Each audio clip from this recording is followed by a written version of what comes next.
Yes, indeed. Yes, indeed. Welcome back to another LANCESCURV show, another episode. And many of you have been wondering how I've been putting up so many videos. I've been loading up on a lot of premieres to stock up this channel.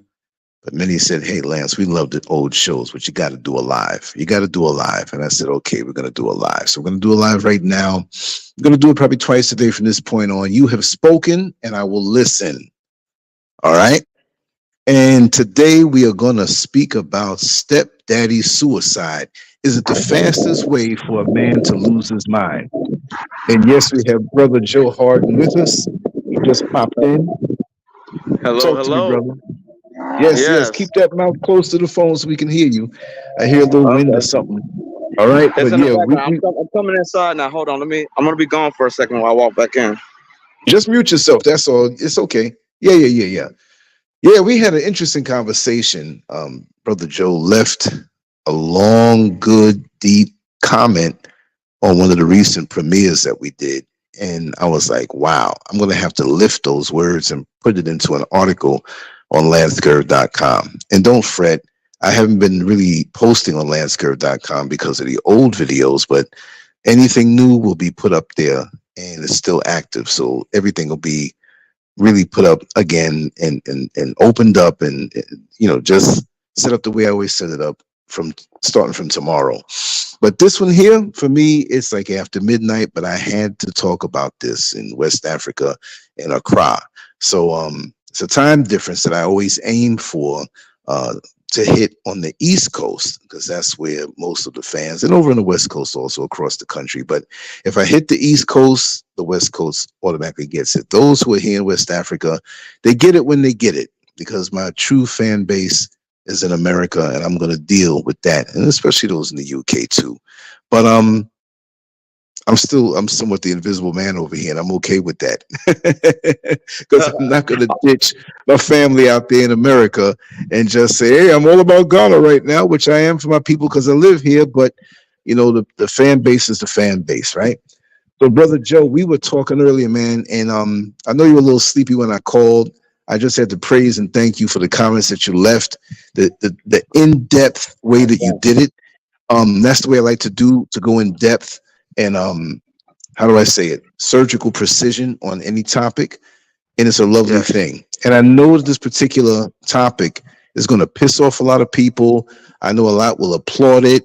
I'm not going to say. Let me just say right now that this is not to demean or disrespect anybody's situation because everybody's situation is different. And although the title says this, there's offshoots of this particular topic that we need to talk about. So it's not just going to be that because there is no topic that's just isolated unto itself. You see what I mean? So, and you Yeah. said that Yeah. earlier, Brother Nothing Joe. happens in a vacuum. Exactly, exactly, exactly. So we're going to be going over the double yellow line every now and then in this, but you broke some things down. I just want to throw out a few things before we start. Basically, the stereotype situations, right? And you know what men say, you know what women say. A lot of men say, "Oh no, I'll never be a stepdaddy. I ain't taking care of nobody else's kids. I ain't taking care of Mhm. nobody else's seed." And then you have the other type of man that says, "Listen, it's a noble thing to do. She needs me." Right? But within that, two polar opposite ways of thinking, there's a lot that Yeah. goes on in between. There's a lot that you have to deal with in different situations. You got the father of the children or the fathers of Mhm. the children, right? You have to deal with the children as they get older. You ain't my daddy. I don't know where Exactly. my mama got you from. Don't you got And kids like, of your own to take care of? Yeah, go ahead, yeah, brother. like I was saying earlier, you're basically in a three-way relationship or a four-way or a five-way with some chicks. Exactly. And you know what I found out? You know what I found out? I mean, this is what they've been saying, right? This is supposed to be something scientific. I got to start writing down where I get this information. I'm not. Let's Yeah. just take it as opinion. I'm not going to say it's a fact, but this is what I heard: that when a man impregnates a woman, she becomes his. Okay. So now, if you have multiple Yeah. situations where she has three or four or five baby daddies or more, there's a Yep. bit of confusion according to what I heard and or read, I'm not sure exactly where I got it from, so I really shouldn't quote it, but I'm gonna throw it in there anyway. And I want to see who But agrees with even that also, right? That yeah, that now but you're common walking sense tells into you that. That's too many. That's too many. That's too many. What do they say? Too many cooks in the pot. You know, if too many chefs in the like kitchen. too much chefs in the kitchen, yeah. Whereas like, okay, you know, think about how confusing that is for the child, even. You know, you got Yeah, that's true. you got several different parenting styles in one place. Unless everybody's trying to, who is really, how is there going to be that much order in that much of a disorderly situation to begin with? Like to think that it's Mm, going to be this fairy tale where they're going to get along well and agree on everything and have the right interest in all of this stuff. And while we're in the course of talking about this, I'll relate a situation. Even, you know, I had a stepdad, my best friend at the time, who's I won't name because they probably wouldn't appreciate it because they're PhD right, right. anthropologist right now. Like they had a whole stepdad and a whole stepmom. They had two families. They had four parents. And you know, then you start getting the aunties and the uncles chiming in and the grandmas and like that's a lot of confusion when all of those opinions start coming Tell into me about play. it. Yeah, and see, this is the thing. Like I was saying, that first man, and maybe there's a certain effect with the second or third one. That woman, Yeah. on a biological level, on a spiritual level, whether they're aware of that or not, they can be low vibrational, but she becomes his. His stamp is there. His seed is there. They've And created a this came union from in blood. right. Now In you're walking blood. into the middle of that union. You're walking into the middle of that union. And so now you're not going to get the favor. You understand? So Oh yeah. my thing is with a lot of the or a lot of the mothers, not stepmothers, a lot of the mothers, But you like know why can't from say that way of stepmothers like that? thinking, right? What are you thinking? What are you thinking? Yeah. Is it that you need money or you need help? I'm just expressing different points of view. So don't think I'm personally saying this, but do you need the help? Or is the guy trying to play stepdaddy because he wants to bed you down? Or maybe he's Yeah. acting like he wants to be stepdaddy for a while just to get between them legs because evidently, it's not hard to get there. So there's a lot of reasons. That was a nice way of saying it. You picked up on that, right? Yeah, that was a very nice way of saying it. That's you know, some call it a pass around, but you said it's an easy way to get there. Let me stop. Like, look, my brother Lance is gonna be real. He's very delicate with it. Like, I might be the one that comes off like like the one who got a little more Let it all hang criticism. out. Yeah, yes. But that's the truth, though. So, like Umar Johnson stated, he said it's a good thing to be a stepdaddy, right? This is what I say personally. This is my personal one now. That if you are a single man in the community, upstanding, and there are women who are not attached to a man as far as the relationship and saying she's taken by the man, even though biologically and spiritually that connection's there with the kids, and no matter if Yeah, he's there or not, um, there are many ways to love a woman and to support single mother families in the black community. You can yeah. still lend your male energy to them. It doesn't mean you have to go up In the between her proper legs. setting. It doesn't mean you have to marry her or get with her. Give of yourself. I don't mean 24/7, but just like in the church, they say, give tithes. Well, give tithes. Get on the weekend, say, hey, in a safe manner, like not like a predator undercover, but you all are there and say, hey, I'm good with this particular type of thing. You might be a teacher. Well, go there and educate them on something. You And might be a take person who has a yeah. lawn company. Go and do the yard work and teach them how to do that.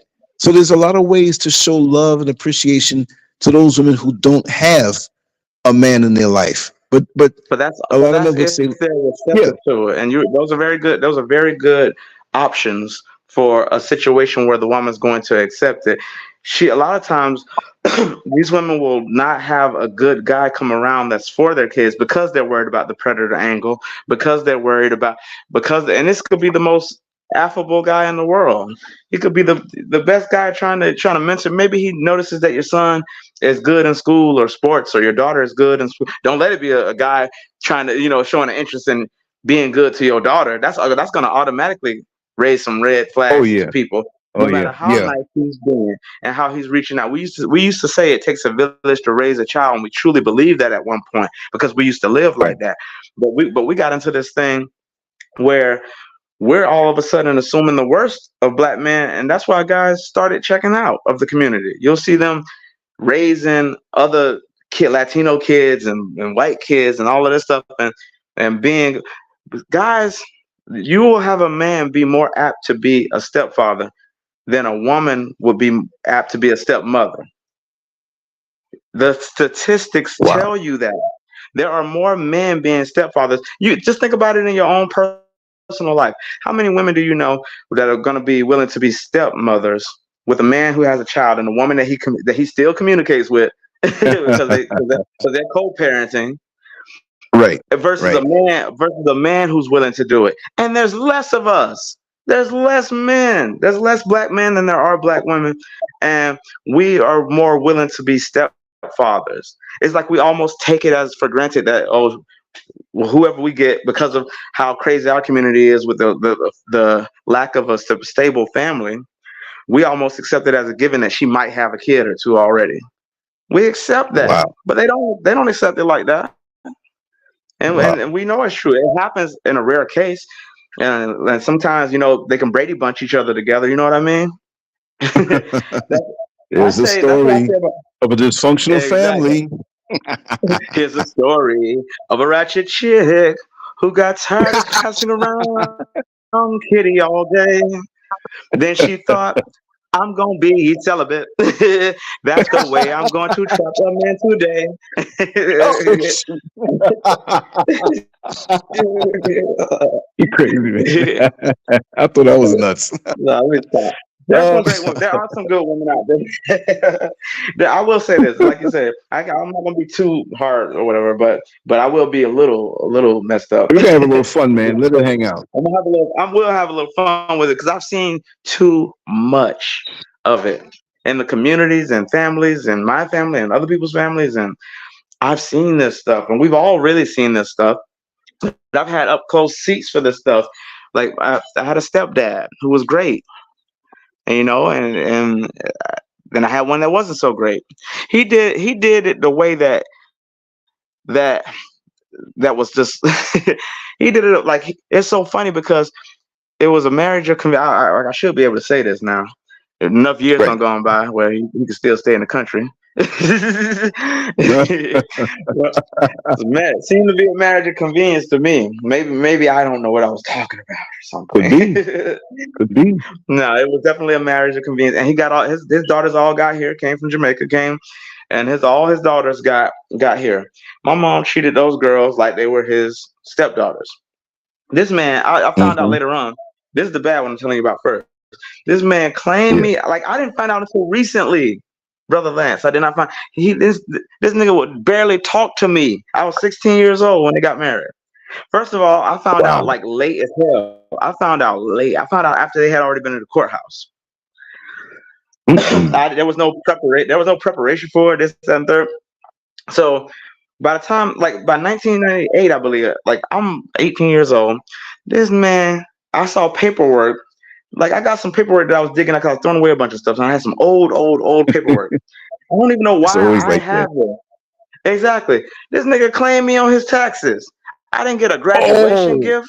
This Oh, damn. nigga claimed she it's like I told her when I saw it. I said so like I was working at the time too. I was a teenager working at the damn grocery store. He didn't break me off nothing.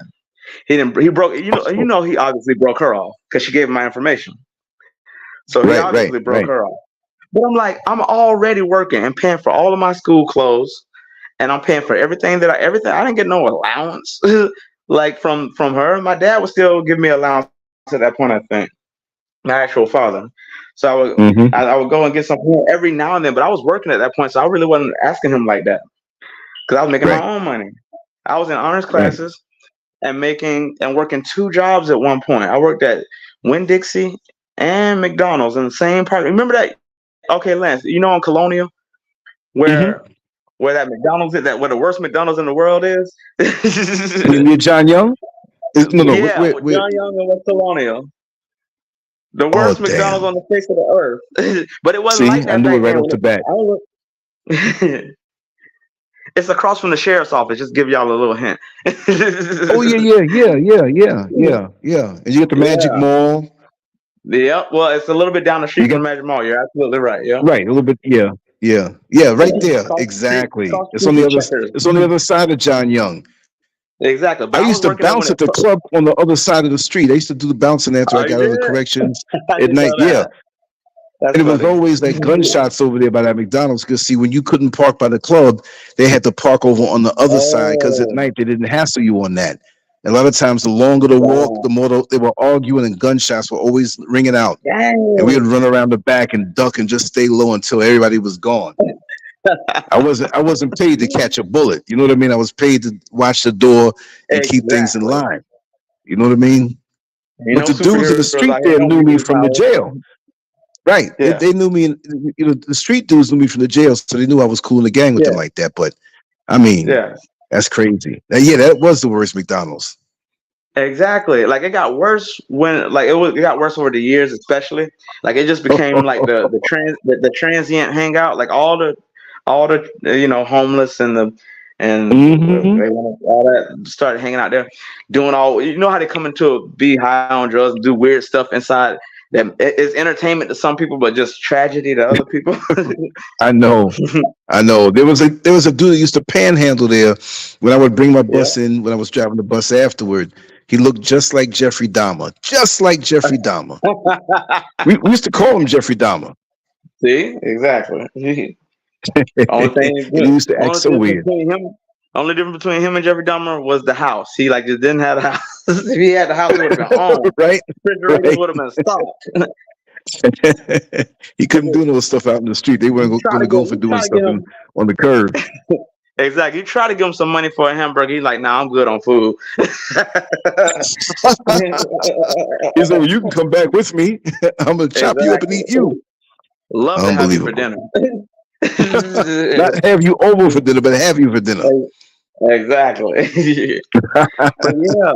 So I was working, like I worked at that thing that it's a revolving that space back there that it's been a Winn-Dixie, it's been a table supply, it's been now that like the Asian folks, my Asian people got a hold of it, and they got an Asian supermarket and a bunch of good looking Asian food places in that place now. Like it's almost like a mall where it's like it's a food court up front and then the Asian shopping mall in the back. And I'm thinking the whole time that I'm walking around in there, I'm like, man, I used to walk these aisles stocking and unloading the truck back there and all that stuff. So it's funny. And that's a whole nother topic for another day about how, different folks can come over and do things that we can't, apparently. Yeah, we can't. Exactly. Exactly. But when it comes to this single mom thing, like he literally claimed me on his taxes. You mean to tell me you couldn't throw a 50 in a kid's hand who's an honor student in high school at the time? I'm an honor student when this is happening, and you claiming me on your taxes. You don't know, you can't name one of my teachers. Neither one of them could really. But I ain't gonna throw my mom up on the bus too bad tonight. Oh man.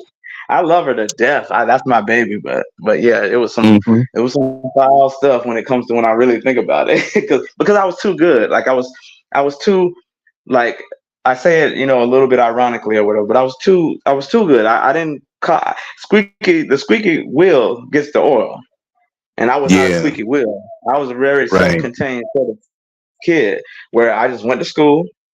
I barely hung out with my friends, and all my friends were from my honors classes, so that we weren't from the same neighborhood. Wow. Their families tended to have a little more money than I did, a lot more in some cases. Like one of my female friend visited to the apartment one time, and that looked like that girl was gonna cry when she saw what was how small the place was. Then I'm like, I was wondering what the weird look on her face was.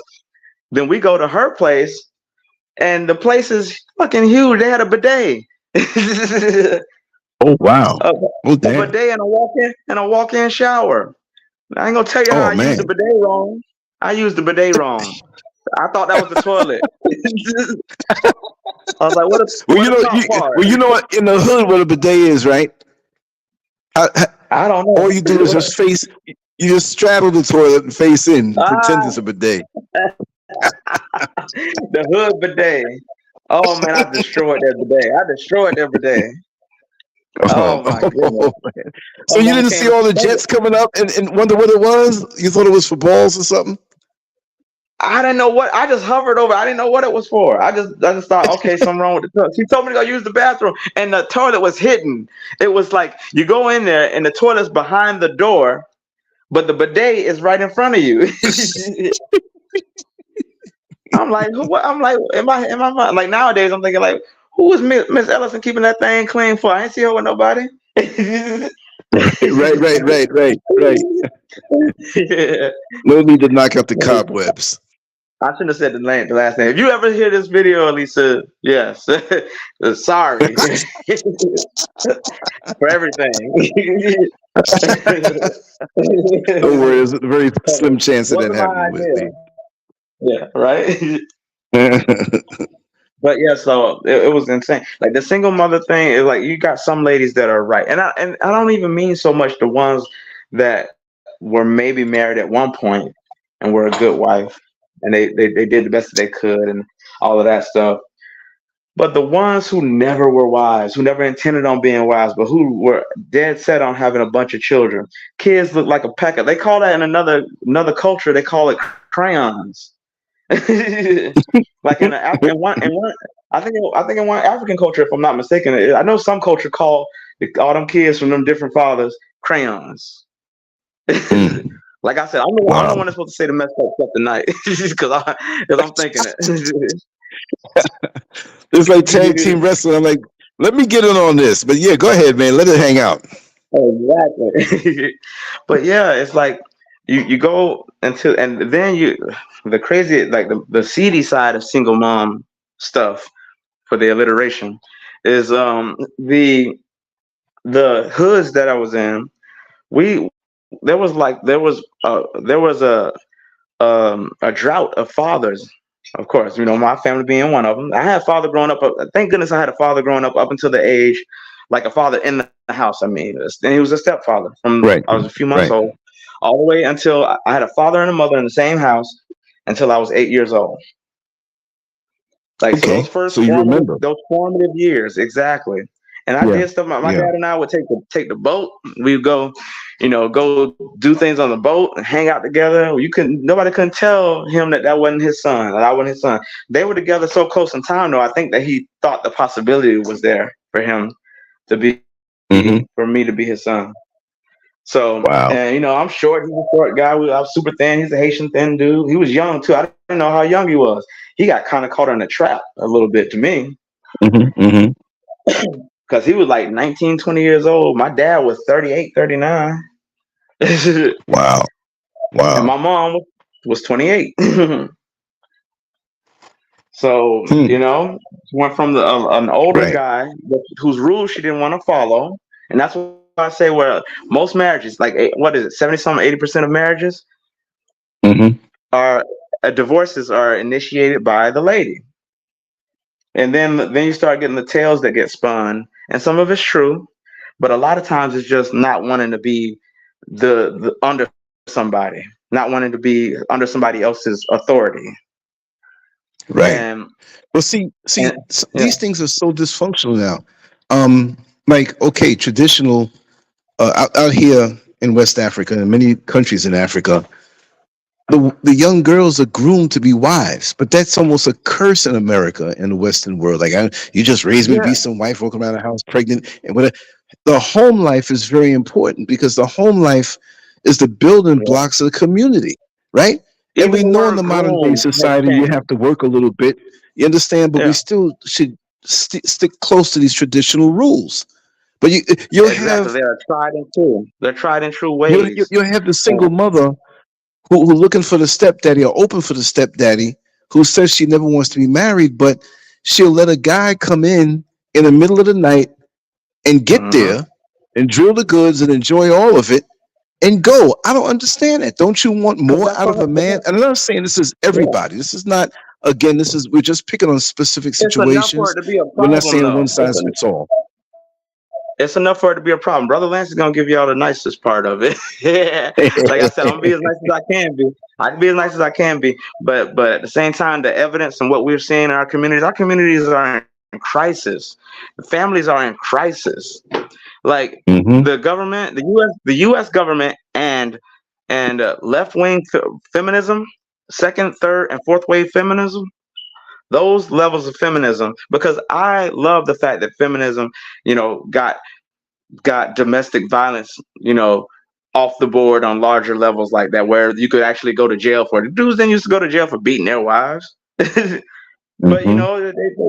but that's a good thing that a person can't be beaten and tortured at a home and just, oh, you're his wife, so okay, whatever. And but it gets twisted with black men, though, because black men never had that patriarchal power that they try to claim that men had. Like they say that men, like white Right. men had some. If there's a Exactly. patriarchy, it was a white male patriarchy. It wasn't these black guys being able to do what these white guys did, because they wouldn't allow it.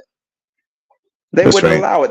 They would jump in there and stop a black dude from beating his white woman legally, just to get him in the court systems. Yeah. Exactly. And but what I was saying with that is that a lot of these divorces are initiated by the lady who didn't she's a lady who in a lot of times in the black community doesn't know what it's like to be somebody's wife. Like you said, she wasn't groomed to be a wife. She wasn't raised to be a wife. And the word groom has taken on a sinister connotation nowadays because of I was all of scared to the say it. Hollywood. I know. Right. Exactly. What you mean But groom me? I ain't exactly. no But horse.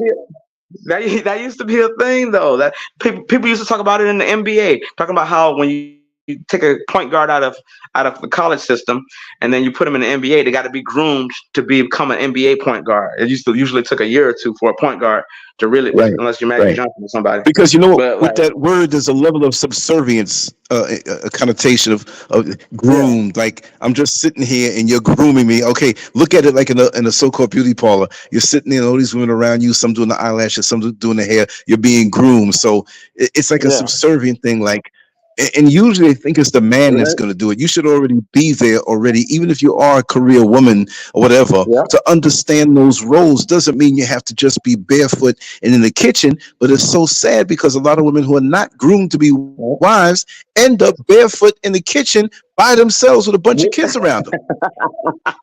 So go figure. You said that right there. With a bonnet. With a bonnet. All I ain't like gonna be it's crazy. subservient to no man, but then they want, man, let me tell you something. But guess A lot what? of They them said didn't they're not even going to be have a good man as an example coming up. So They didn't have man a good means man as something an bad. example. I watch Exactly. a man beat Man my means mama. something scary. Right. Scary. And it was Yeah. demonized. Exactly. And it's like, okay, so they don't have a good history with a man. A man is such a scary creature to them because their mom is trying to protect them as their kids. And they're like, you ever see this happen? Like this used to happen back in the day a lot, where if a child used to stray too far and they stray too close to a stranger adult man, they'll say that man gonna Mm-hmm. get you, just to get them to come back. Right, So right, right. you ever see that? I used to watch my family do this. Like the women in my family do this. That man gonna get you, and then look at the story. The guy kind of like half smiling, kind of like, "Hey, I'm sorry," like whatever. Like, so you're creating this fear men thing, and I get it. You don't have, if you're a single mom, you don't have the ability to monitor all them kids like that. You got to start Right. instilling some sort of fear in them so they don't get abducted somewhere by the wrong man. But now you made Right. all the men seem like something that maybe at best 3% of the men are. 3% That's total true. are probably disgusting, gonna do something to you, gonna wear your body parts around their necks type of stuff. Jeffrey Dahmer in the fridge stuff. I know. Gonna put your breast in the freezer. Sorry if that's too graphic. No, titties in the freezer. Exactly. Gonna wear them as a necklace. Like, For real. They're gonna say it. Exactly, but so there's people like that out there. So I understand having to instill that fear in them. But in the course of instilling that fear in them, why they don't have any men in their lives that counter that image, so they know the good between the bad, they out here talking about they'd rather be in the forest with a bear now. that, that In was the a whole forest that trend doesn't have a too couple much years ago. trees, you can see clear through it. Exactly. Exactly. Somebody like you rather be lost in the woods with a bear than an actual human male whose first instinct is going to be to protect you in like 98.9% of the time. Mm-hmm. Every man isn't Jason, and you thinking a wild animal is safer. But yeah, like Wow. You're right. it's just crazy. It's crazy because, like I was saying before, what happened is that a lot of it went down earlier before the welfare programs, which you should always look at something that a culture that traditionally enslaved you is all of a sudden going to decide to do something as nice as give you money. Under They should have conditions. already been. They should have exactly. They should have already been looking at that sideways. But what happened? They decided, oh, okay, I'm just gonna get the money from the man, get the sex from the men, and all I Mm-hmm. gotta do is just be in the house with the kids and keep a man out. Okay, so now he can't be around to help emotional labor for you, physical labor for you, and all that. You gotta frame everything in terms of how does it affect them, because that's the way they're gonna hear it a lot of times. But really, Right. And it what are the affects kids the going to whole. latch on to? There's no man to Exactly. latch on to. So the state And if they becomes keep your daddy. exactly that they marry the government, they marry the state. That's what it is. And It's it's like real. Married the so government. so you exactly they put on the wedding ring, but again, it is a marriage because it's a legal contract that you are going to get money. But like I was saying on one of your other podcasts, like there's some old pimp shit. It's where Yep. it's like, Yep. okay, Yep. girl, I'm gonna go ahead and give you a little bit of money, just enough. The pimps never gave the girls enough money to really do something in life. They gave them just enough to survive, so they could Hey, pimp them that's out some something. more.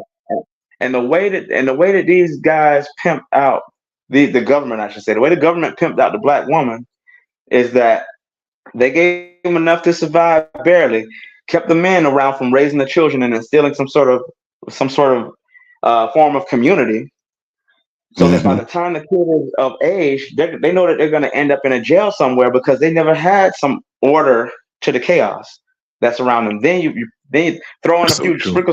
sprinkle some drugs in the neighborhood, and then you gotta you go you it's like planting seeds. They sprinkle crack through the neighborhood, and then come back and harvest the crop. Mm. They come back and harvest the kids, and they put them in their prison industrial complexes, have them doing all types of free work. That's slavery. That's right.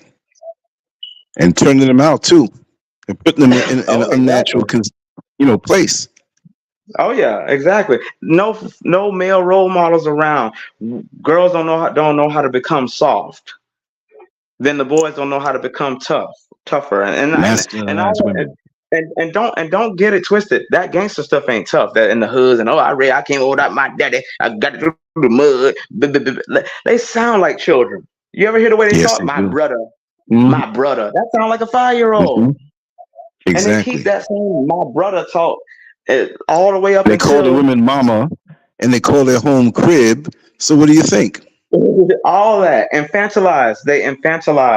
They make children out of grown people, and so the women, like, they make a lot of ladies have to feel that she has to be super tough and super whatever. Well, yeah, you're gonna have to have all this masculine energy if you're gonna take that road, because if you're, it's crazy. They don't, like I said, there's no grooming. Like, even with Motown, even with Motown, they had to groom That's the right. Supremes. And they sent all of those artists. You ever notice how you see the Motown artists, and they knew that those people were going to get interviewed. They knew they was going to being interviewed for TV specials, and Ed McMahon gonna talk to them after the song is over and all of that stuff. So they're gonna stand up. So they're gonna stand up straight and stand up right. They're gonna have the right posture, and they're gonna have the right words. They're not gonna be super ghetto, and they said they're going. The one lady talked about the Supremes talked about how one lady taught them how to get out of a limo, so that they weren't flashing like Britney Spears, flashing their Hello Kids to everybody. Mm-hmm. Showed them how to get into Mm-hmm. the limo and how to get out of the limo, to do things in a ladylike way.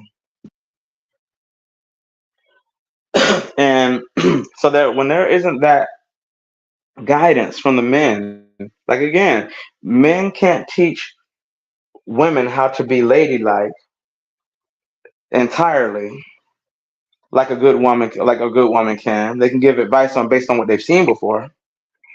Right, but it has to be You passed down know, through example. it has to be passed up. It sticks. It'll stick if you see the kids are visual. So a man could tell them, give them a whole book of how to be, but and they're more apt to listen to a man, to be honest, because of the fear factor when you have a ver- dad versus mom, and everybody That's knows right. that. And not that guys should be out here, terrorizing the kids, and we don't want to see that. But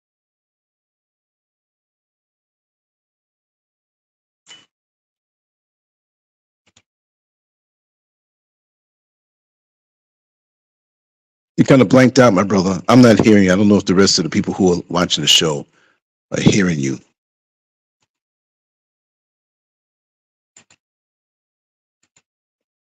Yeah, I don't know if anyone can hear Brother can you hear Joe. me? Oh, I can hear you now. I can hear you now. Okay, good. Sorry, but yeah, my fault. That's okay. But like I was saying, like a lot of the ones who didn't grow up in a structured family where there is a male head of the family, and gets everybody in line. He's a provider. He works. He provides, and the mother nurtures, and all of that. That structure that has done well for everybody, especially black people, but black, white, whoever. That's just organization. Nothing can flourish Right. without organization. And so when they grow up being fearful of men as predatory, then they don't see examples of a positive male female dynamic in the house, and all of that stuff. They don't even know how to begin in some ways to start relationships, but start healthy relationships that are going to be long lasting. I mean, Right. and so it's sad in a way, but at the same time, you got a lot of ladies out here, and I've gotten on the gentleman too on your channel before about all of this fake thug stuff and this, that, and all that crazy stuff. But that's a lack of a father thing too, and a lot of times it's not the Mm-hmm. father's fault. A lot of people say, well, she had to leave him because of blah, blah. Like, I've heard so many stories get spun about decent dudes who were painted as overbearing or painted as this or that because that's what it seems like to her, because she's never seen that Right. before. Not talking Mm-hmm. about somebody who's beating up the whole family. That's a whole different thing. But you had couples and strong black families who stayed together. You had black men who were desperately searching for their families after slavery happened, in the midst of the most harrowing thing that we could have ever gone through, slavery. Those guys, as soon as Yes. slavery was over, were looking for their kids and looking for their wives on the streets, barefoot That's got to be sometimes. frustrating. Nobody thinks about that, but that's Exactly. so true. But you mean to tell us but you're gonna try to tell us in the same breath, these men that are built like this, all of a sudden they don't want to be fathers in future generations? No, the Mm. man got bought out of the house by the government. And some women took Right. that raw deal. They didn't even know it. A lot of those women, to their credit, like, to give them something, some of them didn't know the deal was going to be so raw. They just saw, oh, the government going to give us money if you're not in the house. And they try to do it. Exactly. They thought they was going to be able to pull a fast one on the government. But the government said, oh, yeah, we're going to send people over to look in your house. Like a man or a pimp. A pimp coming through your house, And make some. sure ain't no other man in there. They wouldn't even let them. Okay, so all of this stuff that they claim that is too hard and too domineering and too messed up for men to do, you'll let the government do without a batting an eye. Hmm.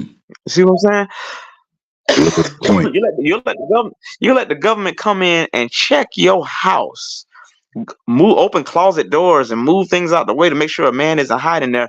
But a man can't say, I want it to go like this in the house. But the government can. Wow. Like, are you telling me That's crazy. yeah, you let a government ransack your place and look on the cupboards and look for men products, and is that an extra toothbrush?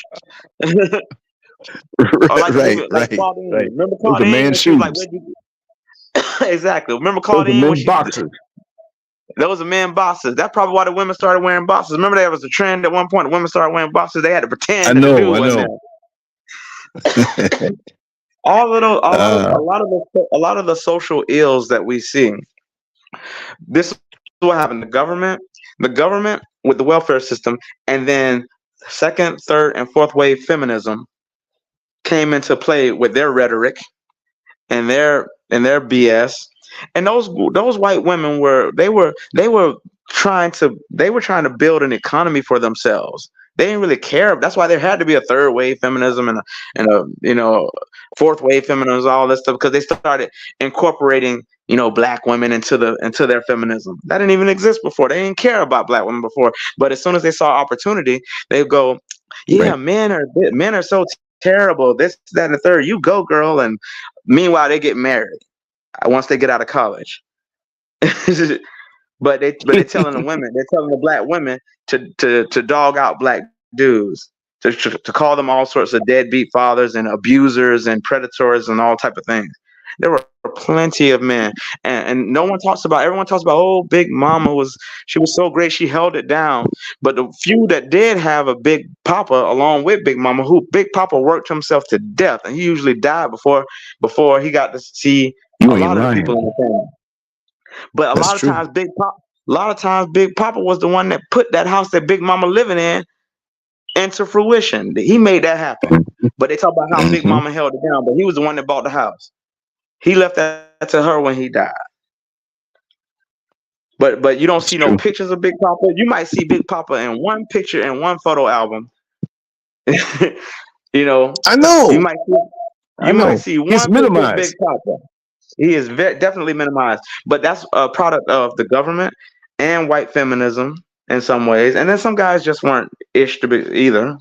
But at the same time, okay, what do you think you're growing and raising if you're teaching little boys at the same time that you're teaching little girls that black men aren't anything? You're lowering the bar. So the ones that decide to actually be ain't ish, those ones that listen to the story of how there's nothing to live up to. There's no honor to live up to Mm, for those kids. You know what I mean? that's a You're not damn hearing about shame. that. Yeah. Let me So tell you something. There was this white feminist that we knew, me and Mrs. Scurv, and she's a businesswoman, right? But she was a little weirdo. You know what I mean? And we were speaking about something in general. Not that we go to her for any approval or go to her to really, the conversation was a business conversation. And so yes. we spoke about something that when we were in America that we possibly going to do. We did it in a light level. Wouldn't you know this white feminist, right? We already knew Yeah. what she was all about. But she was trying to tell Mrs. Scurv that she don't need me in it. It needs to be her thing alone. And everything we do, we're Wow. doing it together. Even me coming online, who do you think is Yeah. supporting? You don't see me cooking all day and do, not that she has to do Yeah. that, but she does that the best. So it helps me to do what I do. Right. And I support her in Thank things. You're you. supposed to support each other. But it irks them when they see a black married couple working together. Function. They don't like it. So she's trying to put these seeds of Yeah. doubt on why it's better that, well, he can have his thing and you what? Yeah. It irks them, especially when they see you in public showing respect to each other. They don't like Yeah. it. They really don't. You said a mouthful right there. You said it right there. And that's a prime example of you experiencing that in real time. And Mm-hmm. they don't like it because look how much it irked them with Black Wall Street, black families and black people working together and doing their thing and coming up. It literally was irking people who have less means, like the poorer white people, I hate to say it. You know, that it was irking them, but It is how what it dare they? is. Because you feel like it makes you feel bad. We see it today with certain legal. I'm talking about the legal immigrants. This is the legal immigrants that come Mhm. in, and some people hate like, dang man, what is? I don't knock anybody's hustle as long as it's they're doing it to not the detriment of our people and to Right. and it's, yeah, I don't knock that, but it's like they did everything in their power to separate black families, and they couldn't do it without us being game for it. You know what I mean? Like had a lot Right. of those women and men, because some of them thought that they were going to hustle the government together, and the government was like, "Nice try. We got people to watch out everywhere." They started making it so the dude had to live in another city. Really keep him It's, away because if he has to it's, work and commute and keep a little yep. apartment or a home, he's too tired to come and see that family. Exactly. So now you split homes into chaos. You know, the kids are gonna be kids and rebel and do their thing here and there, but he's not there to take on some of that emotional weight or to be the "I'm gonna tell your daddy" guy, you know, or to Hmm. be or to be the one that gives the example so that they don't even act like that in the first place. Where you see him going to work hard every day and coming back, and you know, so it's like, okay, where you got all this money from to give from for quote unquote welfare? Where you got all this money from, but you can't use that same money to create some jobs? And look who they gave the money to. You didn't give the money. You didn't get, like, claiming this is for black families, but you didn't give it to the father. You know that we live in a society where for centuries the man is the head of the Hmm. household. No, you gave it to what you considered the weakest link. And it proved to be a good move because it's like in a society that is set up for men to thrive in a lot of ways, and there's been a lot of strides to make everything equal. You see women doing a lot of things, but in the beginning, a society that was set up for men to thrive, you gave the money to the women. You did that on purpose. Hmm. And but a lot of women took that deal and thought it was the smart thing to do. And so now you're raising these kids, they're fish in a barrel, not only for the legal systems to be free workers and to give other white people jobs, housing us and policing us. Do you know that certain, like, think about that concept. There are certain white people whose family business is generations of policing black people. Damn. Never thought of it That's their that way, but whole that's true. family. I literally know, I know you know, and I literally know whole families of officers. Hmm. Like Hmm. there's a guy retiring from there's a guy retiring, or if he hasn't already, retired from the sheriff's office, and he got to a higher rank, and his son just recently got the into the force. Like that's Right. generational. Yes. So we got generations of slave catchers, so to speak. For real. That's what it is. Yeah, it's like because like I can go off about that whole thing, but yeah, it's like it's a whole thing where. But okay, but what do we get in the reverse of that? The men aren't around, the fathers aren't around, and some of the men that are around, the reason that all of us get this predatory label is because there are really some pimps around. There are really some abusers around. But then but those guys are then teaching the younger black guys who don't have their fathers around, teaching them in the dark arts of pimping and exploiting and stealing and robbing and killing Yeah, and drug the dealing. dark arts. You're right. That's what The it dark is. art, the dark economy, literally the dark economy. It ain't it's only marginally worse than the real capitalism, but the dark capitalism.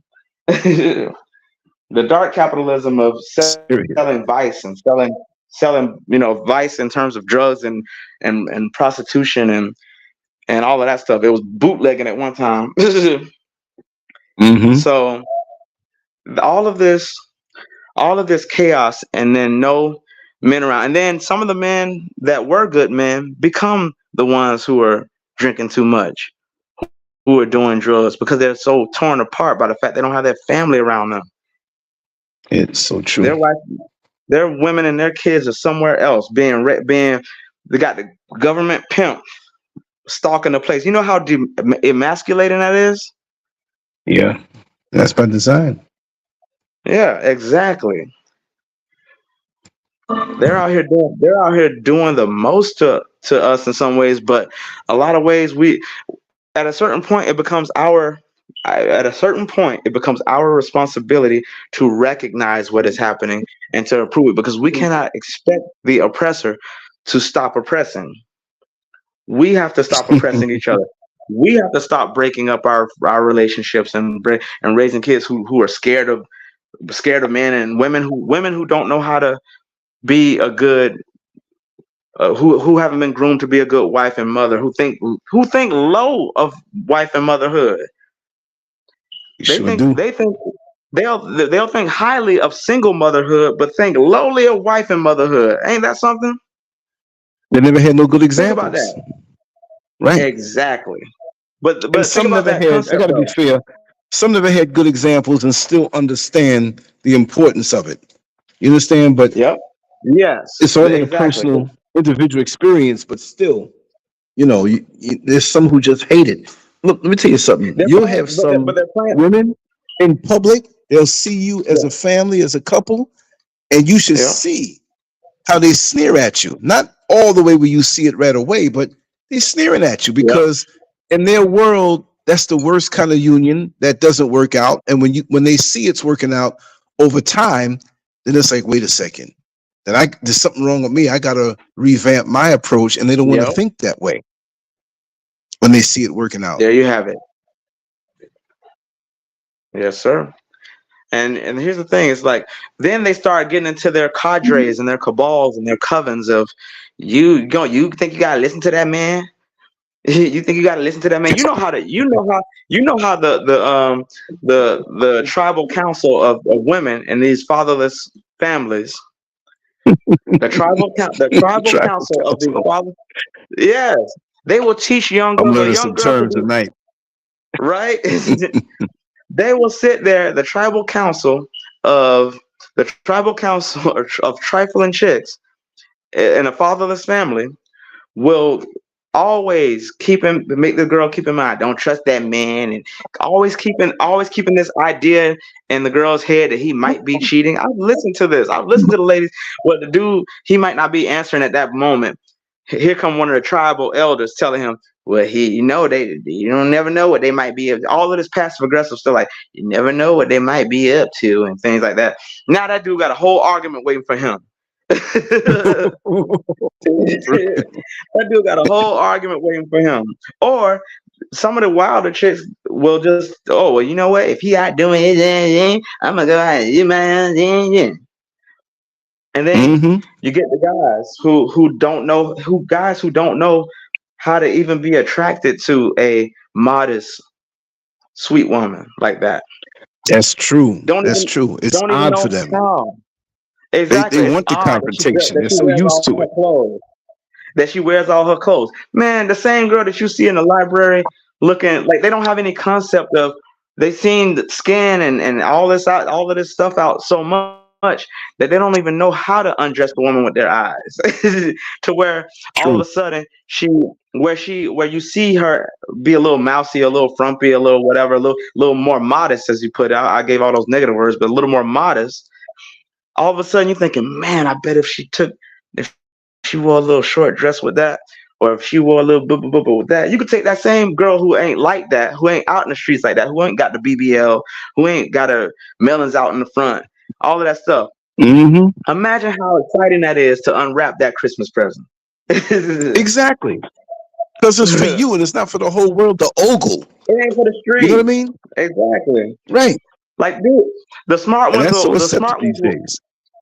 Exactly. But then you have the feminists tell them, well, you shouldn't have to cover your body. It's your body. You're like, they run this game on them. They run this game on them. And they get disrespected. Now you have the Me Too movement.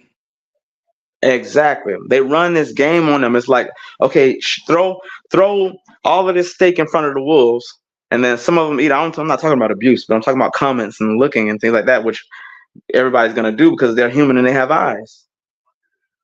Right. And if somebody says something, because that maybe the way that it offends their sensibilities is to say something to the like they had to give a whatever look or whatever, but all of a sudden they're wrong, but your boobs are out. Mm-hmm. Yo, you know, you went. I see your whole print.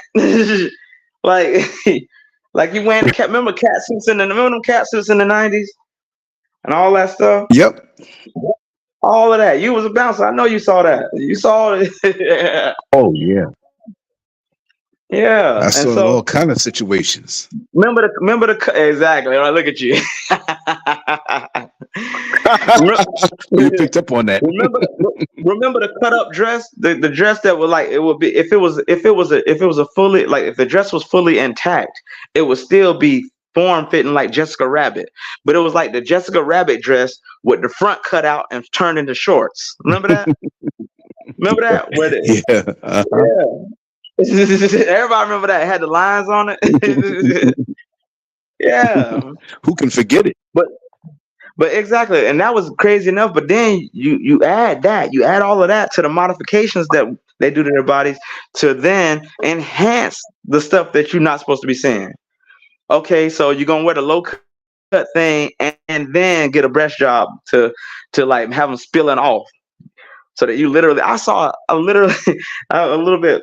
I'll go sideways with this a little bit. Where I literally saw. Speaking of the ratchet nature of the communities that have nothing but single mothers in it. There was a lot of fights. It was like female prison, and when you look at it in a different way, from a different like For think real. about it. When you think about it, it's all okay. So think about it this way: You're they're right. all under government. They're all under government watch. They outside. They can roam and go where they want to, but literally, it's kind of like female prison because they are literally in government housing. That's what prison is: government housing. They literally have someone from the government coming in and surveying the place, making sure it's like to their liking. That's another thing. It's all the same gender. And they're giving them food rations. All of that. That sounds like prison, but outside. Exactly. And they teach them how to live in this institutionalized way. They institutionalize these kids and these adults from the time that from the women, they institutionalize them away from having romantic, good, decent, functional relationships. All of a sudden, now it's all about a transaction. Now it's just a transaction. You're going to tell me what to do in my house. I'm not going to listen to you because you're a man and you have some sort of authority. You got to be making more money than me, and you got to be paying my whole way for me to listen to you. That sounds like some hooker or pimp stuff, government pimp stuff. But that's what we've been reduced to, and we don't even realize it most of the time. We've been devolved to that. Like how in the beginning of the civil rights movement, there was 80%. There was more black people married than white people. Look that up. That's a fact. There was more black people married than white people. By the time second, third, and fourth, before second, third, and fourth wave feminism hit, along with the welfare programs, then now we have the worst. We have the worst marriage rates of anybody. And that's not by design. They knew what was happening. And there were studies that were conducted. Look up a man called Thomas Sowell, who's an intellectual. Thomas Sowell has written so many books about it. He's seen as a conservative guy in some ways, but he dude is just spitting facts. He'll tell you about, where Ebonics really comes from, and you do your research behind him, and you'll see that it's true. Is that a lot of the ways that the Ebonics, it was all the way that poor white people in England used to talk. They used to talk. All the card games we play, all of that stuff, all of that was in England. And we would put with these rusty, dusty types from England, and we started talking like them because our language was stolen from us. So our language was stolen from us. Our culture was stolen from us, and then we were put around the rusty, dusty, unless they were in the house getting everything from the master and his boys and his girls. Yeah. Yeah, like every African American, on average, African Americans have 20% European blood in them. 20%. That shows you how much That's right. sexual misconduct was going on. But Mm-hmm. Emmett Smith was on the DNA show, and he found out that he had 20%, 21% European in him. Then they start digging back in his past. You start seeing, the slave owners and the this and the that. I was like, okay, here it comes. That's where. So black people are already biracial. Black people in America Mm-hmm. already biracial, but that's why they get so into skin color, because then you could prove it. And then they go, Right, okay, right. yeah, Their little badge of honor. exactly. I'm lighter than this, and I'm this, and then we said, Oh you yeah, know, I identifying with something else even more so because we don't want to be who we are, it was a crime literally to be who we and are, we because we were argue locked over it. away. We were locked Mm-hmm. away. We were locked away on plantations. We were forced into hiding. We were forced to live these like all of these things, a lot of these stealthy, sort of covert, sort of whatever things that we got into, that came from a life of insane subjugation. So, Mm-hmm. so it's like, okay, we always had to live on the edge to some extent, to the point where a lot of the stuff, a lot of the mentality, excuse me, a lot of the mentality of it all, of us, is still there. And but then you still get these same ways passed down. But then you started making some black people have making a way, coming together as families, you know, building something, Black Mm-hmm. Wall Street and Central Park at one point, and all these places that we know about, that we hear about during Black History, that we don't really think about enough the whole year round. Right. We're scared to do those sort of things now. I don't know if we actually are, but it seems like we're too afraid to do that stuff, because we have a history of we have a painful memory of being killed when we did that before. Then Mhm. You talk a good talk we're now. so, When it comes time, you yeah. know, And what you said some other times were very true. You talked about something I've been thinking about a lot too, where you mentioned about how we don't have any sort of infrastructure for anything. We literally rely on these people who enslaved us, the descendants of these people who enslaved us, who still have institutions that were built by the enslavers. right? We literally rely on them for products and food and this and that. Like, we don't know how to grow stuff anymore. We was the most growingest MFers on this planet. That's why they had us. That's why they had We us knew and all the took patents secrets, right? from us The too. herbs and the leaves and the roots and the Yeah, and plants. knew the land exactly. We knew and know all of that. There's some of us that still got it. You know, some of us still got the green thumbs and the ability to put these remedies together and things like that. But they want to tell you, that want to try to convince you that no, that ain't the way. Come get our pharmaceuticals. That's just like they telling these women to come. That's like them telling these women to come. Let them go ahead and we'll take care of you, baby. We'll put you in government housing. We'll put you in. We'll give you a little. We'll give you a little pocket change too, baby. We'll give you a little food ration. Listen, all you got to do is keep your family destroyed. They Wow. shouldn't even be able to. They shouldn't even be able to pay us to keep our family destroyed. But you do it in another. You do all you have to do it, and they've proven that all you have to do in that scenario is to do it for a couple of generations. Once you get that Hmm. process started, that ball rolls on its own. That's right. Once you push that rock over to the cliff, it'll start rolling by itself. That ball will be rolling by itself. You can't stop them from it. Then they got mad. They were so good at what they did. They were starting to get mad that there was too many on there. And then until they figured out, hey, we could just build more jails and then change the laws to, okay, yeah, now we can work with this. We good. Okay. Advertise them now. Yep. It's insanity. But then they don't want, then Mm. it lets you know what's up when they don't even want enough black people on the forces like that, you know? But that's a whole nother conversation That's for right. another day, I guess. Yeah, I And they'll definitely want let to get them into in when that they one have though a too. background. Exactly. Yep. Yep. Like what was making me sick to my stomach is that I'm seeing like things from the sheriff's office coming to my Twitter and things like that, because when I was in the process for the academy, like I was telling you, I was seeing Hmm. this whole thing where I started seeing stuff where they were offering people money to come down here, other people to come down here and police areas of town that they never been in before. I'm like, I'm thinking of the Wow. dangers of that. I'm like, okay, so you're gonna send a dude from Virginia, some white dude from Virginia, to come down here and police Pine Hills and people that they don't even know or care Who about. don't They even don't know care how to about these guys. read our body language and our ways. Exactly.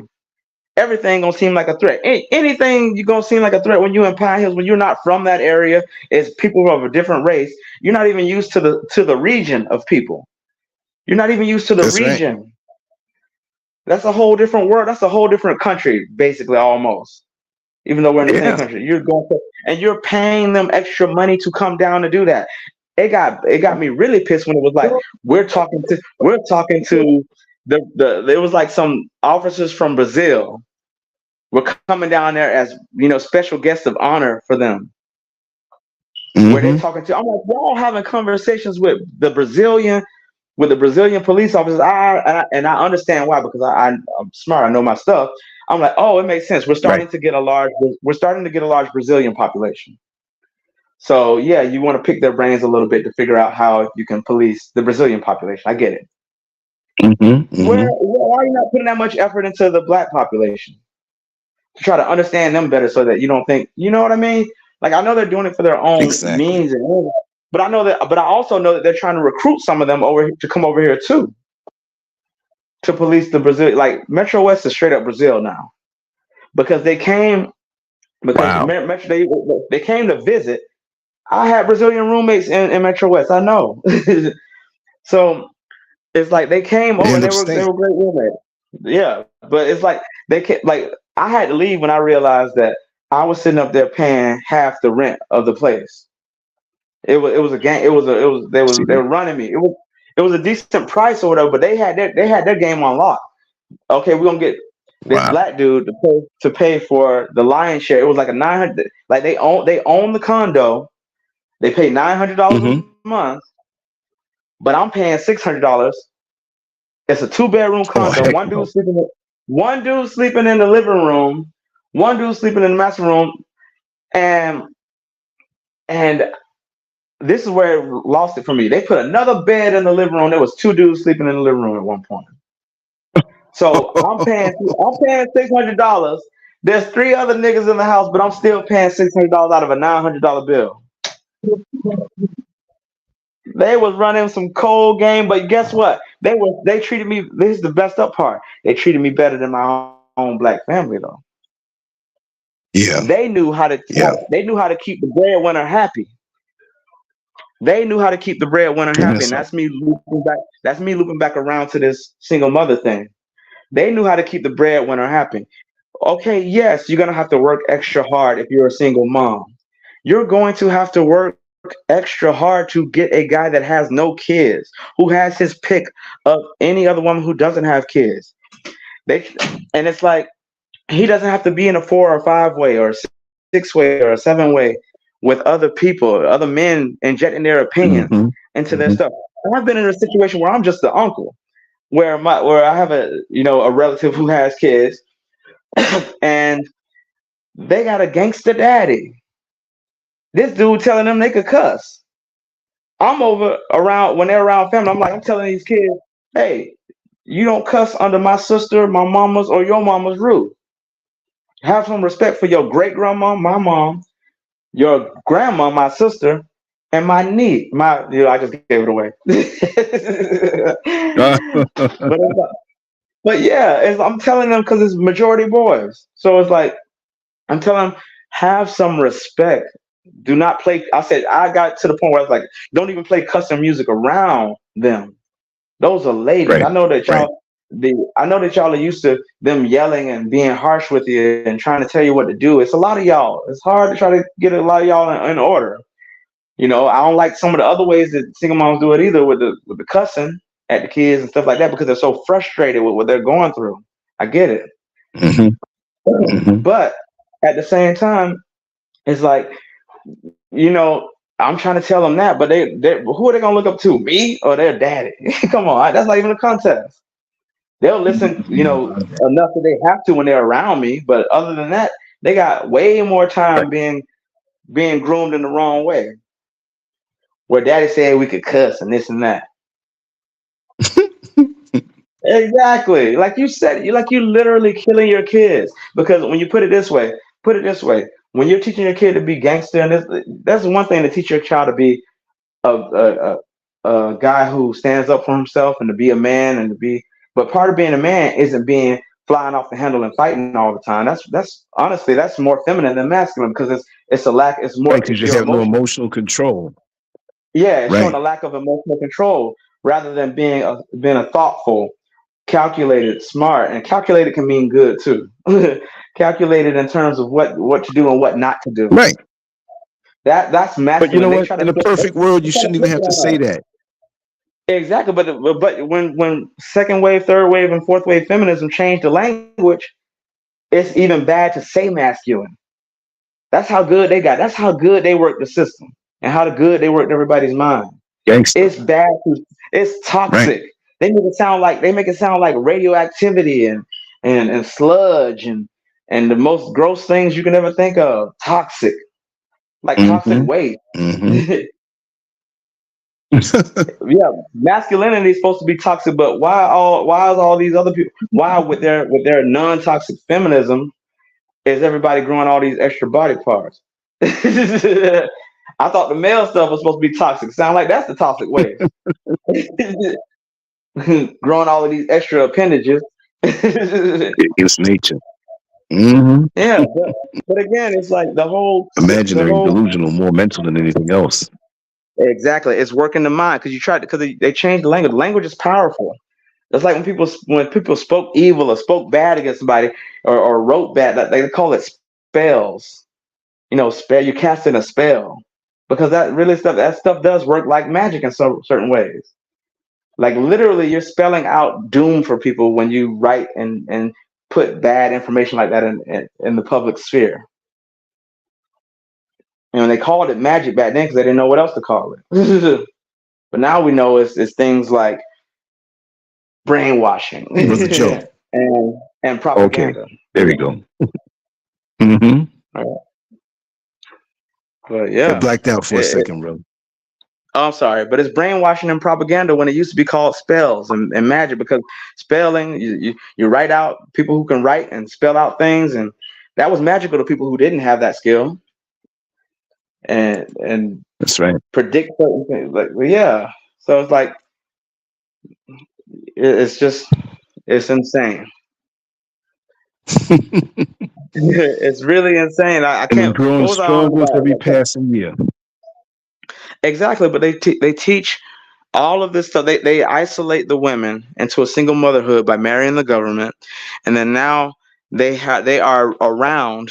They're around nothing but government institutions, and then their kids eventually get put in institutions. But these ladies aren't taught to honor, cherish, and obey a partner who's supposed to be leading the family. They get again with the trifling tribunal of Mhm.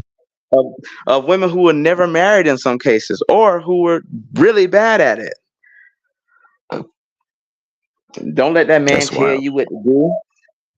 Don't let that you're not just somebody's wife. They spit on it. It's like Biggie Small said, "Make my name taste like ass when you speak it." It's like Oh, wow. exactly. It's like that visual is like that's how bad you're talking on, how bad you're speaking on the institution of marriage and black couples. Now, black love is a flex. You know what I mean? It's a flex Hmm. for women to put on the face of other women. Black love, black love.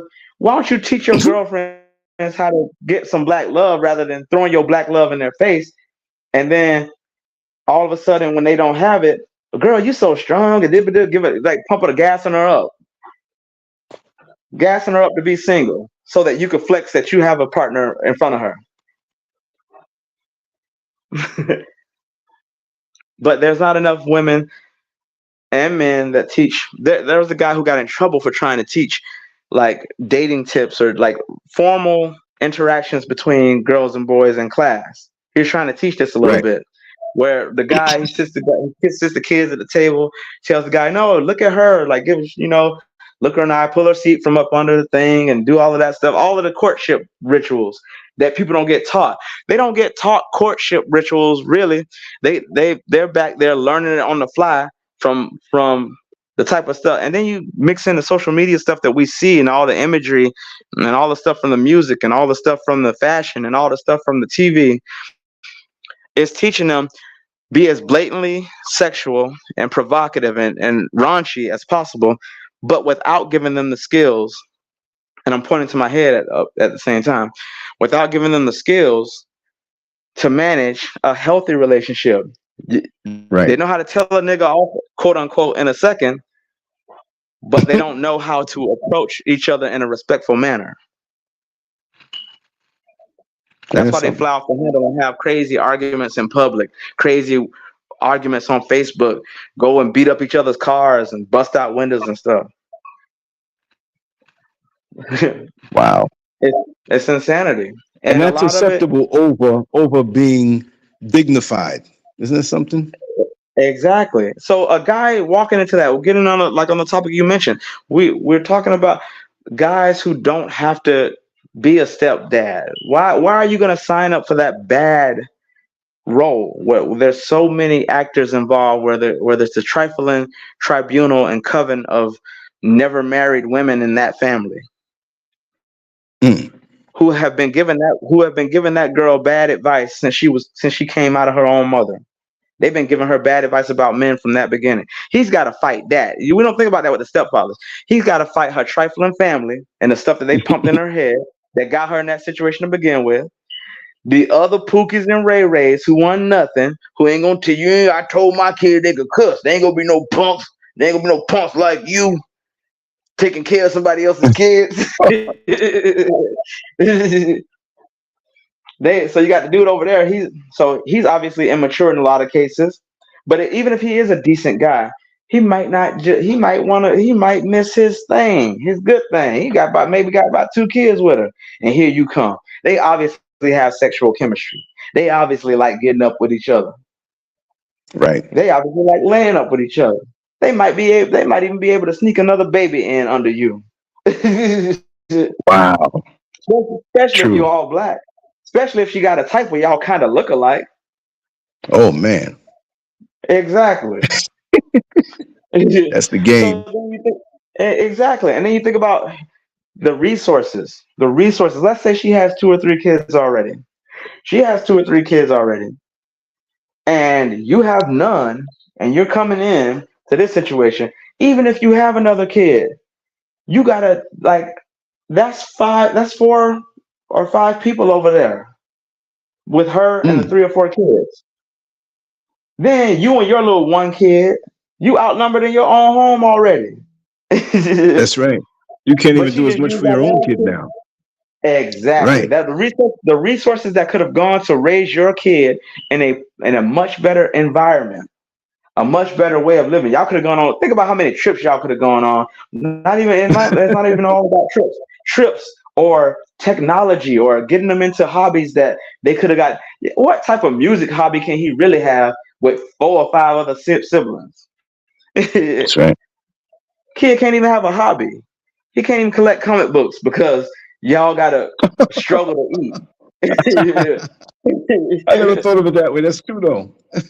Yeah, he can't even get hobbies guide these kids into a career path potentially.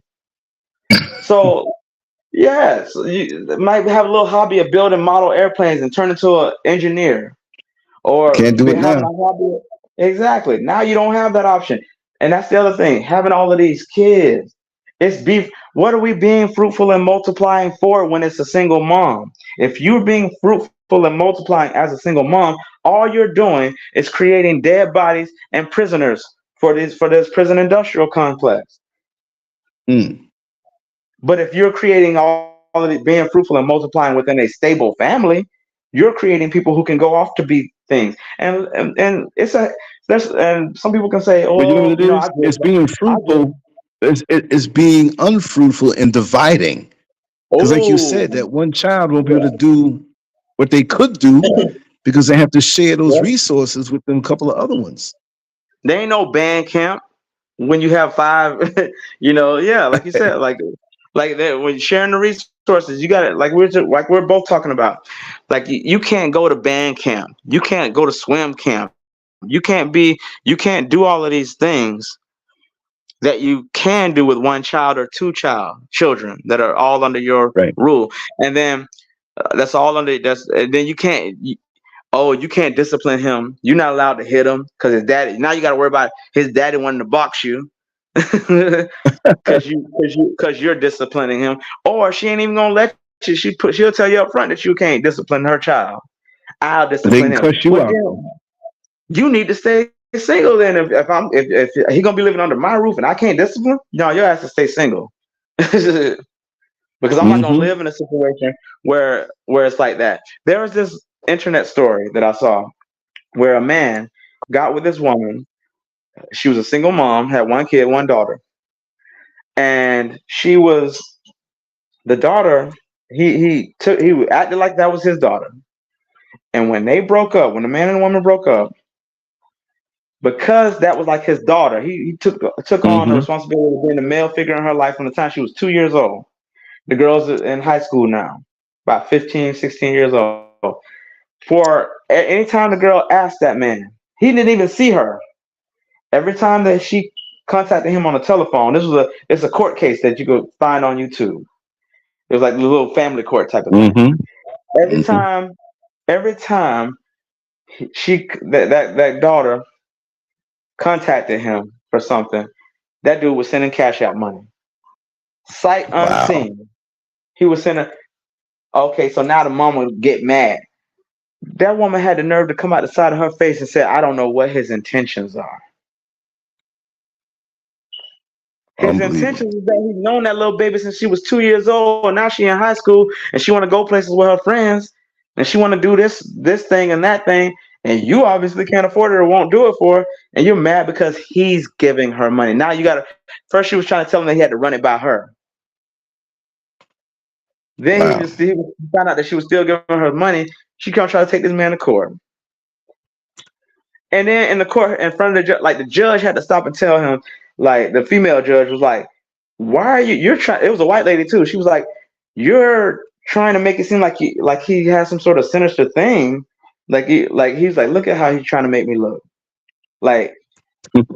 And then, but if you sat around if she sat around the trifling coven that she of friends that she may have, and the trifling coven of trifling chicks that she may have, and not all women are like that. I'm talking about the trifling ones. So if it don't apply, then let it fly.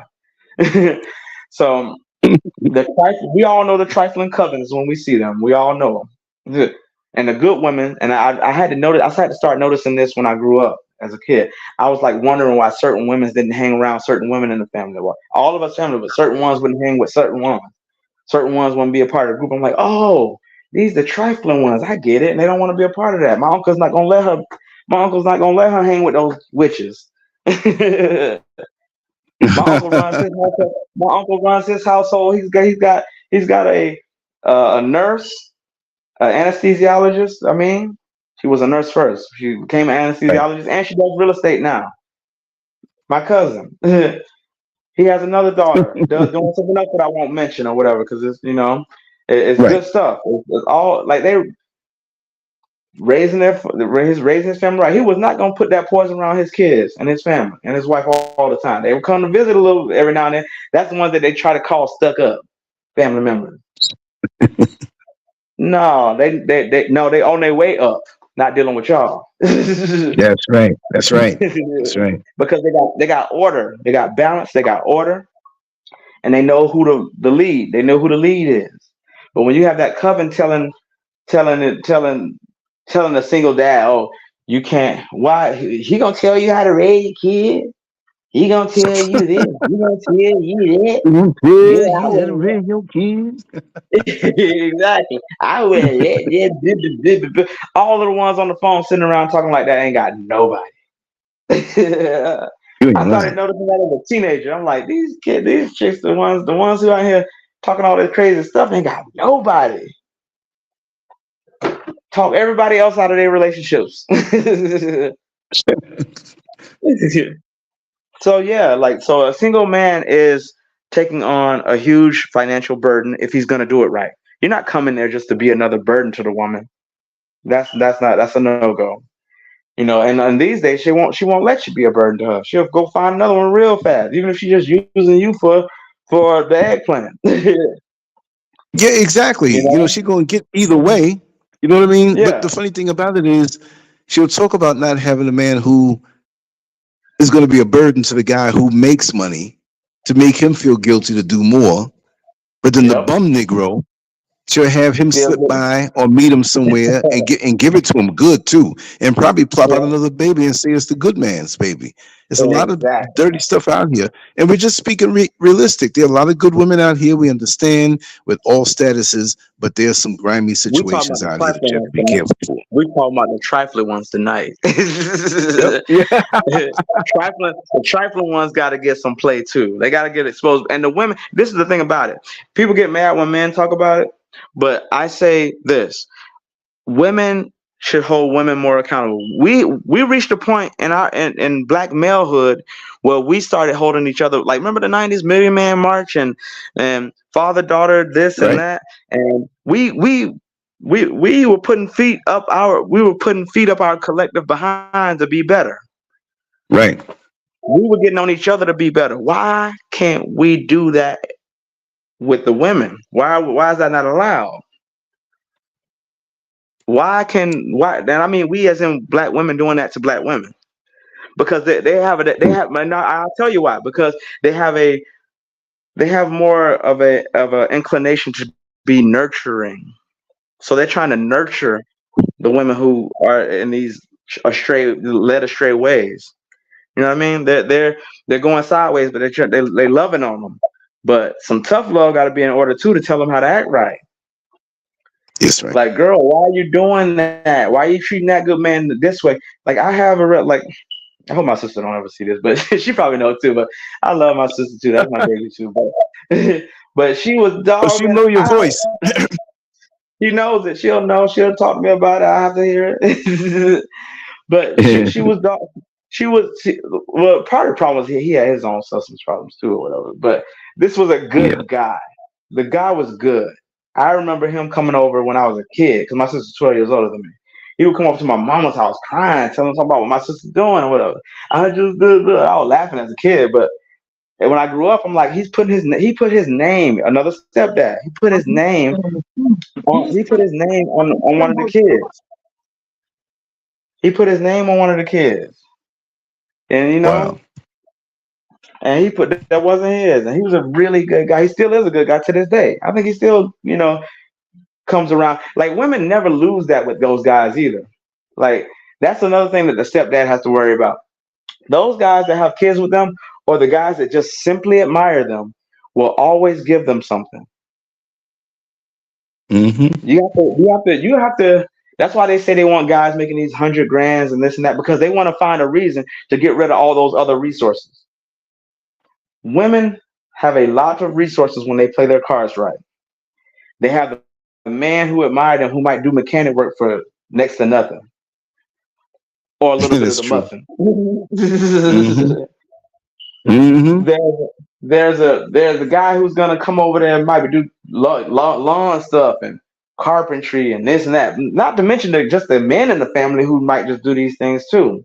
If this family happened to be a family that actually has a lot of single mothers that have a lot of sons in it, then then some of them they'll get money from their sons forever. In a lot of cases.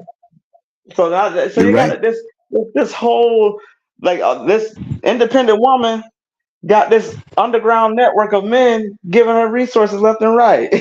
She can call him. She can call him 3 o'clock in the morning for anything. She'll have like 5 of them like that. and some Exactly. or more. Exactly. So that's why it becomes hard for them to engage in a one-on-one relationship. When you, how hard is it for a? And I'm not trying to. I'm not. It's gonna sound bad, and some of it you got to just face the truth. If you're getting that much money from that many different guys, back in the day, you couldn't be in the same room with a guy without knowing that it looked bad and not even doing it. Right. Like I remember being young, 20 something years old, and having ladies of the era still being around where they wouldn't even sit alone in a room with a man. It would have nothing to do with black, and it had nothing to do with nothing, but the fact that they just know it. They just grew up with it not looking right, Wow. so they didn't do it. But the ones that's in the beginning of the 50s, 60s, or whatever, who was who never had that sort of order in their lives. Oh yeah, yeah, we'll go in a room with a man at the craps game, at the card table, and on the weekends. You know, like you put yourself in a whole type of environments. What you supposed to look like?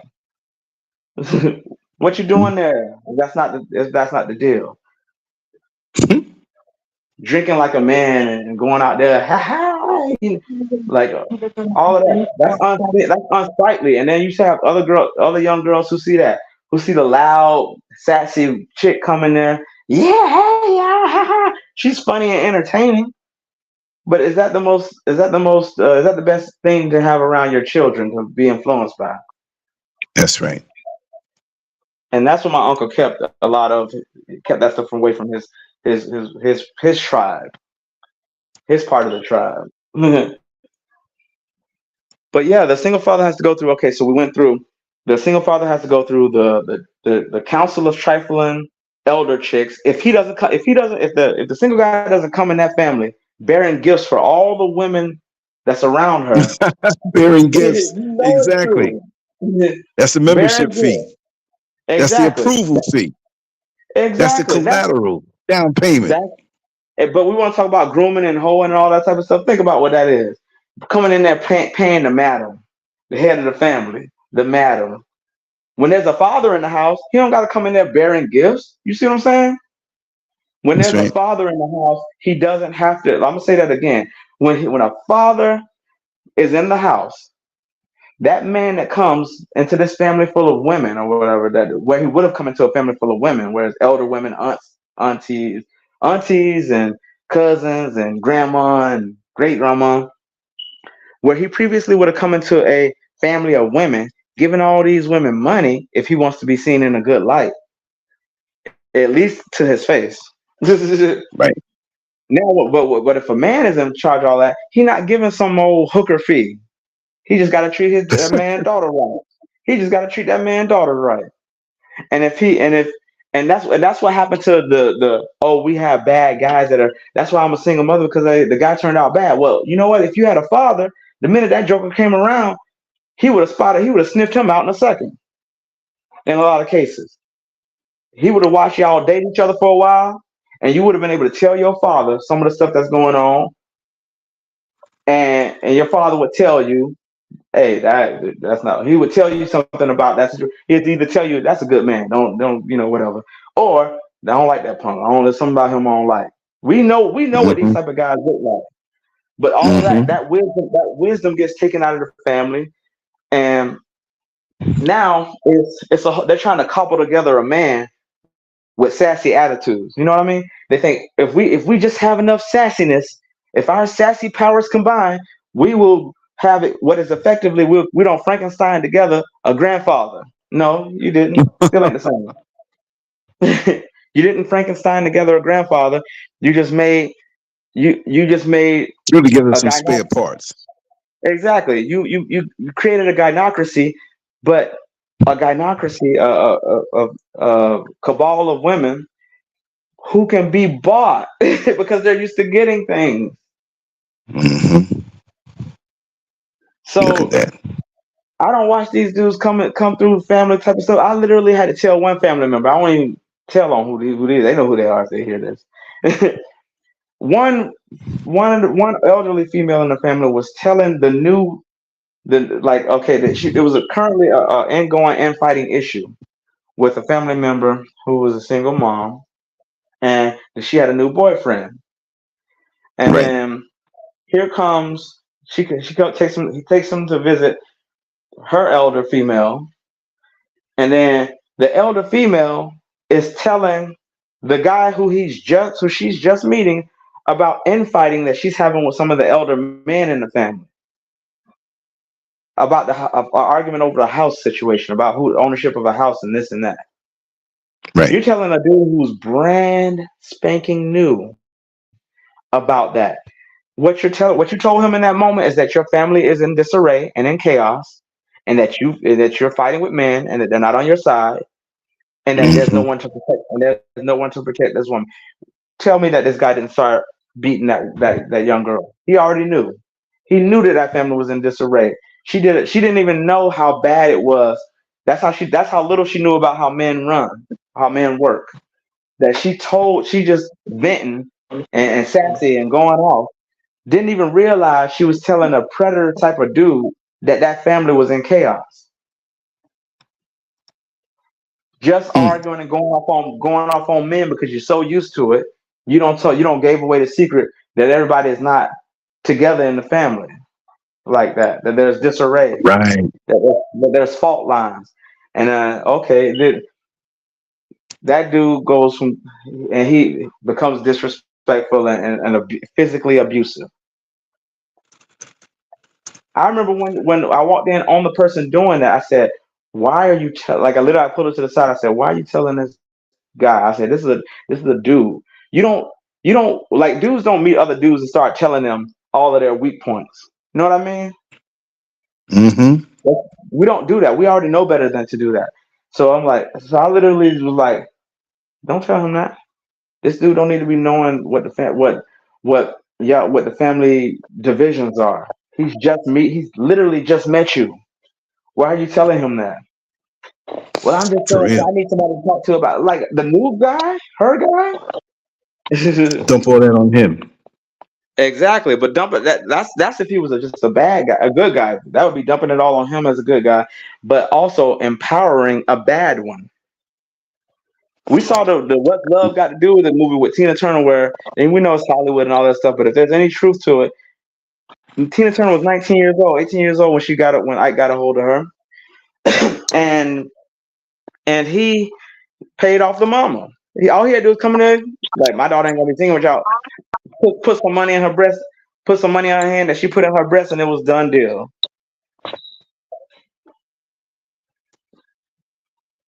Like so, the single mothers has to deal. The guys dating a single mother has to worry about the resources of his potential children going out the window. And in a lot of cases, she doesn't even want to have children anymore. So she gave her womb up and her DNA to another guy, but you're supposed to pay the way for the rest of everybody's life.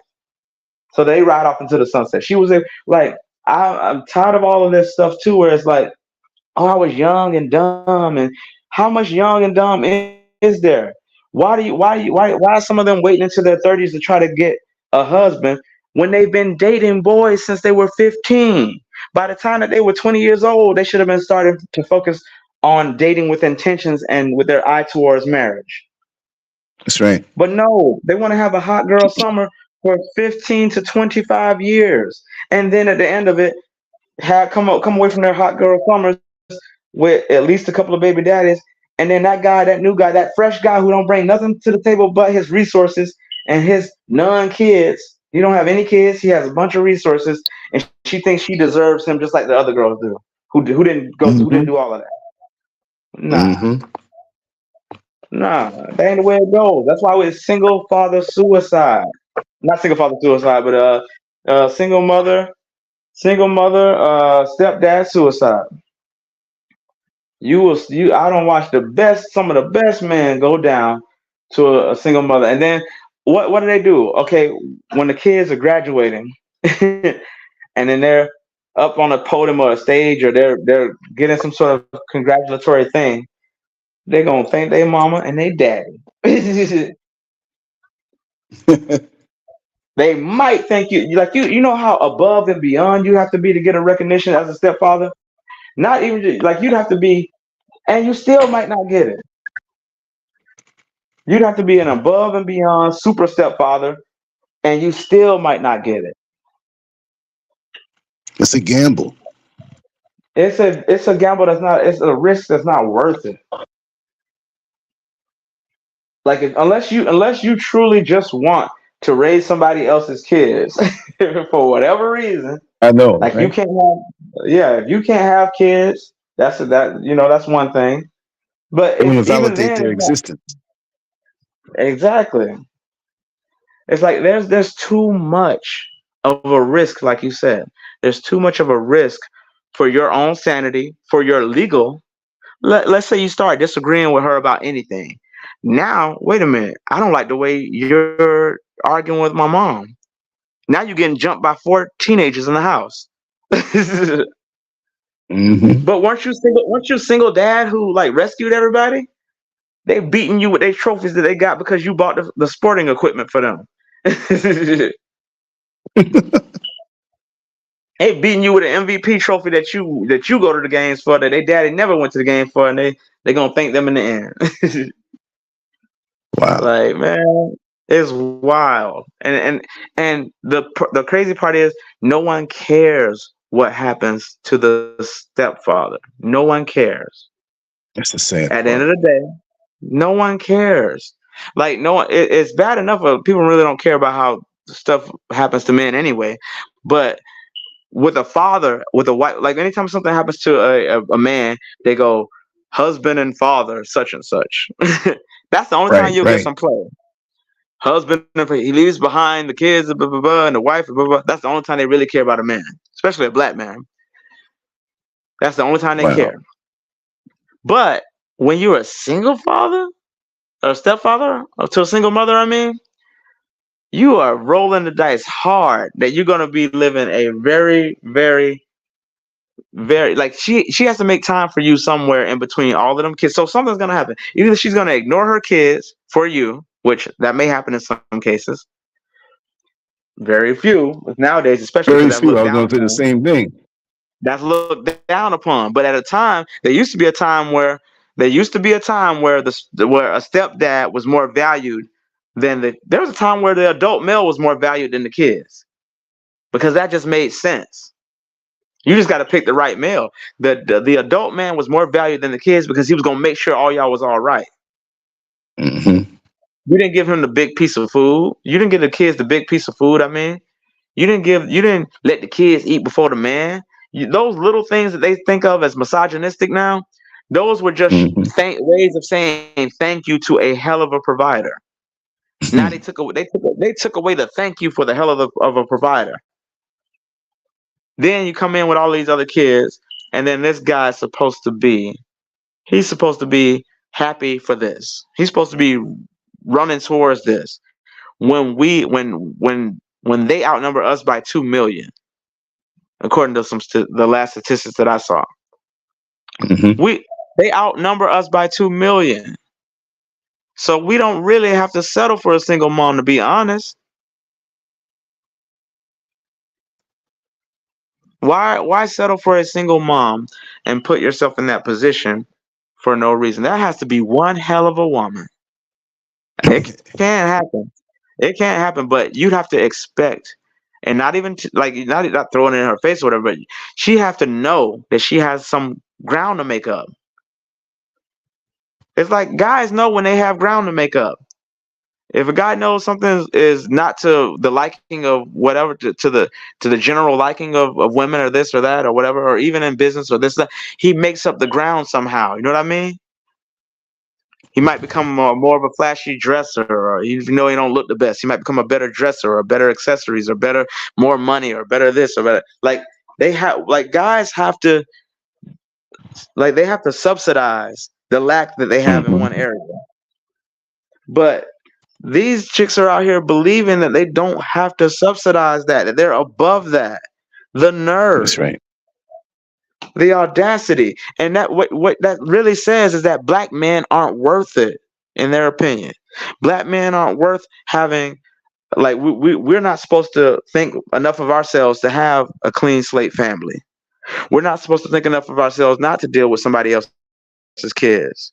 We're not supposed to think of ourselves like that. We're not supposed to put ourselves in that. We're supposed to think lower of ourselves. Wonder why that is. You're so right. because because they've seen the way society treats us, and they've seen the way society treats their fathers and their brothers and their this and that, and they're doing it in other ways that go below board. It's easy to say that cop shot that dude, or that dude beat that dude in the head, or that cop did this, or that government did that. That slave owner did this. But what about what's happening in the community? You're expecting these boys to be raised without stable male figures. And when they do, when stable male figures do try to interject, then you're shutting them up, and you'll take the kids from out of their life in a heartbeat. You know what'll happen With the quickness. with the quickness. They'll break up a relationship. Oh, I think you're cheating, or she might be cheating. Like and the whole cheating thing, that's using the cheating is used as an excuse. The beating is used as an excuse. But all the statistics show that the domestic abuse for men and women are roughly the same. These days, there's just as much. There's just as many black women beating on black men as black men beating on black women. So that's a wash. That's a wash right there. Statistically, that's a wash. Then the cheating thing. That is mere percentage points difference from each other. So there's bilateral cheating both ways.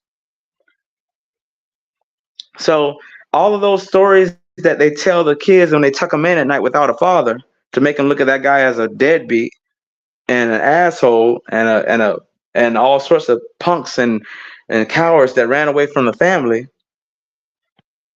You didn't find out. You didn't find out until later that your dad didn't really want to not be there. He didn't want to not be there. But she told that nigga to get out because there was a new flashy gold tooth wearing, fedora hat wearing, whatever the hell the style was at the time. A fedora, a gold tooth, he got a Cadillac. He gonna take care. That'd be the predator that they invited to the house and got rid of the good man for. Mm-hmm. That's crazy. So then these kids got to get used to this revolving door of dudes, and then they don't see anything wrong with it. Even if those girls started riding the cockatoo carousel, once they started riding that carousel of dudes, then they don't even see anything wrong with it because they mama used to do the same thing. They don't even see it as odd. They don't even see it as odd. True. So yeah, being a stepfather to a single mother is a lot of risks, and you can have your whole empire come down. Like she could leave and take half, and you're supporting her kids with somebody else. You know how many names on birth certificates are really, fiction? That's fiction on that birth certificate. For real. That's straight up story time on that birth certificate. Not indicative of the real, Yeah. But the birth certificate can tell a story. Exactly. And that a lot of times we get into the whole situation of so excited because the kid is here, and you're excited about the new life that's around, and you don't even care about dotting your T's and crossing your I's, making sure it's all right. That's why mandatory paternity tests need to be a thing. Mm-hmm. Not only for the protection of men, but also for the protection of the baby. That's the way that they can get that mandatory paternity test to be a thing. Is if the way they sold it to the courts is that we need to know, because what if that child has a medical issue that needs to be addressed one day? How do you know? You need to know. So it's insanity, and we got all this disarray, and we don't. Stepfathers are not nearly as respected as they used to be too. Men aren't respected as they used to be in the community, to be honest. Everything But especially dropped. stepfathers. Yeah, Mm-hmm. all of that. Like I said, that feminism that was sat there and worked on everybody for 60 years. They've been working on America's mind for 60 since the 60s. You know, about toxic masculinity. And again, some of the stuff is great.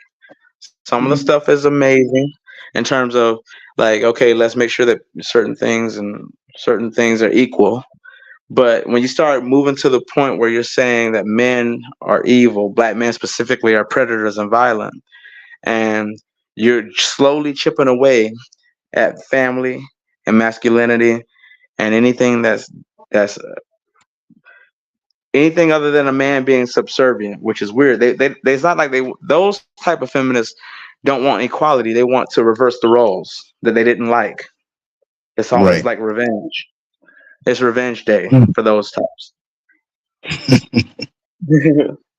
So yeah, like why? Like I would love for someone to come in and say any reason why it would be advantageous for a guy to become a stepfather to a single mother and her kids, unless she was going above and beyond as a great woman.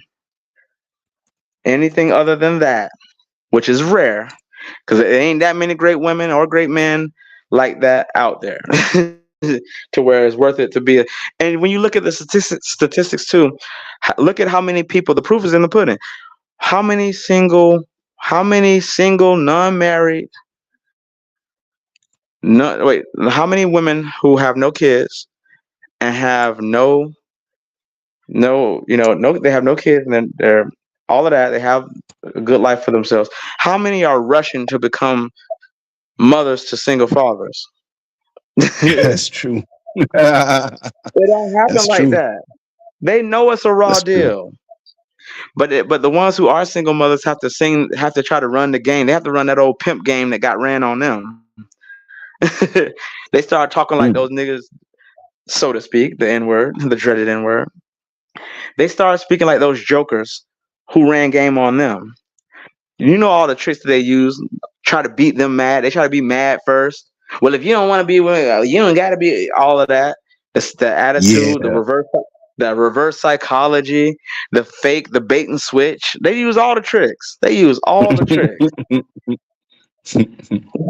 Would you say the masturbating switch? No, I'm just playing. The better masturbate and switch. I heard this one white dude was talking about how he like on Facebook we were joking around about some of these sites about all the single mother stuff, and he was like, "That's why when I approach him, he says he approaches them with a fake profile already and a burner phone. They never know Wow. who he is. Wow. They say he meets them like that. He meets them as a false identity." I'm like, Whoa. man, that's brilliant. I was a little amazed by it. I was like, man, that actually kind of is brilliant. Like they don't even really know him for real. Wow. And he doesn't have a wife or anything like that. It's like he's like he knows the type of ratchetness that's out there, and he gonna treat them in kind. It Mm-mm. I can't say was that's a bad hilarious. idea. I knew one guy who Not was affluent, whatsoever. and he would show up with an Yeah. old Toyota with a coat hanger holding the bumper up and smoking. Nice. And they would turn him down, and they would see him like at the supermarket or Walmart, somewhere with a nice car and dressed up. I say, wait a Huh? second. Now they want to know, like, what's up? It's like, you ain't Yep. passed the test. He'll tell them. That's right. That's You didn't want me like that. Don't want me now. exactly.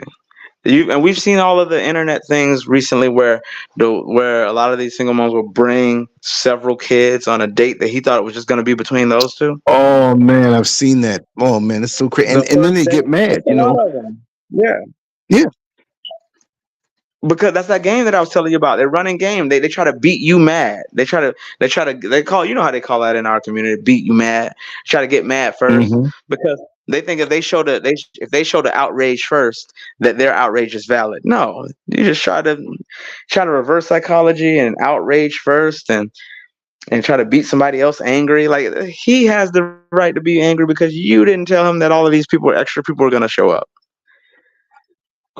bringing teenagers and stuff like that. Bringing them hungry too. Over Bringing them ordering. hungry. Ordering the Over top stuff ordering. on the menu.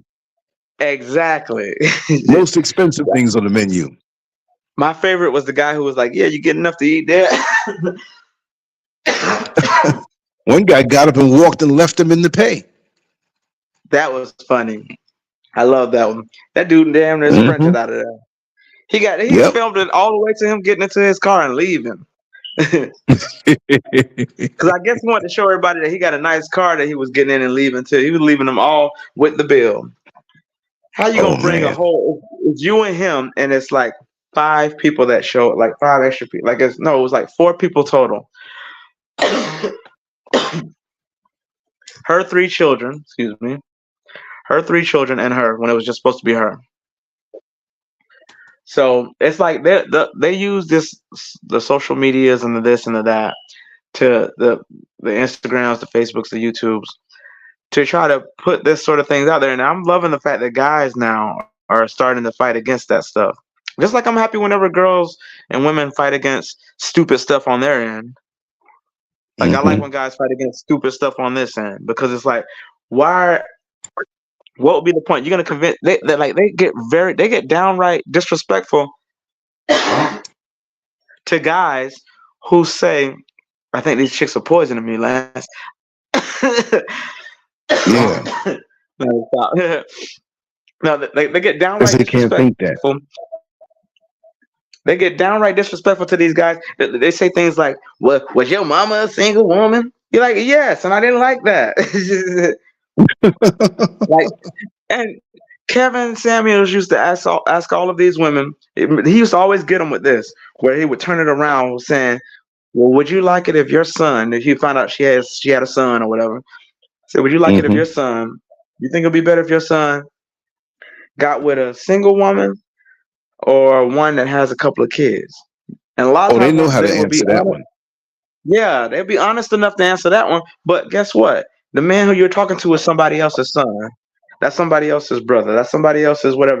Men don't even get to be seen as human men don't get to be seen as human until they start being black men. I should say, black men don't even get to be seen as human until they start making themselves a resource to other people, specifically black women. A lot of times, and that's the truth.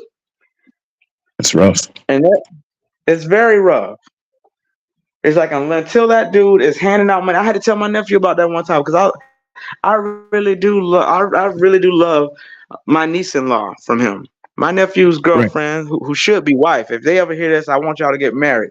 But they have a kid together. For the longest time, they didn't have a kid. They were high school sweethearts type of thing. And they still together. They're in their late 20s now, almost 30. It is very nice. She stayed with him through his craziness, because she asked me one time. She's like, "Do you think I should stay with?" I was like, "I'm gonna be honest with you." I said, as his uncle, I want you to stay. As your uncle, I would tell you to leave. Yeah. But I was like, but for the sake of both of y'all, I really hope you do stay. Because I really like her, but I definitely I would not want to see her get dogged out by him, and he's not like that. So I really like their relationship a lot. She slept outside, like when his mom wouldn't let him in the house at certain times because he came too late or this and that. That girl slept outside with him. She done been in the trenches with him. And I really respect and love her. I'm looking at her Mother's Day card right now that I didn't give her yet. Because she had my great niece with him. Right. But yes, but for years I see them together, and she's just the most cool person and the most welcoming. And the tribunal of trifling chicks try to mess with her when they mess with all the girls that come to the new women or new men that come to the family. Unless they only the ones that come to the family with money for those trifling tribunal hood types is drug dealers and pimps and types of things, because they know they're supposed to come in like that. So they don't charm all of those type of women with money. And then that girl got to suffer the repercussions of that. It's crazy. But yeah, like it's a crazy thing where women have all of the kids, a lot of the kids or whatever, they're going to put themselves in the same sexual market value as women who don't come Yeah. with all of that.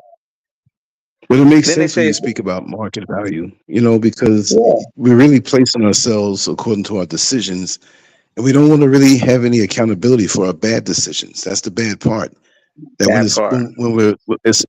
the mirror is turned around for them to see themselves, they don't want to see that part, and it makes you wonder why gener, gen, generationally how they can see the prior generation make the same mistakes and they go ahead and do the same thing like it's okay and expect more, expect to be wined and dined. Let me tell you something.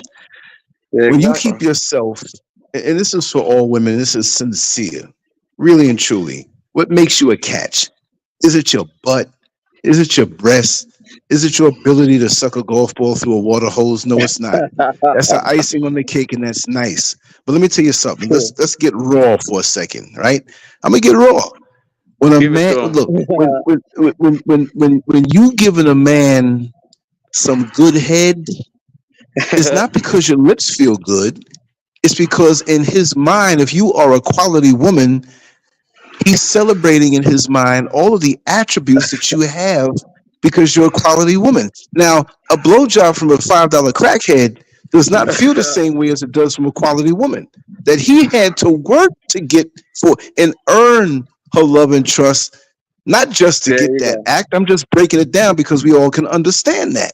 You know what I No, mean? but It's the you're same saying thing it. with You're women. breaking it down If you have a in our quality point. man, you have a quality man that look, women have a innate need and it's put in them to be secured.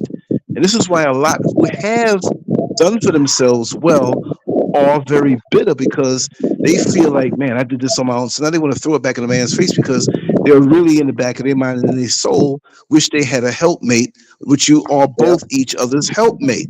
Right. So it's not about the head or the technique. It's about the quality person that you are. So when you make good decisions, and okay, you know, women sometimes make mistakes. The guy said that he loved her and she thought, or maybe she was married before with a guy in a committed relationship and has a child or two. Okay, I'll knock those off. But when you go out there and yeah, haphazardly I have agree. children, you don't think about that. You're not thinking about no career. You're just bouncing around. That's not going to be something that a quality man looks and reveres and wants to wine and dine. When you're a quality man and you Exactly. see a quality woman, it's not just about spending money, but you want to do what it takes. Spend the time with her, show transparency, show that you're really into her and make her know this and be transparent. I mean, a lot of people come in this comment section, oh yeah, he a simp. Well, if you as fellas, if you made the wrong mistakes and you got burned by picking the chicks because of their ass, don't call me a simp for telling you that you need to make the right decisions on the same way. See, it goes both ways for men as it does for women. You understand? So, oh yeah, yeah, True. he a simp. Well, the simps that I see that's out there that I mean, you do have dudes who are just like want to get a sniff of the panty and whatnot, and that's it. But I'm just Yeah. saying the dudes are doing good. You can't call them all simps. They just making the right choices. If you went to the hole in the wall club and didn't check the chick out and she's in the corner in the dark and you grounded up on her and oh man, it feels so good. I'm gonna take her home tonight. You drunk and you put a baby inside of her and realize you in a long line of baby daddies. You understand? And it's chaos and confusion. Don't And your call the child is guy that in made there. the right decision a simp because he's doing the right thing to a good woman who deserves to be treated good. And I'm not There you saying go. anyone deserves bad, but you put yourself in line for more bad because you didn't keep yourself on a higher level. Plain and simple, that's just what it is. If you're not a And catch, what? if you're a woman who got your career, you know how to treat a man and be that wife. It don't mean if you have a career that you can't be a wife and fulfill what a wife has to do. A man got to go out there and work, but he can still be a husband around the house and repair things and learn how to be the man of Yep, that house. But even those skills are gone now on the man's side. So it's things that men have to know and women have to know. And see, that's people true. don't like that because they got to face their own self when they hear stuff like that. So I'm going to get called a simp or I'm going to get called somebody who hating on women, right? Because see, I'm going to say it this way. These women, they're women who've approached me in my life who had nothing going on for them, and I didn't want nothing from them. But they figured when they got me, they say, okay, I'm gonna throw my pussy spell on them, on Lance. And when I was younger, I jumped and got and did whatever, but wasn't enough to hold me because that's plentiful. And although I don't mess with 18-year-old girls, even when I was in my 20s, there's enough coming off the assembly line with new stuff, and some of them are 18, and their stuff is ran through too. But it's a never-ending supply. So as you get older, that thing is reduced if that's what you're going to use the rope a man, which there's so much of it out there. This is why he sees you one day. Oh man, look at her ass, man. I want some of that. And then all of a sudden, the Yep. next week he sees another ass, and it's ass with no feeling, no love, no commitment, no integrity, no attributes that are decent and something that a man wants to really build a home with and build a family with. Because I'm gonna tell you something raw. When you got a good woman and you inside of her raw, and y'all are committed, and you about to come inside of her, knowing you're gonna make a baby, there ain't no better feeling in the world. Go ahead, brother. You better stop. That's what's up. And it's like you were talking about the guy who had the fetish of the filthy dirty foots. Oh yeah, Over and over. yeah. Like y'all are like, yeah, not, y'all in terms of the ones who want to live that life, you're relegating yourself to the ones who just want to take you behind the garbage can where you got to spit inside the cigarette cellophane. Why settle for that for yourself because you want to live the hot girl summers and you want to seem independent and you want to seem like a boss chick and a bad bee and all of this stuff? Where does that get you? Those bad bitches, as they say, those bad bees have a bad existence because they go Mm. home after all of that to nothing, either to a house with a bunch of kids and no actual life mate, helpmate, none of that, or they go home to an empty place and they're all for their career or whatever, and they don't have any children running around bringing life to the environment. You know, there's a difference there. Like there's no we don't put in enough of an emphasis because there's so many single women already. We don't want to offend Hmm. them, single mothers. We don't want to offend them to the point where we're offending the natural order of things to have a successful family and a successful marriage. We're being offensive in the face of what many will say is of God. We're being offensive to that. Wow. They're being offensive to that. We're all being offensive to that. And we're all implicated in that mess if we don't speak on it and if we don't hold each other accountable to it. Hmm. We're all implicated in it, but especially the ones who are practicing in it, though. They're literally having, raising up kids to have the most, it's like you're giving birth to them in the most messed up of circumstances. Right. And and for a while there was almost no reason, like biologically and physically and legally, there was almost no reason. When I speak in those terms, biological, physically and legally, Right. there was almost no reason to be a single mom, because if you knew that you weren't, almost no reason, because there's a pill.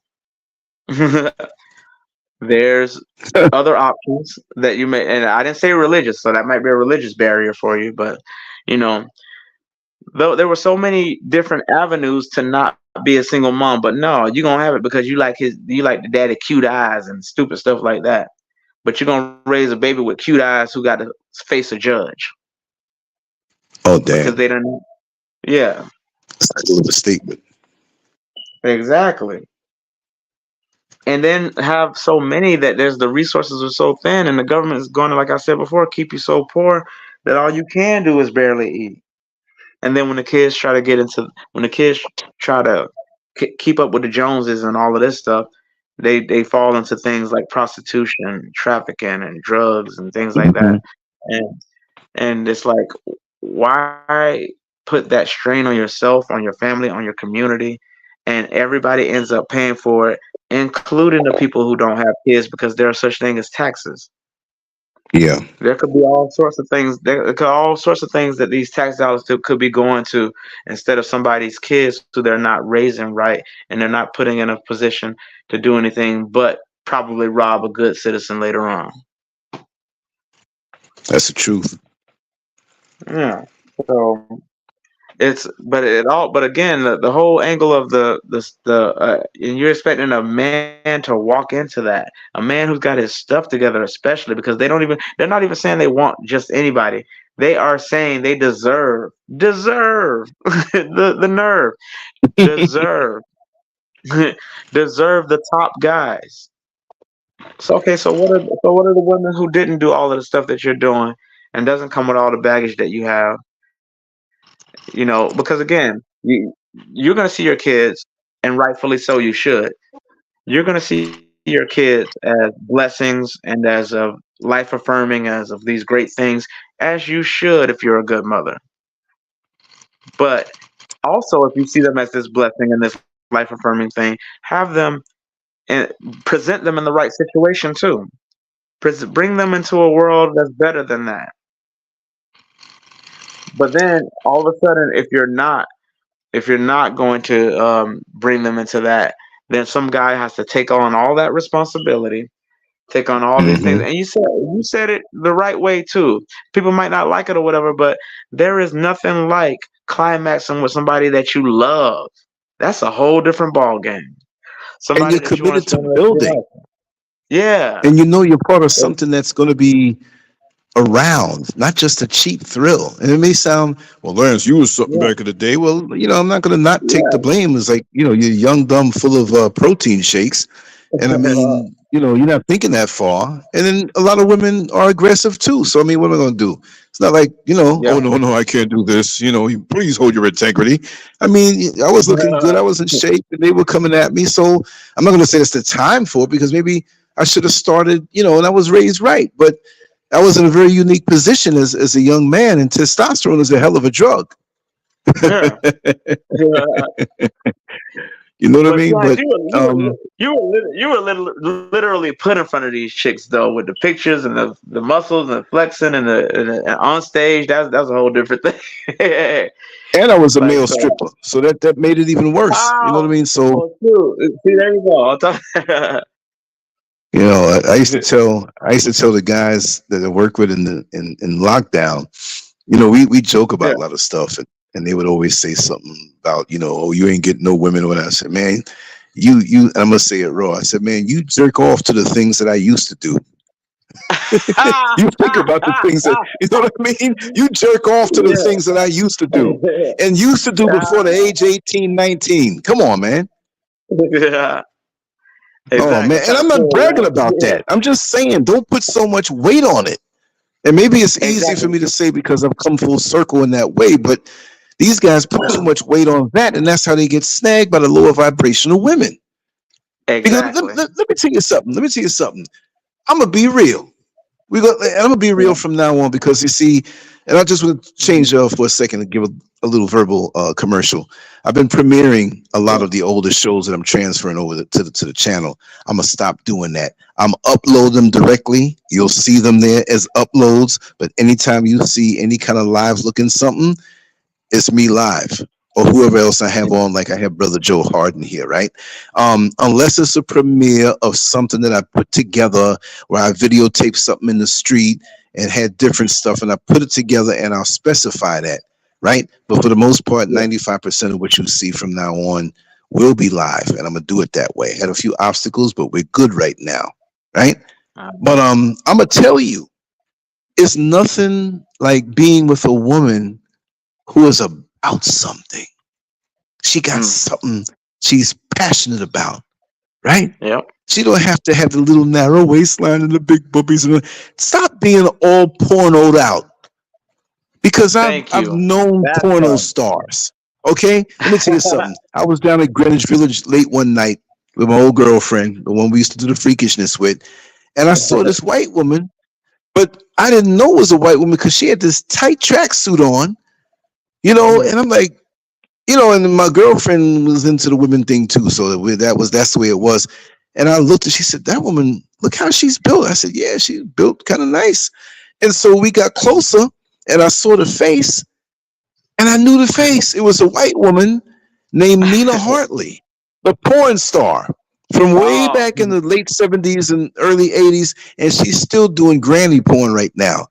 So we walked up oh to her, Nina, how you doing? Yeah, Lord. yeah. Yeah, we like, how you doing? She says, oh, how are you? And you know how she gets down.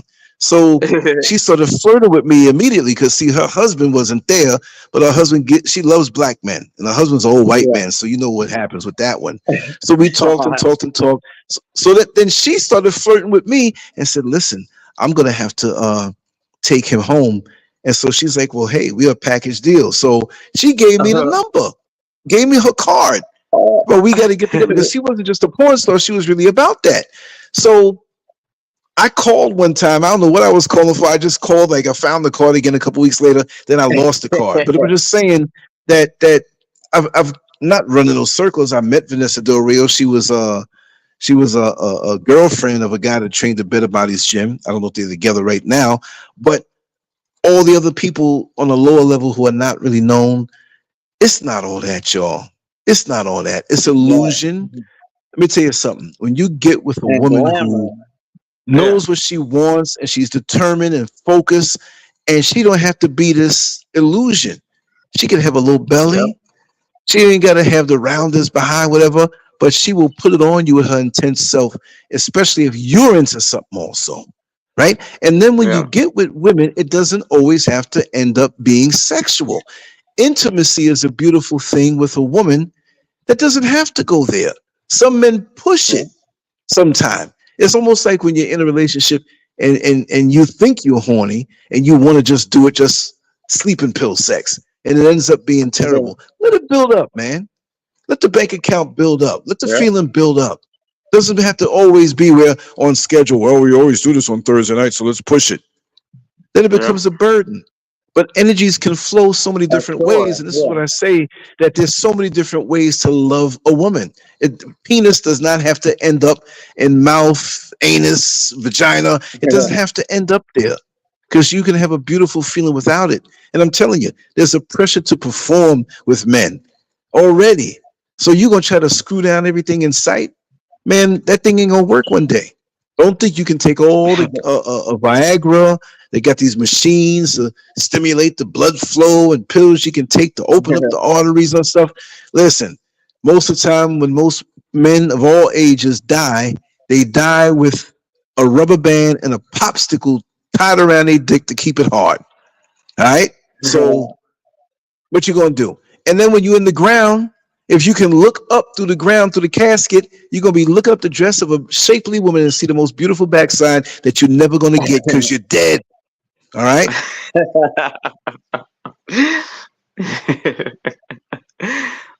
That's right. True.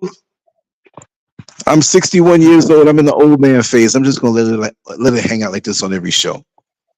Every night I'm going to do a show. We're going to let it, whatever the topic is, we're going to let it hang out. I'm tired of being polite. It ain't get me nowhere. Say it again. What's her name again? Nina Hartley? I have to look this one Nina up. Hartley. Google her. Google her. Yeah. Google her. See? You know, and I was running in those circles. You know what I mean?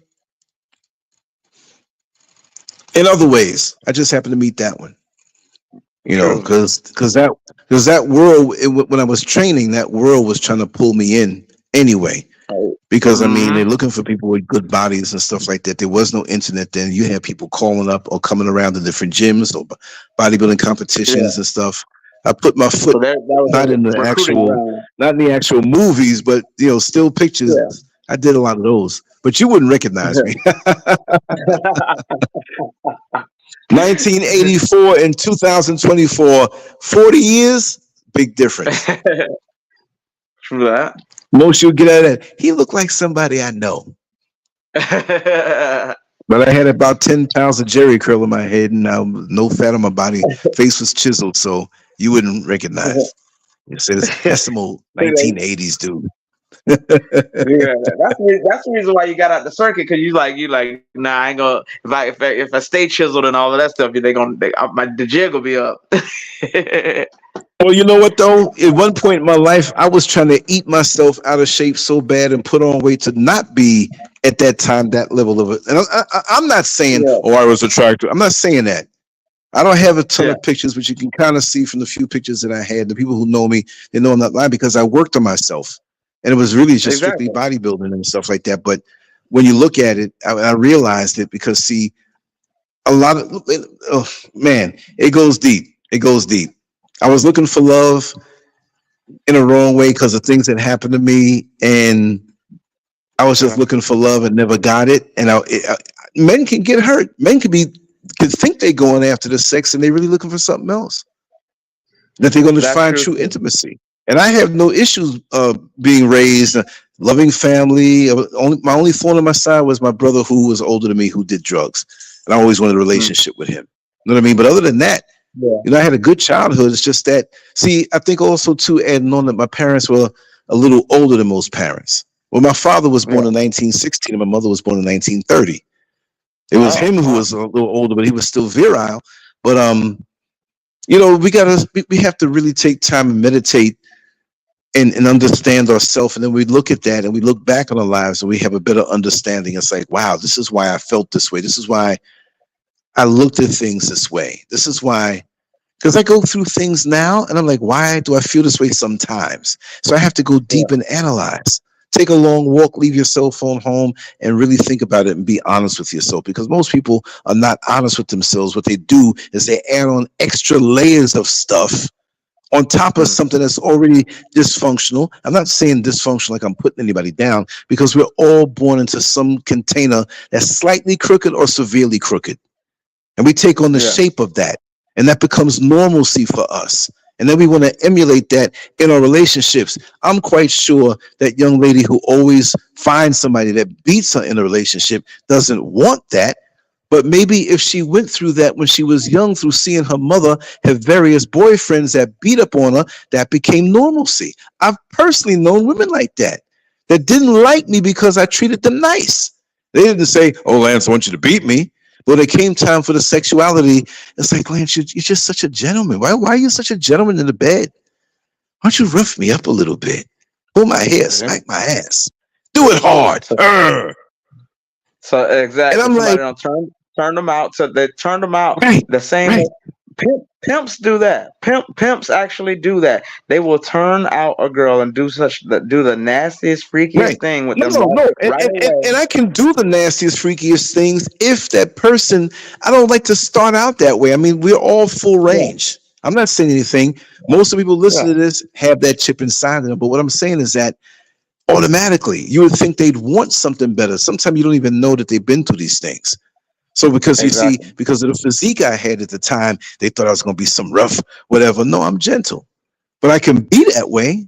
I'm not naturally that way. Like, come here, girl, bend over. I'm gonna give you. I don't care lubrication. I don't care about the lubrication. You're gonna take this thing, and then Yeah, some. Oh my God, I love this. And I've done that with some who requested that, and they were like crazy. I said, okay, you want this all the time, but I don't want to put on a false persona. We got to yeah, learn who we are and strip away them things that are encrusted in our emotions and our soul on a spiritual level, mental level, physical level. Not to say that those things are bad. No, we can role play. I'm a great actor. You know what I mean? But it sometimes we get with people and they're not where they should be yet, not to judge or assess. But have you ever heard of people who met years ago and didn't hit it off? Wasn't nothing bad. They weren't just really attracted to each other.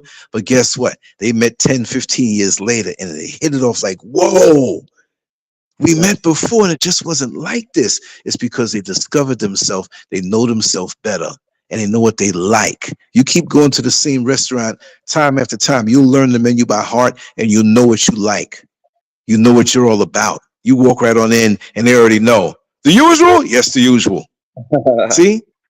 But then you got to, and that's where you have to be with yourself to know how to say, hey, this is what I'm into, this is what I like, this, whatever, whatever. And truly derive, not even just sex now, but derive pleasure from being with that woman. Me as a man speaking, right?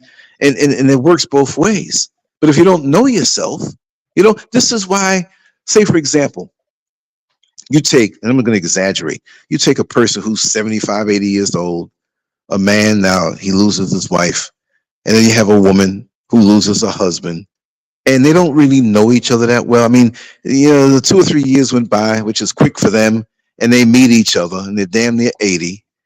Yeah. And he's not functioning the way he was when he was 20 years old. Everything stands up when the wind blows. And she's not as moist as she used to be, like Duncan Hines' cake mix. But Betty Crocker, right? Betty got to use the woman's name, right? So when they get together, they get married quick. They don't really because they know life, and they can sit down. They could damn near sit down in one afternoon and itemize things that they tolerate, don't tolerate, and be honest about their shortcomings and everything. And it's a go. And then maybe 3 weeks or a month from now, because they know they ain't got much time on this earth, they in the bed with each other, and they're not even having sex. They might hug, in the hug from the genuine attraction and honesty of a good connection, like cleaned off terminals on a battery. There's a strong connection as opposed to the rusted, corroded ones.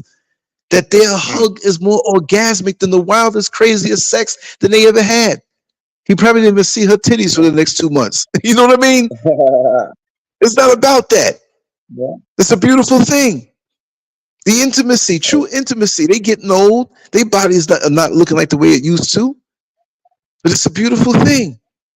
They But they whisper know and them talking so in the bed. They thoroughly. fall off. And Yeah. say it again. They know each other so thoroughly, and they know each other on deeper levels, and they know each other Right, in right. in ways that's beyond physical. But if Yeah, you don't know yourself, how are you going to get to introduce your true self to another person?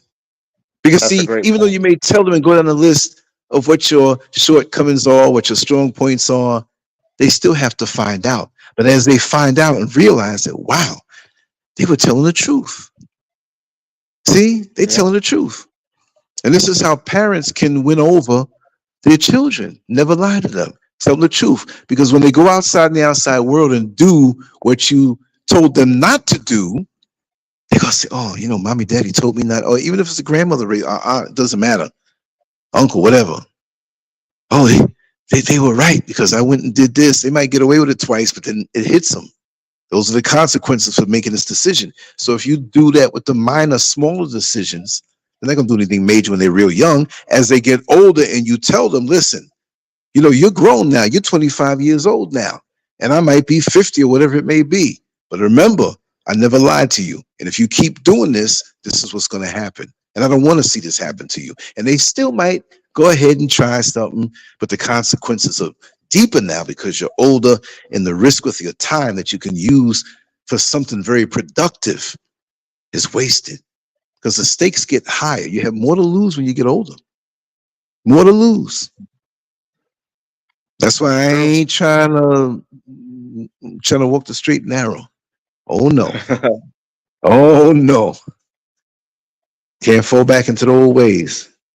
You heard about Lance? What happened? Man, Miss Scurv came home and he was in the bed with 4 women. Now he on the street. He ain't bald no more. He growing a fuzzy gray patchy afro. He ain't looking right. He eating bad food. Ain't do nothing to his website for like a year and a half. Oh, he still got it. I tried to get on it. Well, yeah, I think he lost it. He couldn't pay it.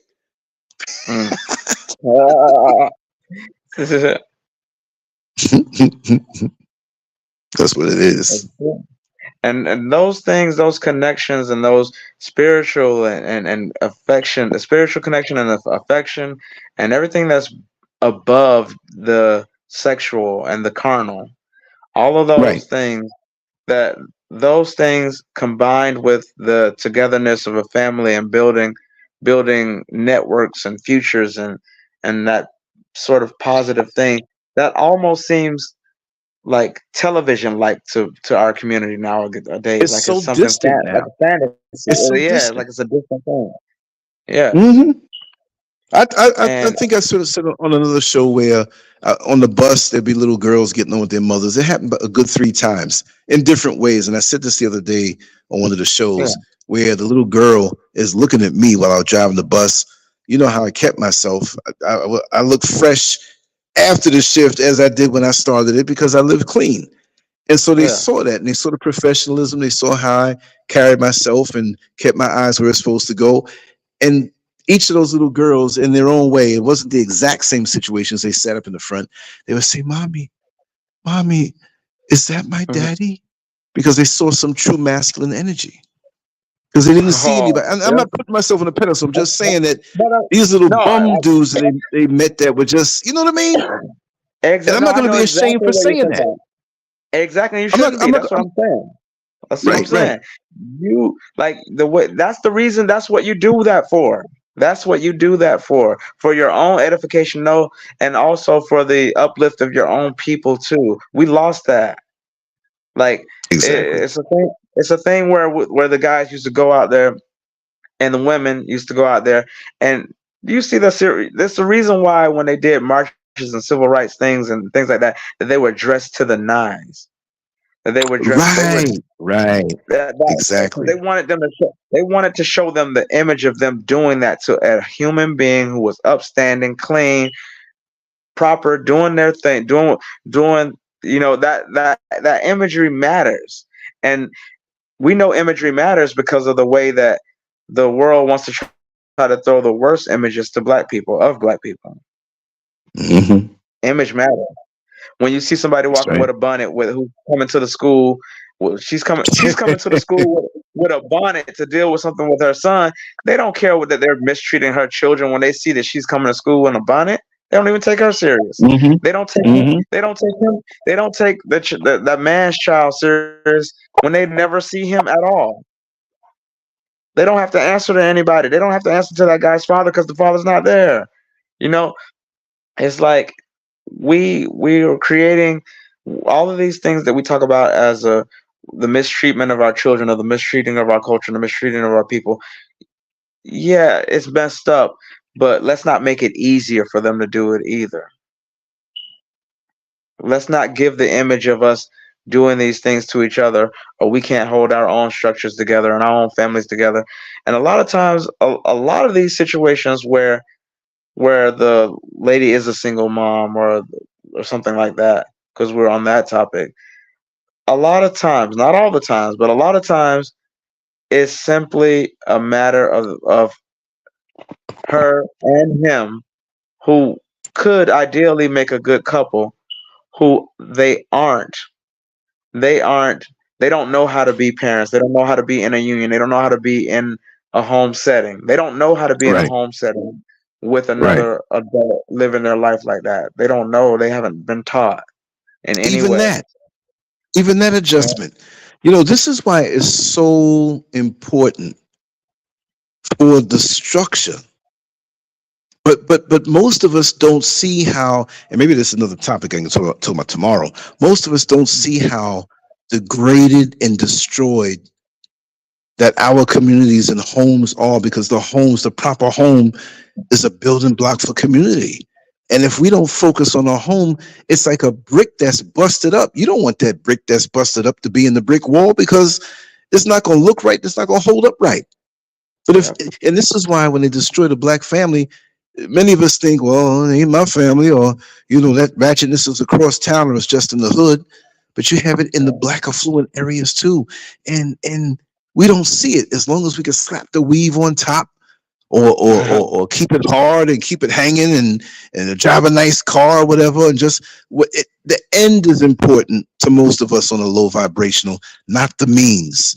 It should be Mhm. about how you do it, the integrity that you infuse in every step of your walk. Not just, well, I got my car and I got my place, and you selling drugs, or you selling ass, Yep. or are you ripping people Exactly. off with all kind of credit scams and all this stuff. You see, Mm. so the ends justify, and then we want to parade this stuff that we didn't get by any righteous means on Facebook and YouTube and Instagram and every TikTok and everywhere else. And look how so many of our women, I'm not going to say all because I never did a survey of all the TikTok women who put themselves out there as You being said some of gluteus them. maximus, but they put You that said out there some of them. first. Yeah, say it Exactly. again. Yeah, they put that out there You said first. some of them. You're They giving a might dance a disclaimer. little bit, but they turn it around to show you their backside so they can get those DMs from them dudes so they can try to get money or a date. You know, you got. I'm gonna call it for what it is. You got chicks out of here who are just food whores. They just want you to take my gifts to meet one time. They food whores, man. Yeah, and And then take dudes think they're pictures of. gonna get some. Yeah, dudes think they're gonna get some, and they ain't gonna really tax you. They don't even care if you bring them to a mediocre restaurant. They ain't gonna take no fast food. But I'm a little hungry, But as and long they as it's eat something that they can show off. exactly. And they take little Instagram pictures too, like at the spot. And when you look at their little Instagram, like how come they always in different restaurants? You know, they got money for that. Because they're a food whore. They food wars. That Their food whore. knees stay clutched tight together, right? Only time they Yeah. open them legs is because of the period or they have to go pee. But other than that, they look all good. They'll flirt with you. You think, you know, they'll tell you, you know, we'll get together next time. I wanted to really come home with you, but you know, my tummy is hurting a little bit. And you're like, hey, or I done got it. or Yeah, I'm there. I'm gonna get or it next time. or dealing with a single mom. That's a convenient excuse. My kids, I got to Right, right, right, right, right. And you know, we had to go to the doctor, so the baby daddy had to come too. You ain't go to Yeah, no doctor. but Baby but daddy exactly, but always got the way to come on in the inside. You open up exactly. like the E-Pass or the Easy Pass, or whatever you call it in your state, that Yeah. little thing that you put up top when you go through the express lane, whoop, it opens right on up. And that's Yes, why a sir. lot of And these dudes exactly. do that too. You know, let me tell you something. Let me tell you something about my brother, my drug addicted crackhead, heroin use, whatever. If there's a new drug, he's gonna use it, right? He's Stop. immune. He's immune to whatever drug is out there. He got to take 10 times the amount. You know what I mean? But yeah, to He get a could high. he could touch He he could touch fentanyl with his bare hand. out there. Yeah, I'm telling you. I'm telling you. He could sprinkle it on his food and it'd be all right. But let me tell you something. And I had my own little rage with I him too, even understand. though I love him very much. Yeah, And I didn't put his I name out, but know. I just use those little things. But the thing is, you know, It's sprinkling on his food. yeah, it's every other week where somebody is emailing me like, yo, you know, do you know where he is? And what I'm like, oh my God, how many nieces and nephews do I have? It's like the King family from back in the 70s.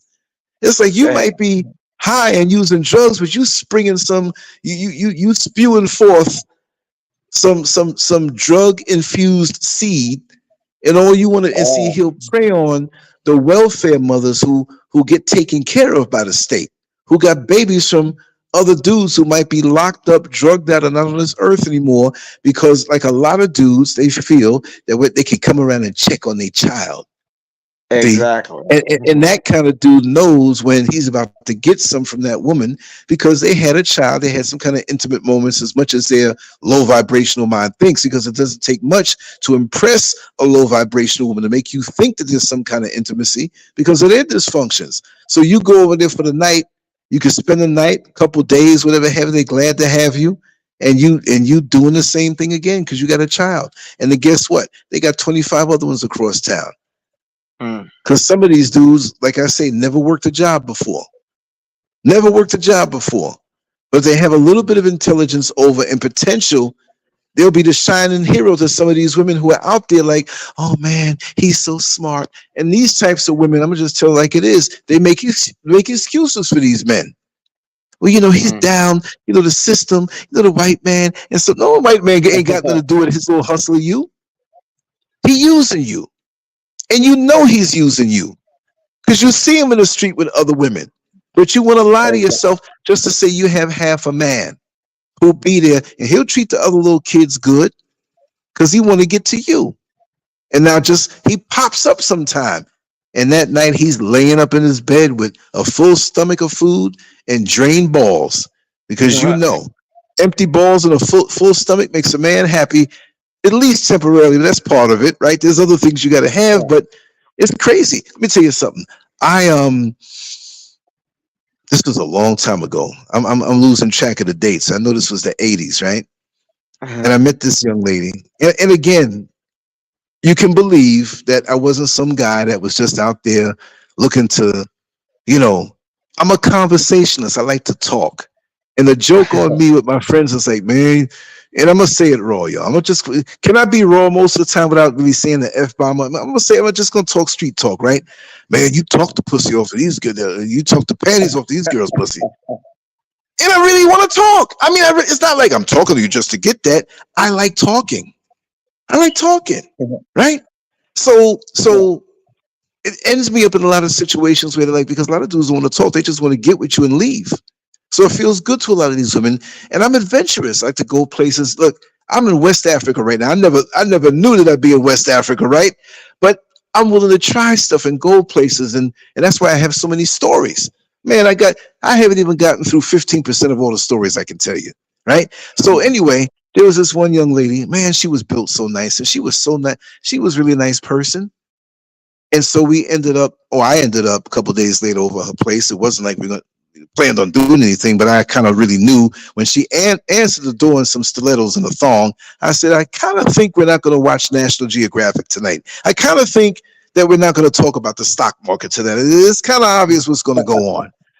So, I felt kind of funny because, yo, the place was nasty. Let me just say a little special word to Special K.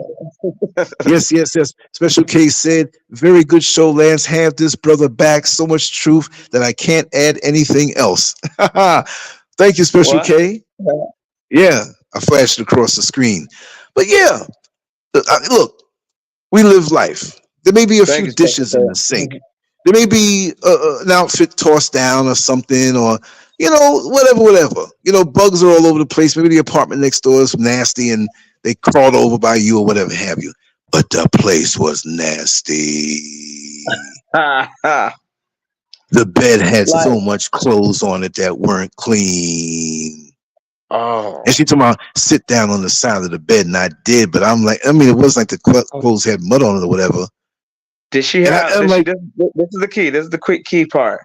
Was the bathroom nasty? Oh, I was about to tell you about the bathroom.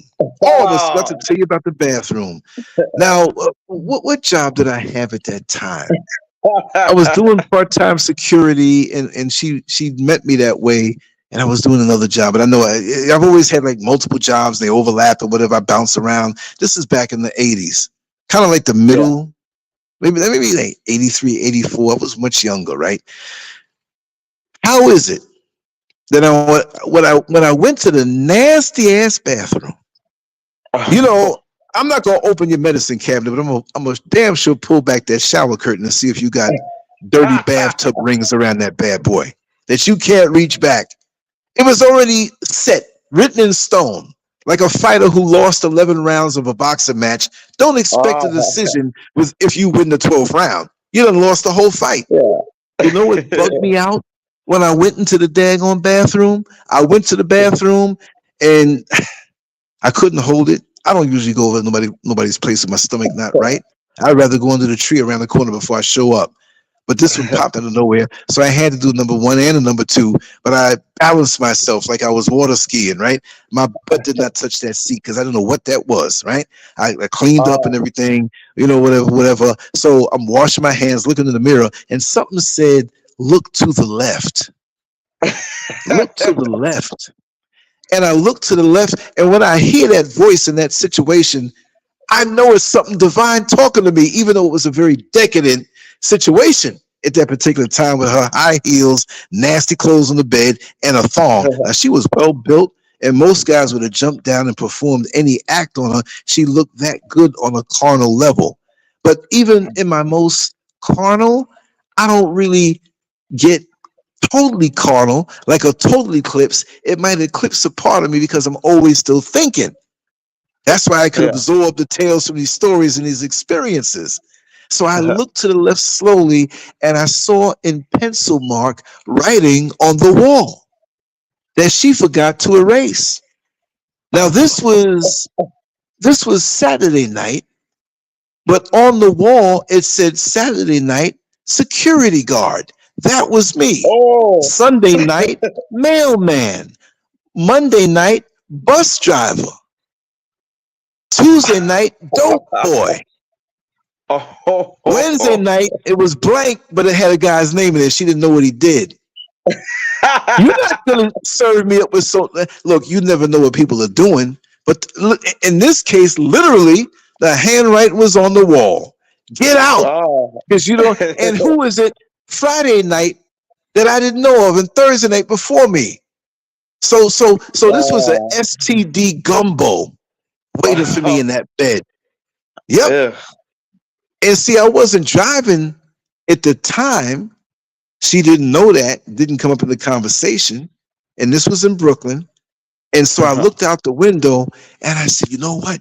I parked 3 blocks over. Let me go grab this, see if I can grab this spot real quick. And there was a spot there. And she didn't know, you know? So I gathered up my stuff. And she said, well, you can leave your little bag. They always carry a little knapsack with, you know, keep toilet paper in there, a little wash rag, a little whole bag at that time. But we all should keep whole bags because when we get older, it's not always a whole bag. It's maintenance. You know, even out here in a crowd, I keep a full roll of toilet paper in my knapsack because out here is notorious for going to a nice restaurant, ain't no toilet paper. What am I supposed to do? So that's been ingrained in me in my adventures, right? And a little oats and raisins in a Ziploc bag in case I'm somewhere hungry, don't want to eat the food there. I'm not dumb. I left out of there and never came back. Never came back. Now, we had caller ID back in that day. You know, the little caller ID box. Now it's something that you always get. But when somebody calls you on your phone, she was ringing. You had the mailman the next night. You had the dope boy. You had the bus driver. And you had that guy who's probably just hustling again. You don't even know his name. I don't want that. I'm not saying all women are like that. But you see, sometimes as men, we apply a template of perfection and righteousness on women who don't deserve it because we don't really know them. Only when you get to know them and you take time do you allow that to happen if they're really that way. But because we see something that we want on that, you know, physical level, we try to patch it up and make it right, but we don't know if it's not right or not. So we gotta be careful. And that goes for women to the men. You know what I mean? Because some guys and some women will get with the opposite sex and get whatever kind of pairing it is on stupid stuff. Oh, he was so cute and he had a 6-pack. Yeah, but he had an incarceration record from here to juvenile. From here to the time he was an embryo, he was committing crimes. Beat up his twin in the mother's womb.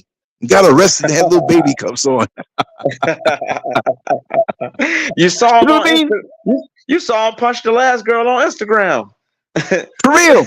Yeah. And not only that, but he weighed more than his credit score. And he was only 120 pounds. So his credit score was nothing. All right. So, you know, but we always, you got to remember too, like I said before many times, you're not going to be paranoid, but you really and truly got to damn near almost be paranoid these days with dating. Take your time. Follow your gut. Look for true validation. Don't just take it as face value because they say so. I mean, you're not going to have them like they're in police headquarters in the back room under the light, handcuffed. So you say that you have a degree. Show it to me. You'll see it after a while. You know, and I mean, maybe it's a light date. You don't have to go through all that. When you're moving from one phase to the next, man, at least, you know, and be ready to have transparency. You know what I mean? I mean, dudes out here, jacked up credit. It can happen to anybody. But yet and still, they're trying to get with somebody because a lot of dudes out here looking for a place to live. A lot of women out here are looking to be saved. And just like you said, the bum deal. You know, you get in there and you can do less for your child because you done took on this. Or again, true love and commitment. You have women out here who have kids who are really ready to change and clean the slate and face accountability. Okay, I'm cool with that. But it's not an easy thing. It's not an easy thing to come back from. It's just like when you're on the highway and an animal jumps out in front of you and you got to take that wheel and sway way over and jump over the double yellow line to avoid hitting this animal. Well, guess what? You got to turn around, and we got Boys the Expat coming on in. You got to turn around and correct that wheel. Whoa, welcome on in. How are you? Oh, Expat. Brother Lance, how you doing, Brother Lance? Oh, I'm good. I'm glad to have you here. We got Brother Joseph Harden. Down this truth. You know, Brother Lance, this brother is a breath of fresh air. It's brothers like him.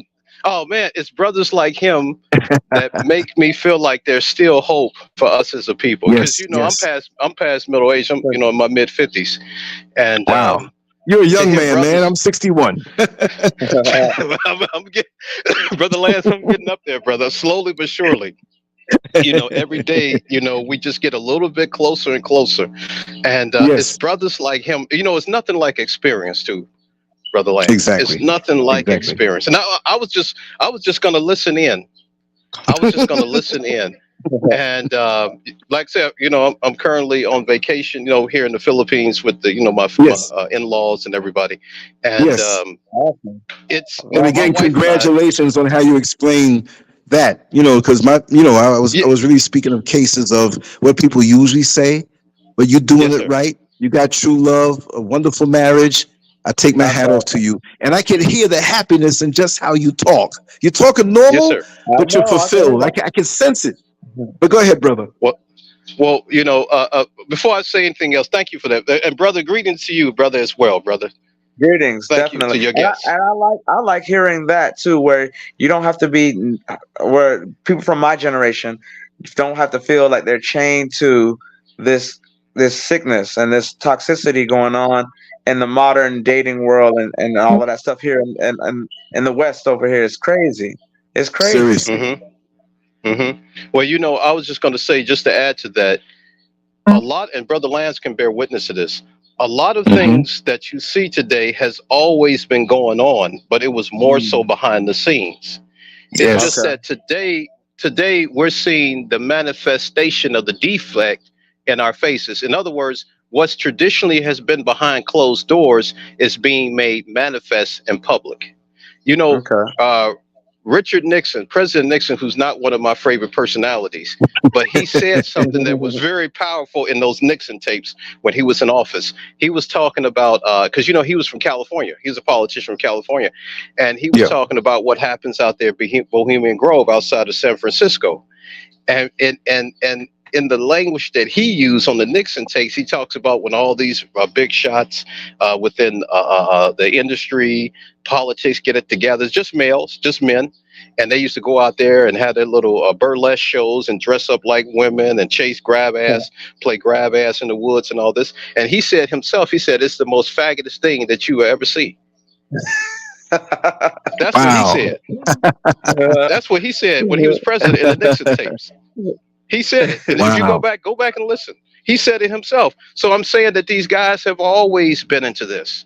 They have always been there, but it was more kept behind closed doors. But what we're Right. seeing when you're talking about this Right. wokeism and all this dysfunction, now you're just seeing the manifestation of it and in living color. That's what I was telling somebody. You are exactly right. I was telling someone about this. I was telling somebody younger about this. Well, no, that wasn't yet. My cousin Carolyn. She Mhm. is about 2 years older than me, and we talk about stuff. We just talk about different topics and things like that. And so, I was letting her know. I was saying that a lot of this stuff, the wokeism stuff, this extreme breakdown of masculinity and of the black family, and Mhm. all of that second, third, and fourth wave white feminism stuff, and then it got linked into the other stuff, and it all became an all-out assault on family and Mhm. on things that were the order of things for so long, and it became this thing where as soon as it was a great detractor away from civil rights. It took Mhm. away from civil rights, and they stepped to the front of the line and tried to take the reins on what was going to be the hot topic of freedom and lack of oppression. And they're at the table, even though they've been sitting at the table the whole time, but Mhm. now their differences are going to be pushed to the forefront just to get the topic off of. Okay, if Negroes can get respect, surely my kink will be accepted. Right. Mhm. Right. Right. Well, you know what is what you said is true, and actually it did happen because remember what's the guy named Bernard Rustin? You remember him, Lance? The Yeah, one that got they are. caught in the car with the two white boys in the back seat. Oh. Yeah. I'm screwed up on the name, but I know the situation. But you remember him, right? Yeah. If you go back and if you look somewhere around the late, this was after Dr. King was assassinated, and he Yeah. Uh, said The Bayard. I think exact it's same Bayard. thing. Bayard, Mm-hmm. Russian. Thank you. Thank you. Mm-hmm. He said the same thing. He said after Dr. King was assassinated, he said the barometer is no longer about civil rights. It's about rights for gays and rights for Oh God. lesbians. Yeah, Mm. he said that. I remember he said the same thing. I think it was in the late 60s or early 70s. He said the exact same thing the brother just said. It's the focus being taken off of black people and black families. It's like because you notice it, the history repeating. It's like I study history and I talk to people like Brother Lance and like it seems like you will be the type of person that I would talk to too, where I take people who have come in generations before me and who have that knowledge, and then I look at what's happening today and I tell my friends and I tell people around my age, like a lot of this stuff that we think is new. And then I reading stuff about what what was his name? I forget his name, but Iceberg Slim and Malcolm X. I read both of their books, but I read them for different reasons at different times. I read them to get an idea of what the 30s and the 40s were really like. Not only just for their lives, but listening to how they describe the times that they were in too. Because I was at a point trying to understand my father better too, because he was born around those times, and it's like, why in the world? And my father's an older gentleman too, as I explained earlier. He had me later in life, and it's like we are thinking that every time that we start to make some headway or we start to push our issues to the forefront, other people, whether it be white feminists or whether it be LGBTQIA or whether it be immigrants, every single time, like clockwork, those groups will start to come up right behind us and snatch our place in line, and it's on purpose. It's definitely on purpose. It happens too many times to not be on purpose. Yo, keep going. I want to run to the bathroom real quick. I'll be right back. No problem. Sir. Yes, sir. Yeah, you're absolutely right, brother. Because I've noticed that where I am currently, in the United States in the Midwest, we're seeing a lot of people from Venezuela pop up. And I just happened to be in Walmart. We're seeing in Florida. We're seeing Brazil a lot. It's interesting because it's interesting because right before I left, I was in Walmart. I was just doing some shopping, just to finish up all my stuff I had to do before I left the U.S. And I began to notice. I began to see this spirit among the Venezuelan people. This, like, as if they're untouchable. And to go back to what you said, even I'm sure with the people in Venezuela, from Brazil, they have the support of the state, the bureaucracy behind them. Just like the gays, the lesbians, the LGBTQ community. In the past, they were more isolated. They were just into themselves as a group, advocating for what they wanted. But they didn't have a power base. They didn't have the support of the government. They didn't have the support of a bureaucracy behind them. But now they do. And what I'm also noticing, brother, a lot of black people say, well, man, if I can't get reparations, if the government won't acknowledge us as a people and our history and what we've been through and where we come from, then maybe I need to jump on the other side of the fence and go with the LGBTQ people, and then I might get something from the government. That's part of the plan too. You see, and that's part of the plan too. The part that gets me is that the attack on masculinity happened, and then the attack on the kids to try to make them think that they're not what they are. Right. For whatever reasons, whether it be whether it's to look trendy with their other left-wing friends, or whether it's to look like they have some sort of empathy for people's movement. You don't play with kids and their sense of who they are like that. Any kid can walk up to you and say, "Mommy, I'm a witch," or "Mommy, I'm an astronaut," or "Mommy, I'm a lion." You're not gonna go get them lion surgery. You're not gonna go get them lion surgery and put whiskers on them. Right. Absolutely. So why are you doing that when? Yeah. Go ahead. No, but I was saying, like, why do that to where it's something that they can't come back from? Well, cause see, brother, it works like this. It's like Yeah. when it talks about when a person gives themselves to a reprobate mind, then Yes. the question becomes, well, what else can I give myself to? Because having a relationship with a consenting adult for them is not enough. Once you cross a certain, see, the human being, I don't believe that human flesh, I'm taking this on the spiritual level. I don't believe that the human flesh is sinful. I don't believe in that. But I do believe that human beings, because we have free will, we can go to any extreme with anything, and there has to be a mind in the human being there has to be a limit set, because human beings, because our ability to think and make things happen, we will exceed the limits. So there has to be something in place for a human being to say, no, I'm not going to cross this line regardless to what happens. I am not going to cross this line, because once I cross this line, it will open up the door for other reprobate type behavior. And that's what's happened when you mentioned about the children. I noticed this after COVID, when they start after the lockdowns and they start having the pride parades. At first, they didn't have the children out there prior to the pandemic.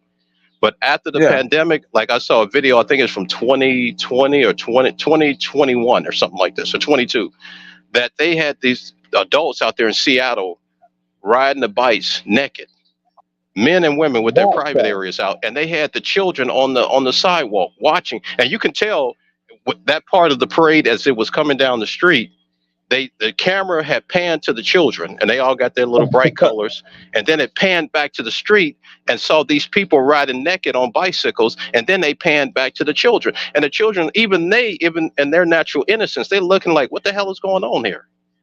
Exactly. Even with them. That was up in Seattle. I saw a still frame picture of exactly what you're talking about. So I know exactly what you're talking about. Like, there was a still frame picture of, like, they took a picture at an angle so that you saw the kid, right? And he had a horrified look on his face, and all you can see is the outline, you can see the naked one cheek and the rest of the outline of a body of an elderly, long hair, gray hair man. And that kid, you could tell how disturbed that kid was by the look on his face. It was like the face was. I'll never forget that picture. Like it was that kid's reaction was traumatizing to me, and I didn't even see it. Was. Yes, it was. Yes, it was. You could imagine being that age, because the kid he looked like about maybe 8 or 9 or 10 years old, something like that. Yeah, it was like a little kid. It was like a little 8-year-old, 9-year-old, 10-year-old. Yeah. So we saw the same one, little white kid with like black, brown hair. Yeah. And then seeing that the only thing that person had on was boots and a hat. That's all they had on. Lord have mercy. Lord have mercy. Were they on a bicycle, or they were just walking down the street? No, they were walking down the street. I never knew what that picture still was from, but now so that's what that was from, because it was like, cause I think it was in the background of that picture. It may have been other naked people too. So yeah. And now compound that. Yeah. Go ahead, brother. Go ahead, brother. No. Go on. You said. I was just going to say, now compound that with the trauma that we have experienced as a people in America. So now you're going to take a people we have the legacy of Jim Crow, we have the legacy of slavery, we have the legacy of oppression, we have all these histories behind us, and now somebody's going to come along and superimpose forced sexuality on us. And we already have that, even in like growing up in our families with family members, but now it's out in the open. It's out in the open now. Before, it happened behind closed doors, but now was the thing, like before. Out in the open, like with the Boy Scouts. They had the Boy Scouts in the Pride Parade. Wow. You see what I'm saying? They had the Boy Scouts out there. First of all, like, they used to have so many controversies back in the day. I remember being in high school in like the 90s, and I remember I remember when we would make fun, like if we found out somebody was a Boy Scout, when we found out it was somebody was a Boy Scout, we was already making fun of them because of all the controversy that happened to Boy Scout. Now they just straight up cut out they just pull the curtain all the way back. Well, you know, like, see, I grew up in the 70s and the 80s, and I remember when I was in the Scouts. But back then, fathers were more involved with young people back then. There you go. So if you had a Scout master who was like that, and you know, mine was black, so even if he knew not to cross that line. Remember, I said there were some lines that you just don't cross. So he knew. Exactly. Yeah, Right. He knew. That Scoutmaster knew if he was like that, brother, he had to come out the house and walk with a piano on his back, because he knew he better not even make a bro. He knew brother. If my father would have found out that a Scoutmaster did something, my father would have ripped that man's head off. That's the type that ended up you know, they went on a scouting trip and they never came back from the woods. Yeah. No, if I'm not saying it didn't happen back in the day, I'm saying that the Scout, it was rare that it happened, at least with the Black Scouts.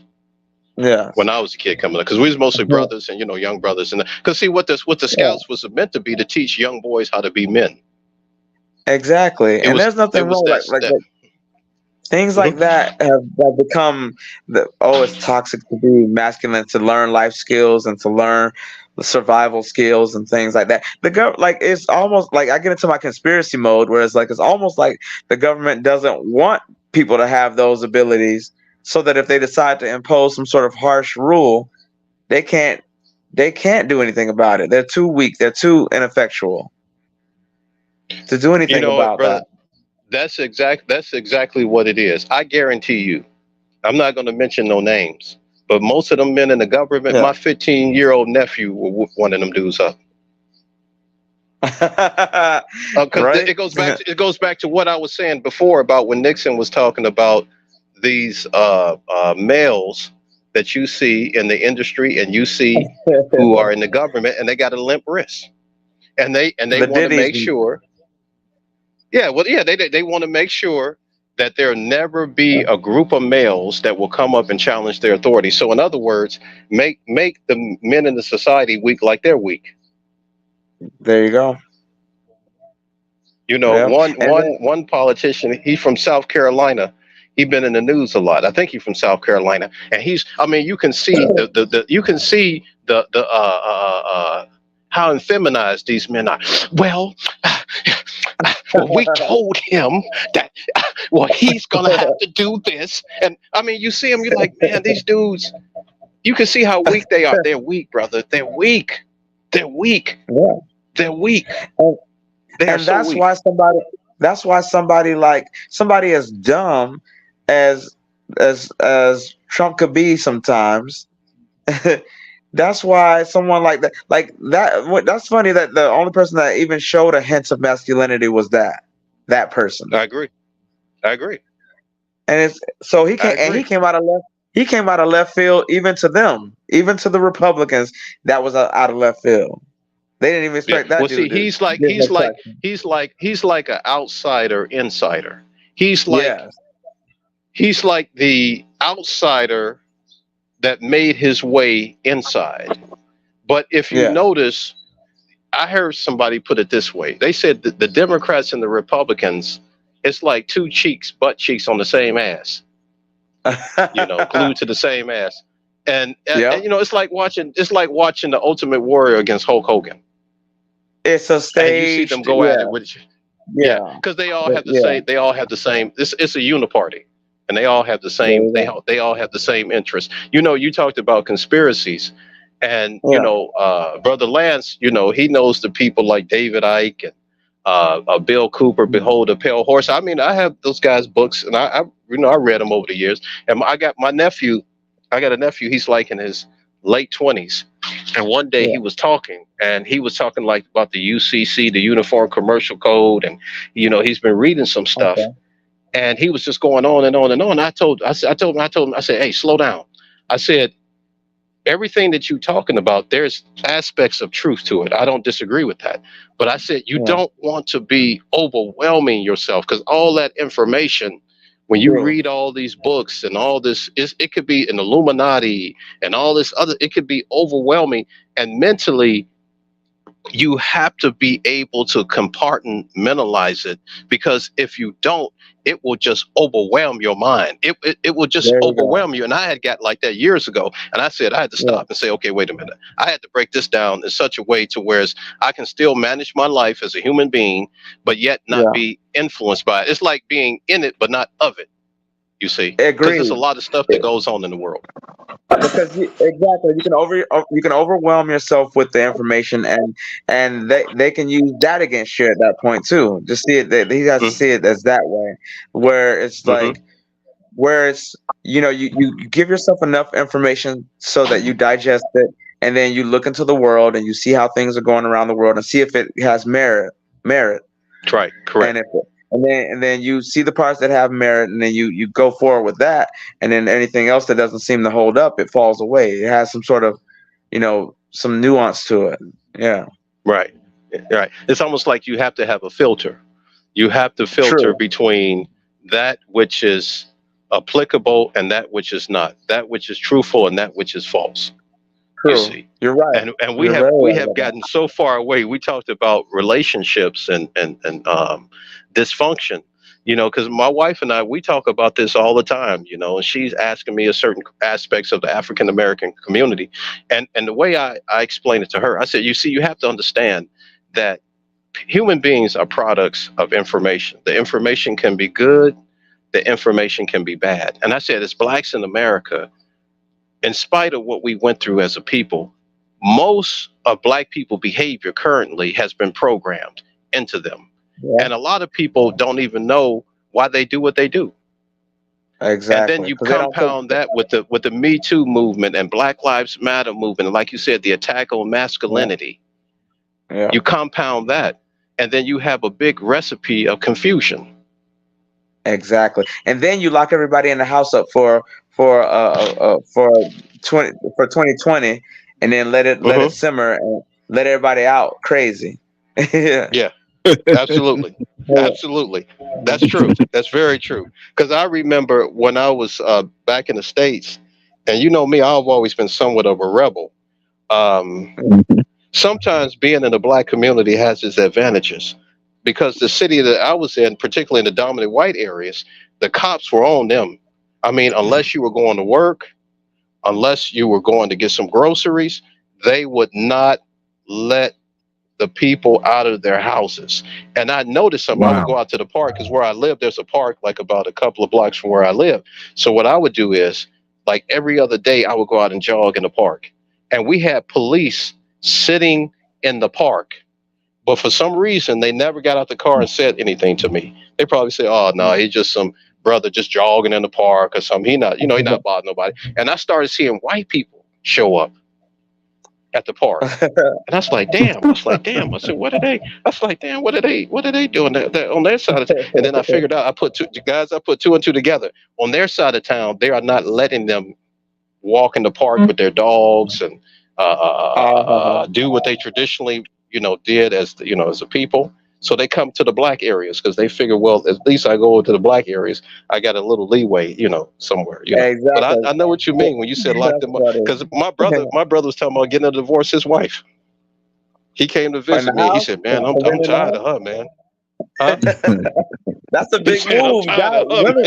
Women usually pull the trigger statistically on the marriage. Yeah, they do. Yeah, statistically speaking, yeah. Yeah, so did he let her go, or was he gonna let her go, or is he just talking? I think it was a mutual agreement.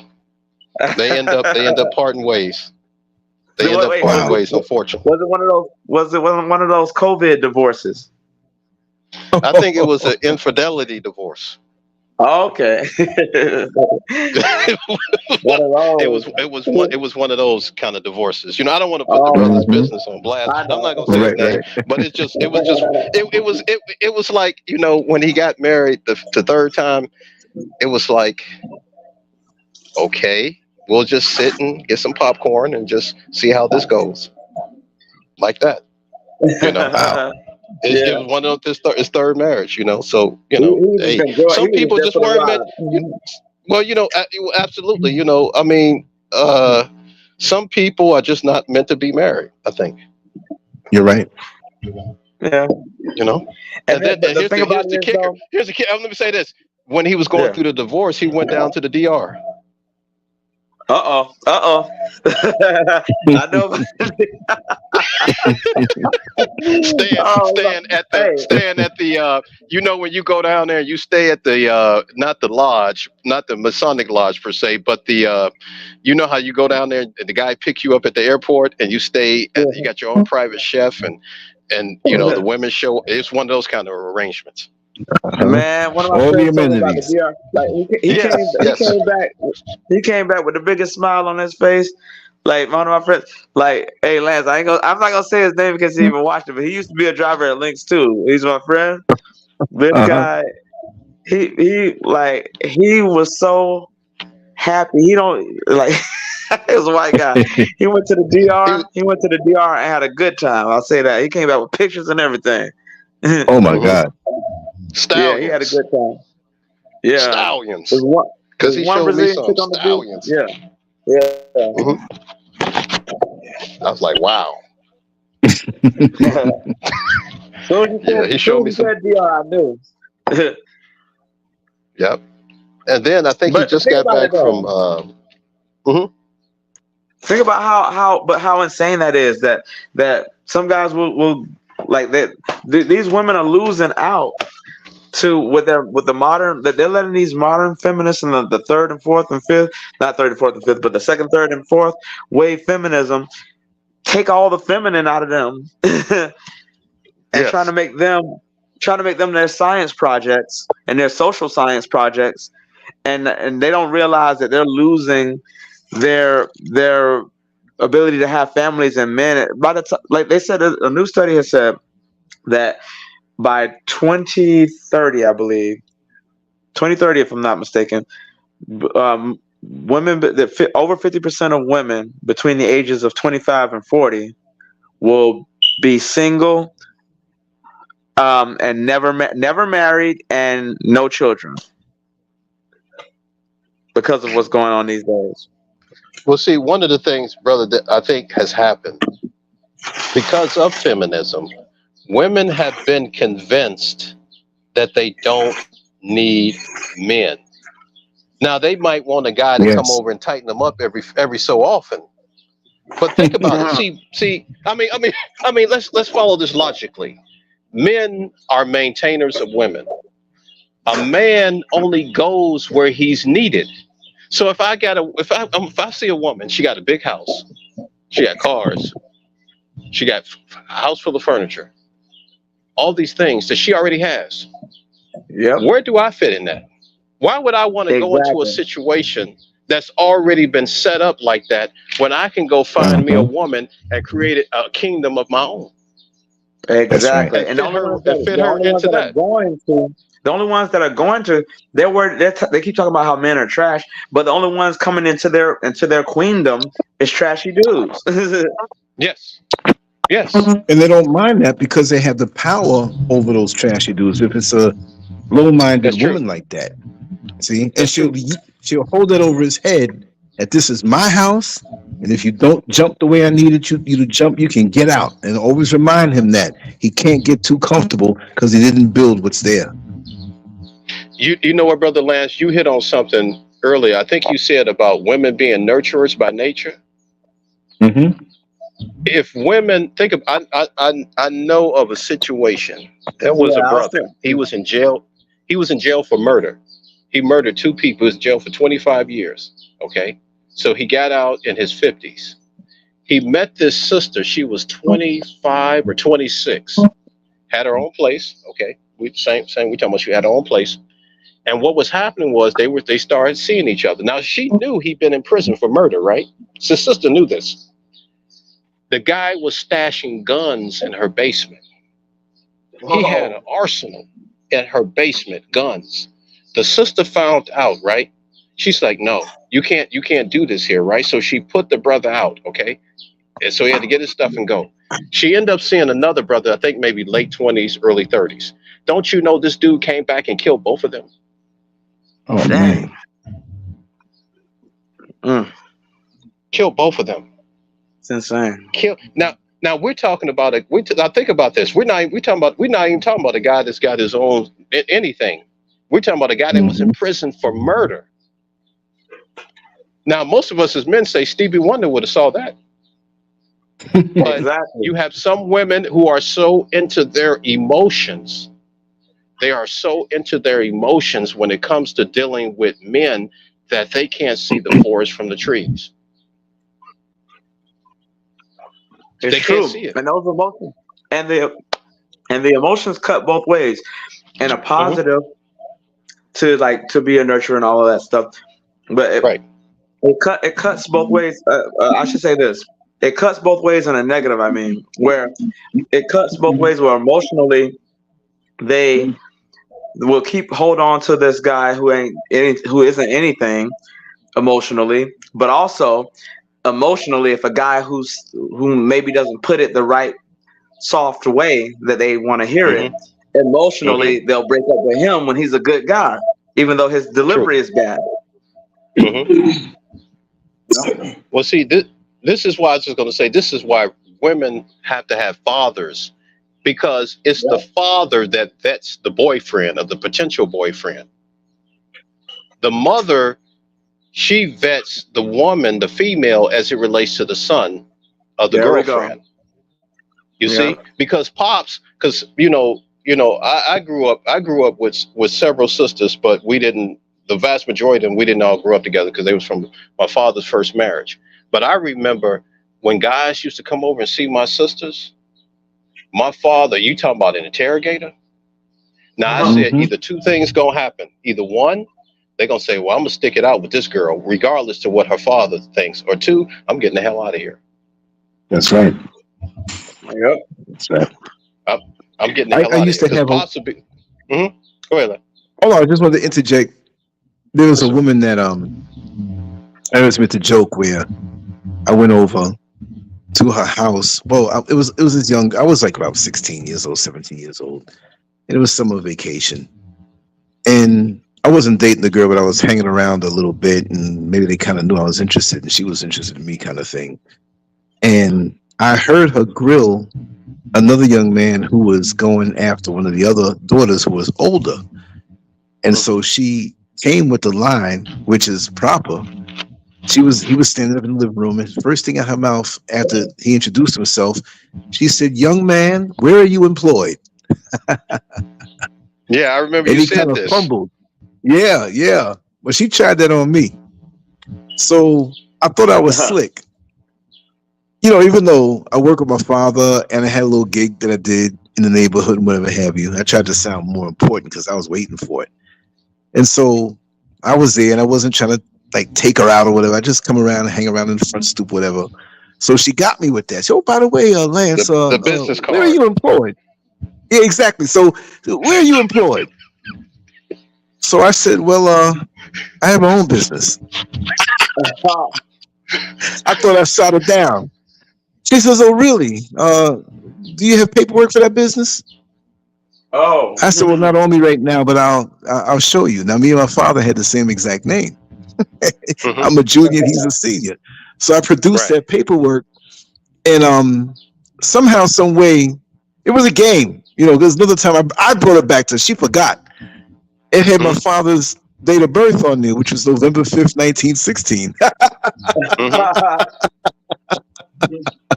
So I was busted. You know what I mean? Right. But she gave me a break. You know what I mean? But I tried. But we need that back again. The accountability from jump. To know that the woman has a home, that she has people who care for her. It's the same way in jail or in prison. When the system there, the COs, the administration, sees that there's nobody sending commissary money, nobody coming to visit, they're more likely to do things to you and get away with it if they can see that. When they see that you're on it, making phone calls to the captain, and making sure this and making sure that, and probably even bugging them, they're gonna make sure, like this one here, you don't mess around with, and that goes across every place in life. When people see that, when there's that father there, there's that male energy, there's that testosterone in favor of that young lady. You see what I mean? They think twice because they know they have a grown man in there, pretty much that just might know all the tricks. If they have intentions that are not honorable, you know, they're not going to hang around too long. If they do, they will, and they will respect that father and want to have favor from the father in a righteous way. It's a system that is broken down for the most part, especially in the black community. It's just open season right now. And people think, and especially the younger folks, think that they can just operate in any kind of way. Just because you push out a baby doesn't mean that you're a grown woman with the right mindset, maturity, and can make good decisions. Because dogs out in the street can procreate. You know what I mean? Yes. You know, it's just like, think about this. A woman will make up a man in her life just to keep another man away from her. You could a woman could be working out at the gym, and the guy see her and try to talk to her, and she'll make up a man, say, "No, I have a boyfriend." Yeah. when she don't even have one, she'll just make up a man, say, "No, no, I'm not interested. I got a boyfriend." And the guy said, "Oh, okay, well, it's nice talking to you." Walk away. She will make up a man in her mind to keep another man, because a man is what stops another man. Yeah. Now we talked about the daughter. What about the son? Well, that's where mom comes in and vets the female. Oh, you like my son? Oh, you really? Well, hey, I'll tell you what. Come go with me in the kitchen. Grab that big basin pan. Yeah. Oh, yeah. Tell me about it. Yep. Tell me about it. And on top of that, but here's the thing. Here's the thing. They're not even in. A lot of them these days aren't in the position to vet these girls because they were never right. Right. True. But I bet you Lance could tell you, like, Miss Scurv, my mom would take these young sisters and say, "Come on, oh, you like my son? Oh, really? Wow, that's very interesting. How did you all meet? Oh, y'all was at Great America. Oh, really? Oh, that's nice. Come in the kitchen with me right quick. I was just cooking this roast, but I need to make some stuffing for. Grab that, reach in that cabinet over there by the left, and grab that big basin." Right. And, well, I just got these nails. You in trouble now. These claws. You in trouble. These claws. These claws. You in trouble now. Oh, you in trouble. I remember I brought a girl home one time, and my mother was like, well, she's very educated, and she's very smart young lady. She's very this, and, she's nice. But he said, I think she needs an older man. Because she was a couple of years older than me. She was a couple of years older than me. And to this very day, we're friends. But I think she feels like my mother stood in the way between her and I getting together. But it was true. She needed an older brother who was more for her, because she not going to come into my space and dictate to me on how things are going to be done. It's just not going to happen way. I mean, I like women, but I don't like them that much where you're going to come in my space and say, well, I said, well, let's have a family. Well, you see, I'm not ready to have a baby yet because I'm working on my career, and I got this going, and I'm working on my 50th PhD, and no. I'm not against a woman being educated, because who wants a dumb woman? Right. But at the same time, remember we talked about the kingdom and queendom? Yeah, a man wants a woman who will fit in his kingdom. That's right. Because most of the time, I mean, guys, and you all be honest, and the women, they would be honest too. If a man came and fit into a queendom, and really deep down inside, that woman don't really love that man. Right. Or respect him. Or respect him. She tolerates him because that's about all she can get. Right. And in the queendom, in her queendom situation, she'll get him to look. It'll be like a reversal of the political wife, whereas a dude just to be a placeholder until she gets the one she really wants. Yeah. Mm-hmm. Yeah, very true. Very true. But the contrary doesn't hold true for them. Those dudes don't walk away with half the time. Those dudes don't want to walk away with anything from them, or the courts won't give it to them. Unlike the women who do the same. Well, you know, I'm feeling sorry for what these porn stars are going to do when they are no longer able to be on OnlyFans and all this stuff, because any decent man don't want to be with a woman like that. Oh no. Oh no. Who respects himself. He don't want a woman like that. How can a woman pair bond? How can she pair bond with a man and she done been with multiple men? Exactly. She doesn't know. She doesn't even know. Like she doesn't even see men as men anymore. She sees them as sometimes these prostitutes and these sex workers. They despise the men they work for. Exactly. They Just despise like the them. Exactly. They despise them. They no longer see them as anyone. So anybody giving them anything, it seems like now it feels like that's why a lot of these sex workers and strippers and all these type, they get these guys who don't do anything for them because they're not getting money from them, so they don't feel like a whore for getting something from them. Right. They feel like they're in a relationship because they're doing the work. And remember, they create. I've been around a lot of strippers, and a lot of them will they'll have that nondescript dude, but their real passion is with another woman. That too. Yeah. I've seen that. I've seen that. Because now they despise men. Because now they despise men. And they won't consider themselves lesbians, you know. They won't even consider themselves bisexual. It's just my friend and we're close. We're helping each other through right now a few things. Yeah. Back in the 90s, I used to drive around a lot of strippers. I think I mentioned that before. That, you know, I did a favor for a friend one time. And when I got to that club that night, I drove all these other girls home. And because the original girl knows them real good, and she says, you can trust Lance, they started calling me. And I didn't have to work the road anymore. I was just taking around strippers at their shows in different states. And then we got to the point where we were going down to Virginia from New York and Boston and Pennsylvania and North Carolina, hitting the different clubs, because when you're in the club the same club all the time, they get tired of seeing you. So you want to travel. And then these girls are basically prostitutes. So I got a chance to bunk with them and see how they act and all of this stuff. And it was just money for me because I done been through seeing all that stuff. So they were trying to get me lured in with, no, I'm all right. I'm here. I'm chilling. I'll watch a little bit. They were turning you into their pimp. Basically, that's what it sounds like, yeah. But see, they knew I didn't have a pimp mentality. I've even had, it was two women, one when I was 19 years old, and one a little later on, that wanted me to be that. Didn't say, I want you to be my pimp.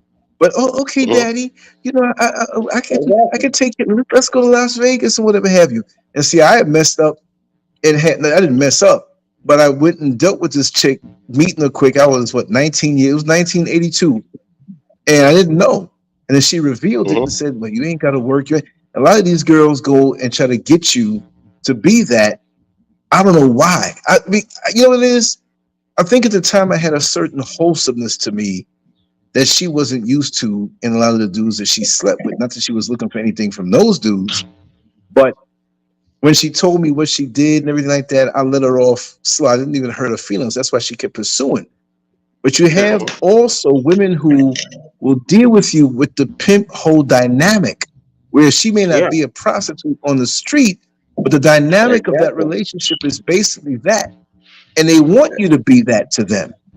They want to do for you because of their own lack of either self-esteem, or they may see you a certain way. And this is how I compare it now. Shut up. If you remember the original Star Trek with Captain Kirk and Spock and Bones and McCoy, they beamed it on the ship. Nomad. The name of this thing was Nomad. He was like, I am Nomad and you are the Kirk. Oh, the machine. Kirk.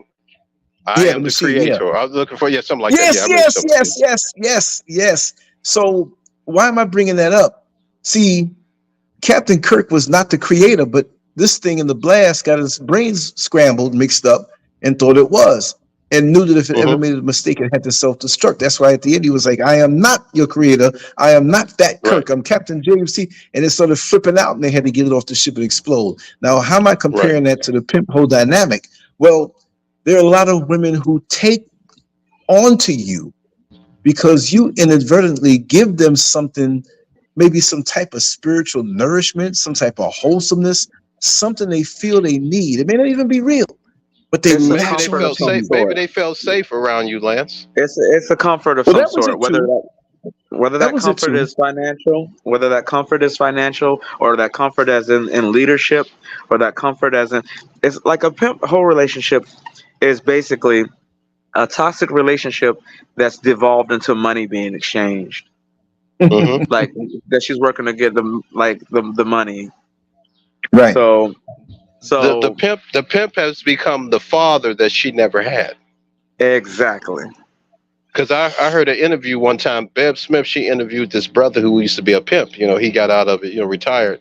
And she asked him a question. She said, how is it that you knew the women that you wanted to get to work for you? He said, the women that worked for me were usually the ones that had daddy issues.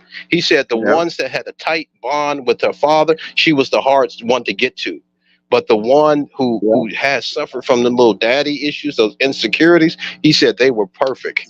He said they were sauce for the goose. He said they were the perfect ones. And he said he always told them that he loved them, but he never showed it. And he said he never gave them money. He would buy them things. Exactly. He said, I never gave them money. So like if he bought one a mink coat, he always knew who he gave it to and where it was. So if he always wanted to take them out or something like this, he said, hey baby, where's that mink coat I bought you a few months ago? So if he would have said she sold it or she lost it, no, if she would have said she lost it, he knew what time it was. He knew she sold it for some money. Because he said he never gave them money. He gave them materialism, gave them things, gave them a place to sleep, but he never gave them money. He just broke it all down. I was like, exactly. He gave them the trappings of something. It's just like the government that I talked about too with the welfare thing. It's like give them the trappings of okay, but don't give them enough to be able to build and resource it off of. Right. Correct. That whole welfare thing is a straight up pimp hoe situation. The government being the pimp. Exactly. That's why they don't give them enough. They don't give them enough to thrive. They just like a pimp. They give them just enough to feel like they are surviving.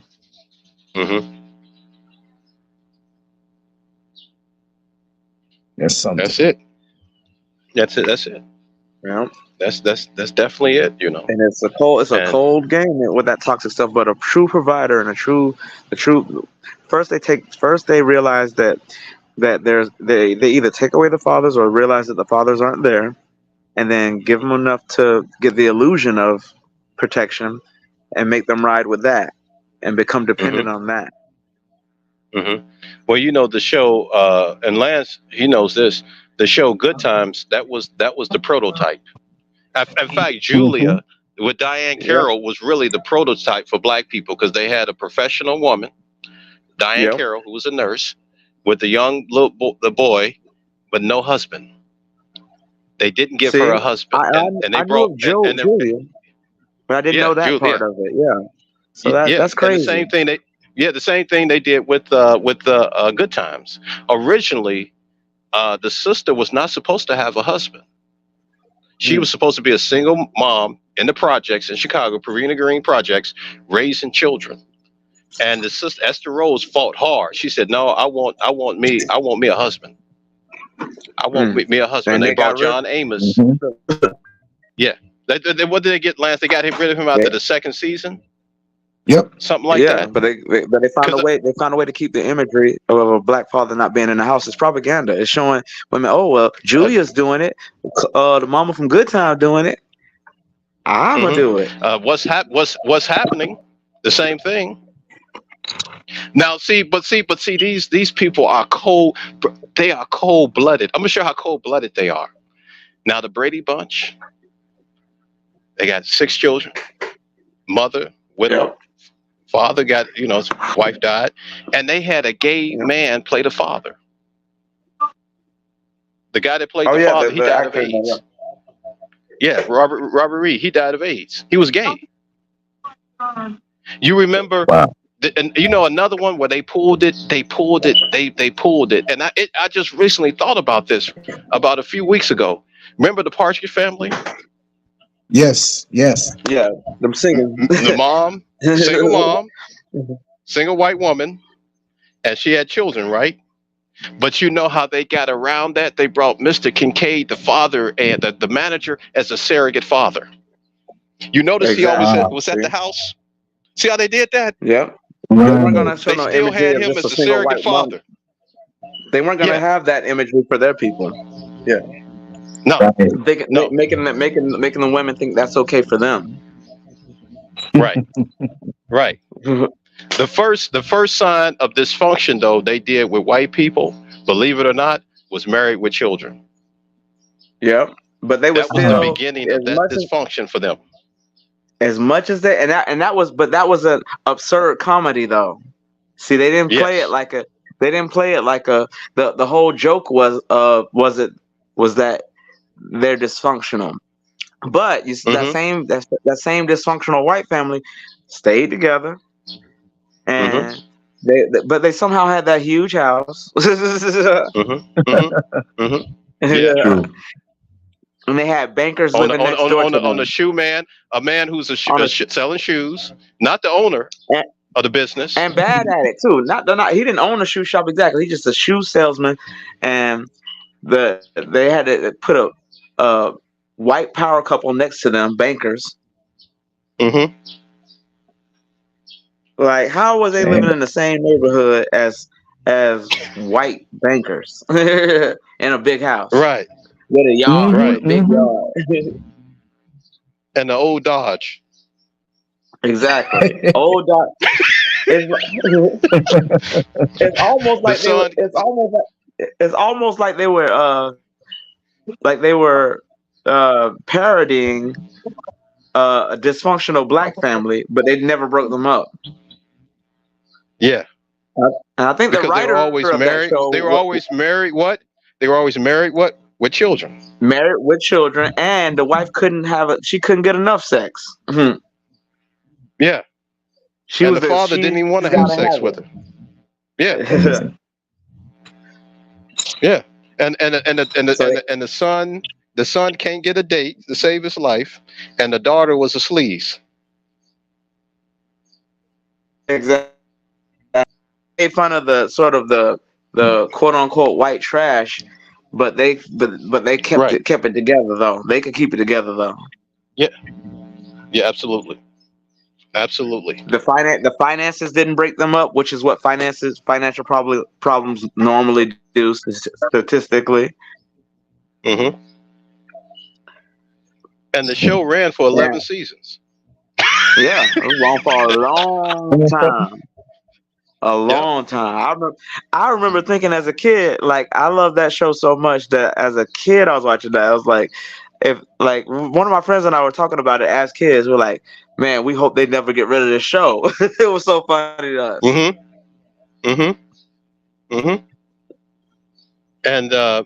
And originally, the networks frowned at the Cosby Show because, and this is very interesting. The brother who was one of the writers, the creators, he even said originally they were going to name it "This Is Not the Cosby Show."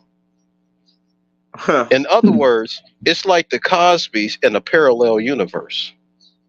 Yeah. Yeah. Wow. They had to make it. They had to let you know up front that it can't happen. This is so far out of reach that it's a parallel universe. It's something different.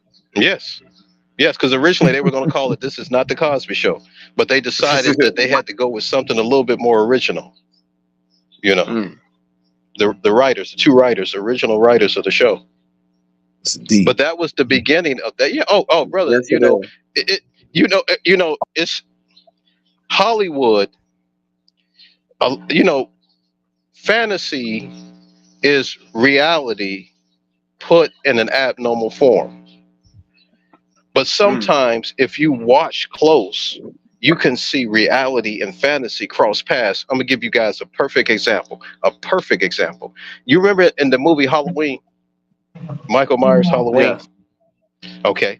If you remember in part two was just a continuation of part one. The same night. It's just that like the first one was like the first half and the part two was like the second half of that night. If you remember, Michael Myers had broken into the school, and remember when the doctor and the cop, they were in the school, and remember the picture he had drawn. There was a picture that was drawn, and there was a knife that was stabbed through the picture, which represented he wanted to kill his sister, right? The girl. Yeah. The girl that he wanted to kill. If you notice in the movie, there was a word written in blood on the board, the blackboard. It was written in blood, and the guy that the cop asked him. The doctor said, "What does this word mean?" And it mean All Hallow Eve. It's like the festival in which the evil spirits roam the earth.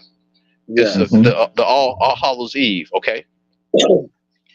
Which is really a true thing, because over in medieval Europe, during the time in Europe, they used to have these festivals, and that was the time when they say the evil spirits would come out the graves and they would walk the earth.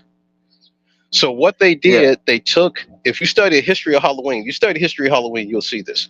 So what they did, they took something that was real in historical events and put it in fantasy in a movie production. Yeah. And if people study the history of, they do it. If you study the history of Halloween, you'll see that that's what they mean when they say Halloween or All Hallows Eve. And then it's interesting, the day after is All Saints Day. Mm-hmm. All Saints Day, All Souls Day, which all this stuff is connected. Yes. And the thing about it too is that the fact that a lot, like whatever gets put on that Hollywood screen, it's very intentional. Like nothing's ever there. Most like about 99% of the time, nothing's there accidentally. No. And because there's so much that goes into the production, the things that they say, the things they wear, the images that they present, is all for a reason. They understand the power of the visuals. They understand the powers of the story. They understand the power of these things. And there's things that they chose to purposely not show back in the day that somehow they seem magically okay with now. That the day is different. Mm-hmm. It's like they know that they're putting those things on the screen already. They know the psychology of it. Mm-hmm. They know these things. They're not dumb. Mm-hmm. And that's why I love when Paul Mooney would come into these things, and he would bring it to light in comedy. It's like when he talked about how in Planet of the Apes, the new one that came out in 2000, in the year 2000, I believe, it was with Marky Mark, it was in there. It was it was a president ape or whatever. The end of the movie, it was a president ape. It was an ape. He thought he was came back to his right time, and it was President Lincoln was an ape, and he freed the humans. Mm-hmm. So, what are you trying to say about black people? But see, you know what? It's funny you mentioned that, because if you go back to the original with Charlton Heston, they flipped the script. In other words, the humans are the black people and the apes are the whites, because the apes are always trying to convince the humans that you have no history. You never did anything. Mm-hmm. You were always like this. You were savages and all that. But if you look at the history, even just in reality with us, we're not black because we curse. We black because we first. You see what I'm saying? But that's what they did. That's how they flipped it. But in the original production, they flipped everything around, and then the humans were the black people and the apes were the whites, because the apes were constantly trying to convince the humans that they had no history, they had never did anything. And Dr. Zaius, he knew the history, but he had to play the game like, oh no, you humans, you never did this, you were always this, always the apes were superior and all this other. They just moved everything around, played little musical chairs, and made the apes white folks and the humans black people. Same thing. Yeah, showing you their propaganda right in real time. in real time. Absolutely. We were first people on the planet. Brother Lance, he's in Africa. He there. Yes, indeed. Yes, indeed. The original people here in the Philippines are black people. The original Chinese are black. The original Japanese are black people. They may call them Itas and they may call these other names, but they are the original people of these places. Science itself, knowledge itself is very important. If in order to know self, you can see with a lot of with the folks from Asia where got full lips, and then when you start having that, when they start seeing them with the darker skin, and you see some of our eyes are the same exact way and things like that. Right. The different within that originality, the different diversity. Physical let me tell you diversity. Something. You have here in Africa, there's a tribe in South Africa, somewhere off a little bit. And if you look at them, you see the Chinese came from us. There are women, more so women here, even in Ghana. You can see in the face not that they are from that, but the Chinese are from us, the Asians are from us. You can see it. And I study faces, and you can see it in them, and you know that they came out of us. Oh yes, it's right there. It's right there. There are people who meet here who never met each other, but they're in different parts of Ghana, and they say, "Listen, what tribe are you from?" And they say, "I knew you were from this particular tribe because of a certain look, mannerism, whatever." It's just amazing. It's a spiritual thing. And see, they know it, and they're scared. The Chinese know it, and a lot of them know it, and they're scared of it. They don't want to know it. So a lot of times when they come against us, they're really rebelling at themselves for being out of us. You see? They say nobody hates like family. Well, a few years ago, about maybe like 8 years ago, I saw a video on YouTube. I had to download it. It was a Chinese scientist from China, and he was trying to prove that the Chinese were a people that evolved independently from other people on the planet Earth. And because he said he was talking to this white British lady. He was saying, because I'm Chinese, I was educated in the Chinese society, so this is what I thought. So what they did, they went all around China. They found over 100 different groups of Chinese, and then they took their DNA sample, and they looked at it, and they had the Chinese. The lady asked him, "What did you conclude?" She said, "We did not find." He said, "We did not find any independent evolving Chinese. All of our ancestry go back to Africa, connected to the black woman."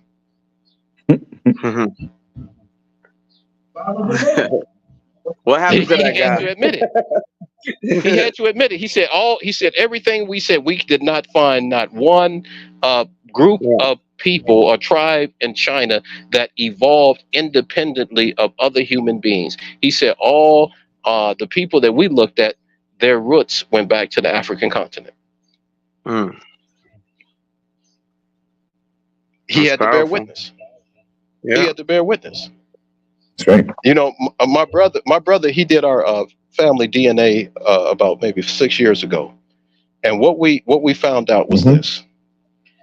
I think 60% of our family DNA is West African, Nigeria, Ghana, Mali, within that area. The second largest is Native American, Choctaw Indian, because my parents originally they came from Mississippi. The third largest was British, because America, the original British colonies like that. And I think the last part was maybe Eastern European, like 1 or 2% Eastern European. And that stands about right, because if you look at us as black people in America, we don't look like the people on the continent. You can tell we're different. We've been mixed in with the European and Native American. It's just like Lance, the brother that you had on, the brother that talked about the cleansing and everything, and the fasting and all that. That was some very good information. He had some good information. But when he talked about I differ with him, because he was saying that we were already here as a people, as Native Americans, I say, well, I agree. We do have Native American ancestry. I don't disagree with that, but I believe it's not just limited to that. Because there's this movement now out here to say, I'm just going to say this, that say that we don't have any African ancestry other than the people that crossed into the Bering Straits down into the Americas. As if we don't have any West African ancestry. Yes, they're vicious because that's a way of denying Africa. Everything is anti-African now because they know a lot of people are waking up. So this is why you have a Tariq Nasheed with the FBA, then you have the ADOS movement, then you have the indigenous thing. And when I say the whole planet is Africa, I do that to shut them down. Like, if you're melanated, no matter where you're from, we're one. If the planet is Africa, we're first, we're all over the place. So that's why I shut that down. Because they really get disrespectful, and it's a way, so many black folks look for a way to deny who they really are. They don't want to face it. And Africa has been so devalued from school and young, and the commercials of little kids with the big bellies and the flies around their face. You know, they don't want to be that anymore. You know what I mean? So it's a sick thing, and they fight. And even Tariq Nasheed, oh, they smell and they're this, and you ain't. I mean, come on, man. It's divide and conquer. You have these YouTube agents that are out here to run these movements. They get this artificial inflated following. People see it. Oh, it must be something. And it's never about unity in the end result. It's always about separation and scorning your own brother or sister, no matter where they are in the world. It's crazy, you know. And even still, is this the same guy? Is this the same guy, Lance, that talks about black empowerment? Got a Christmas tree up. Yep. Everybody got on their red Christmas clothes, their Santa Claus outfits, and got. I mean, I was looking at this, and I'm saying, brother, are you serious? You talking about black? We need the black museum, and I mean, brother, you came out with the hidden colors. Okay, I give him credit. The first couple, I give him that. You know, but then he's talking about black empowerment, but he got a Christmas tree up, a pagan. Jesus never talked about no Christmas tree. What? Tell me about it. I thought in the book of Jeremiah, the 10th chapter, they condemned that type of activity. Yeah, you can't. That's right up there with All Hallows Eve. That was another festival. Right. So it's like, man, you know, it's like, send me your donations. I'm going to open up a school. You said that back in 2011, brother. You know who I'm talking about. Send me your donations. I'm Martin Luther's big cousin, Fannie Lou Hamer, Frederick Douglass, Booker T. Washington, Marcus Garvey, Malcolm Farrakhan, a cousin on the niece's half brother's big toe.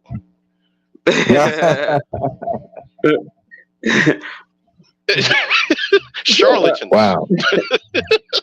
These people. How do they run this hustle for so long? And people fall for it. Man, I'm gonna tell you like this, right? I went out to St.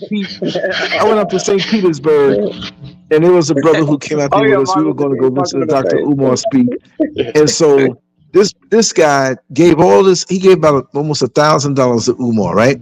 We all went to the restaurant to eat, and when it came time to pay, he looking at me like, I ain't gonna pay. Listen, you gave this guy $1,000, and you got more money in your pocket, brother. You gonna pay? It's crazy. Yeah. What happened with his school? That was back in 2011. All them brothers that went on, they grown men now. Right? Exactly. They're gonna be coming up. Those dudes are 30 years old. You got the school open yet? Well, you see, we're trying to get a contractor for the air conditioning. Yeah. I was telling him he'll keep on. He'll keep on. Exactly. He'll keep on talking about it like it's happening. And I'm like, unbelievable. And black folks are gullible. And fighting over it too. Oprah and her S trafficking school. Yeah, I remember that. All that way. Can't do nothing for nobody in Chicago. I ain't against the African thing, but she can get away with a lot out there. Mm-hmm. Exactly. Mm. And the But, white Lance, men let me who are ask up you with a them. quick question, because you Probably got got them boots girls. on the ground in Probably got Ghana. them girls pitching fake Birkins. What's the general perspective of the Ghanans, particularly towards African Americans? I mean, this Yeah. particular generation. You're an ATM. I'm gonna be blunt. Wow. You have nice people over here, but you're an I've heard ATM. that. And in most of the outreach that you get friendly, maybe some people are going to listen to it and feel insulted, but I'm always tell it like it is. It all comes down to getting money out of you immediately or in the long run. You're an ATM. You're a Bruni. You're from America. No matter how much you try to dress down and be regular, you're rich. So me building this big house up in the country, right? After taking equity out and taking everything we had and bringing it out here. Okay, look, the age that I am, I worked all my life. My wife worked all her life. So we can't have a little lump sum to start out, and that lump sum is exhausted. We're taking our time finishing things up. But in their mind, we're like the white folks in America who gentrify the ghettos. So they're looking at us like, wait a second. Oh. They come in here and live in large. And see, the hood here is country, beautiful country in the mountains. So it's a money thing because the economy sucks for those who are here. Because if they make X amount of money in whatever jobs they do, because of the depreciation of the money, which is going high and high and higher, and I don't mean high as far as power, buying power, high and high as far as being devalued, the same money buys less. So imagine if you make $1,000 a week, but the buying power is in actuality 500, and then 400, and then 300. You're being squeezed. So me out here, I get the exchange properly. I don't care if it's 1 for 20. I'm gonna get 20 then. If it's 1 for 10, I'm gonna get 10. I'm gonna get what the dollar is out here. So the money I get from America, my pension check, and next year my Social Security check, is untouchable. And they don't really dig that too tough. There's a thing that I call also, I'll say maybe 10% or a little less of the population has a thing called, I'll say, Ghanaian resentment. On sight, they see you and resent you because, how dare you? Why do you want to come out here? Why do you want to come out to a place where there's nothing? The schools don't teach the children that it's bad here because it's not, right? But they teach them in an indirect way that there's nothing here and that the best place to be is the UK and America, anywhere else but here. But yet and still, you have the Lebanese, the Turkish people, the Chinese people, UK people, and even the white Americans around here living large. And when they see me out here, some of the white Americans that may be in passing, we see in the markets, oh, are you visiting? No, I live here. And they don't like that because a lot of these white folks that come from America, they live here and they don't want that out. They don't want the best kept secret out that you can stretch and live with. Exactly. There's no way I could afford this property in this house if I was in America with what I get. I'm being realistic. Nor would I even try. You know what I mean? But here, man, it's a good thing. But it's also the whole African thing, but it's also was a financial decision when I saw how you can go here. You're in the slow lane. I'm not going to sit here and be loyal to the slow lane when it's not moving. The fast lane is moving. I'm jumping over there. I'm going to have to come back to the slow lane eventually, but that's how it is. But the way they look at it, a lot of the men, there's a lot of people who are not skilled here that may come from the villages outside of Accra. You see, you have Kumasi, you have Accra, and you have the Tamale up north. Accra's the biggest city. Kumasi is like right behind it, but it's 5 hours away if you drive at the speed of light. And Tamale is way up north, and it's a whole different world up there. More Muslims, more motorcycles and cars, and different, completely different. But down here in Accra, in the city, it's dog eat dog, right?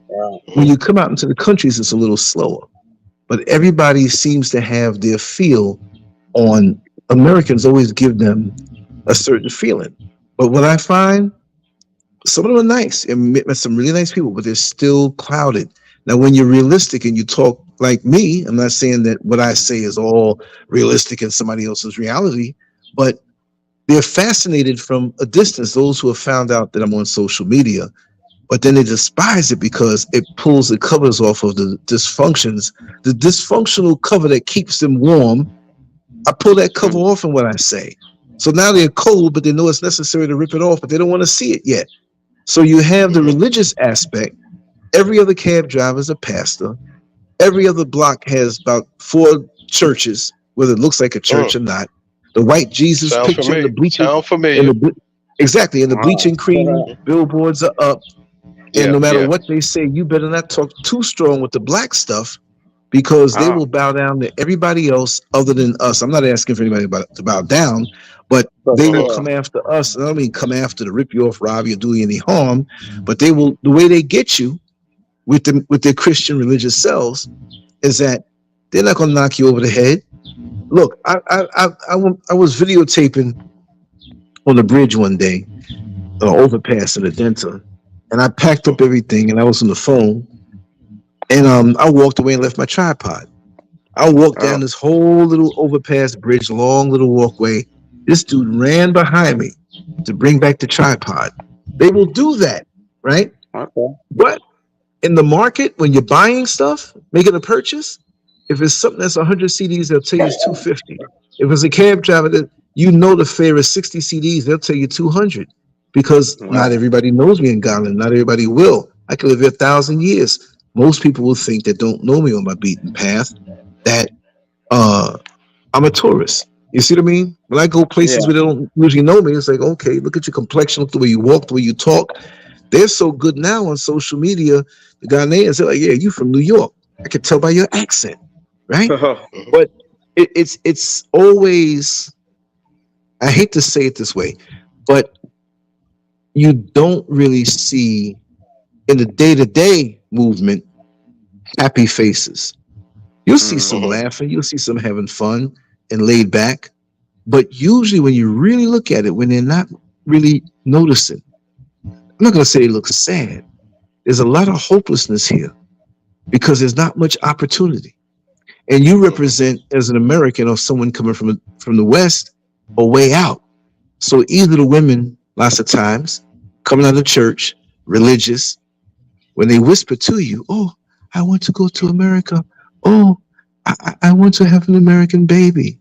Oh, they'll come to you with some offers. Oh, yeah. Oh, yeah. In other words, she meant to say, I want to have an American baby with you. Exactly. That's what she really saying.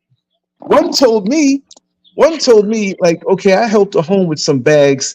When we first moved here, we were in a different apartment. We had 2 apartments. One we stayed at for 1 year, and the other one we stayed for 2, and now I'm here in the house. So she was falling asleep, and I'm polite. I didn't realize how the customs go here. So she got off the same stop I did, but I stopped and talked to somebody. When I looked down the road, she was struggling with 5 bags, 5 heavy bags. She wasn't built for that. So I'm walking. I eventually caught up to her, and I said, Miss, I saw you on the van sleeping, and I see you going in my direction. I'll take you down as far as you need. I'll carry the bags for you. Now the bags were kicking her behind. She said, oh my God, would you? That's so nice of you. The bags weren't heavy, but they were heavy for her. So we're talking. But after a while walking, I had to rest my little, it wasn't so much that they were heavy, but they were pulling on my hand and it was cutting into my flesh. So I put it down and rest my fingers for a little while we're talking. And so it was no rap. It was no, hey, baby, whatever. And she was built well, nice and everything. She was actually a block away from where I was going. So, before. So I turned down the block. I walked her to a door. And so that was it. Then she saw me again with Mrs. Scurv. And so I introduced her to Mrs. Scurv. It wasn't no hanky-panky. So she knew her, and sometimes they walked down together. And then one day, I saw her, and she says, oh, I want to talk to you about something. And out here, the exchange of numbers doesn't mean anything, really. It could, but usually it doesn't. Plus, in what I do, I give a number out freely. I'll talk to people, whatever we see where their head's at. So I said, okay, here, give me a call, whatever. So she called me. And so she was talking about how hard things are here. And I understood that with the economy. But then when I saw her the next time walking down the road, she put it to me. She's like, listen, I want to go to America and I want to have a baby. See, what she wanted to do was entice me indirectly with me putting two and two together, because how's the baby going to get up in there? Especially when she said, I'd like to have a baby with you. And that happened to me several times, right? I'd like to have a baby with you. So I'm like, well, how is that going to work? You know, and not that I'm considering, I'm just like bugging out. Like, how's that going to work? My wife ain't going to go for that. I ain't going to go for that. I don't really know you like that. What you talking about? You know, if I was single, I ain't going to just jump and do that. So she's like, well, this is what she told me. Oh, and she's a school teacher. Your wife doesn't have to know.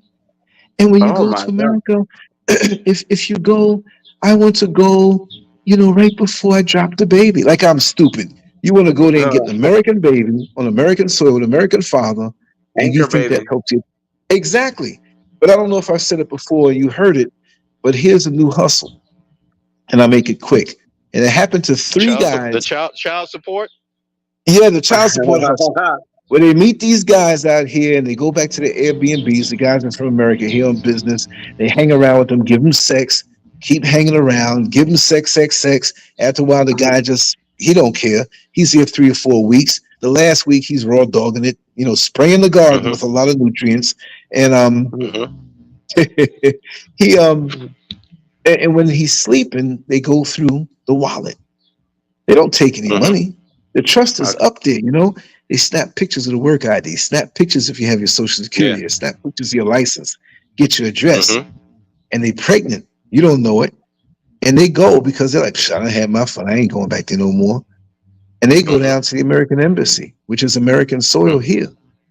And they present the information and say, I'm pregnant with this guy, or possibly we'd like to have a test. And it comes back his, he has served the papers, he has to take the test, and they living high off of that money with the 3 or 4 other men that they did that to. Now, there's 3 separate guys that my friend knows that happened.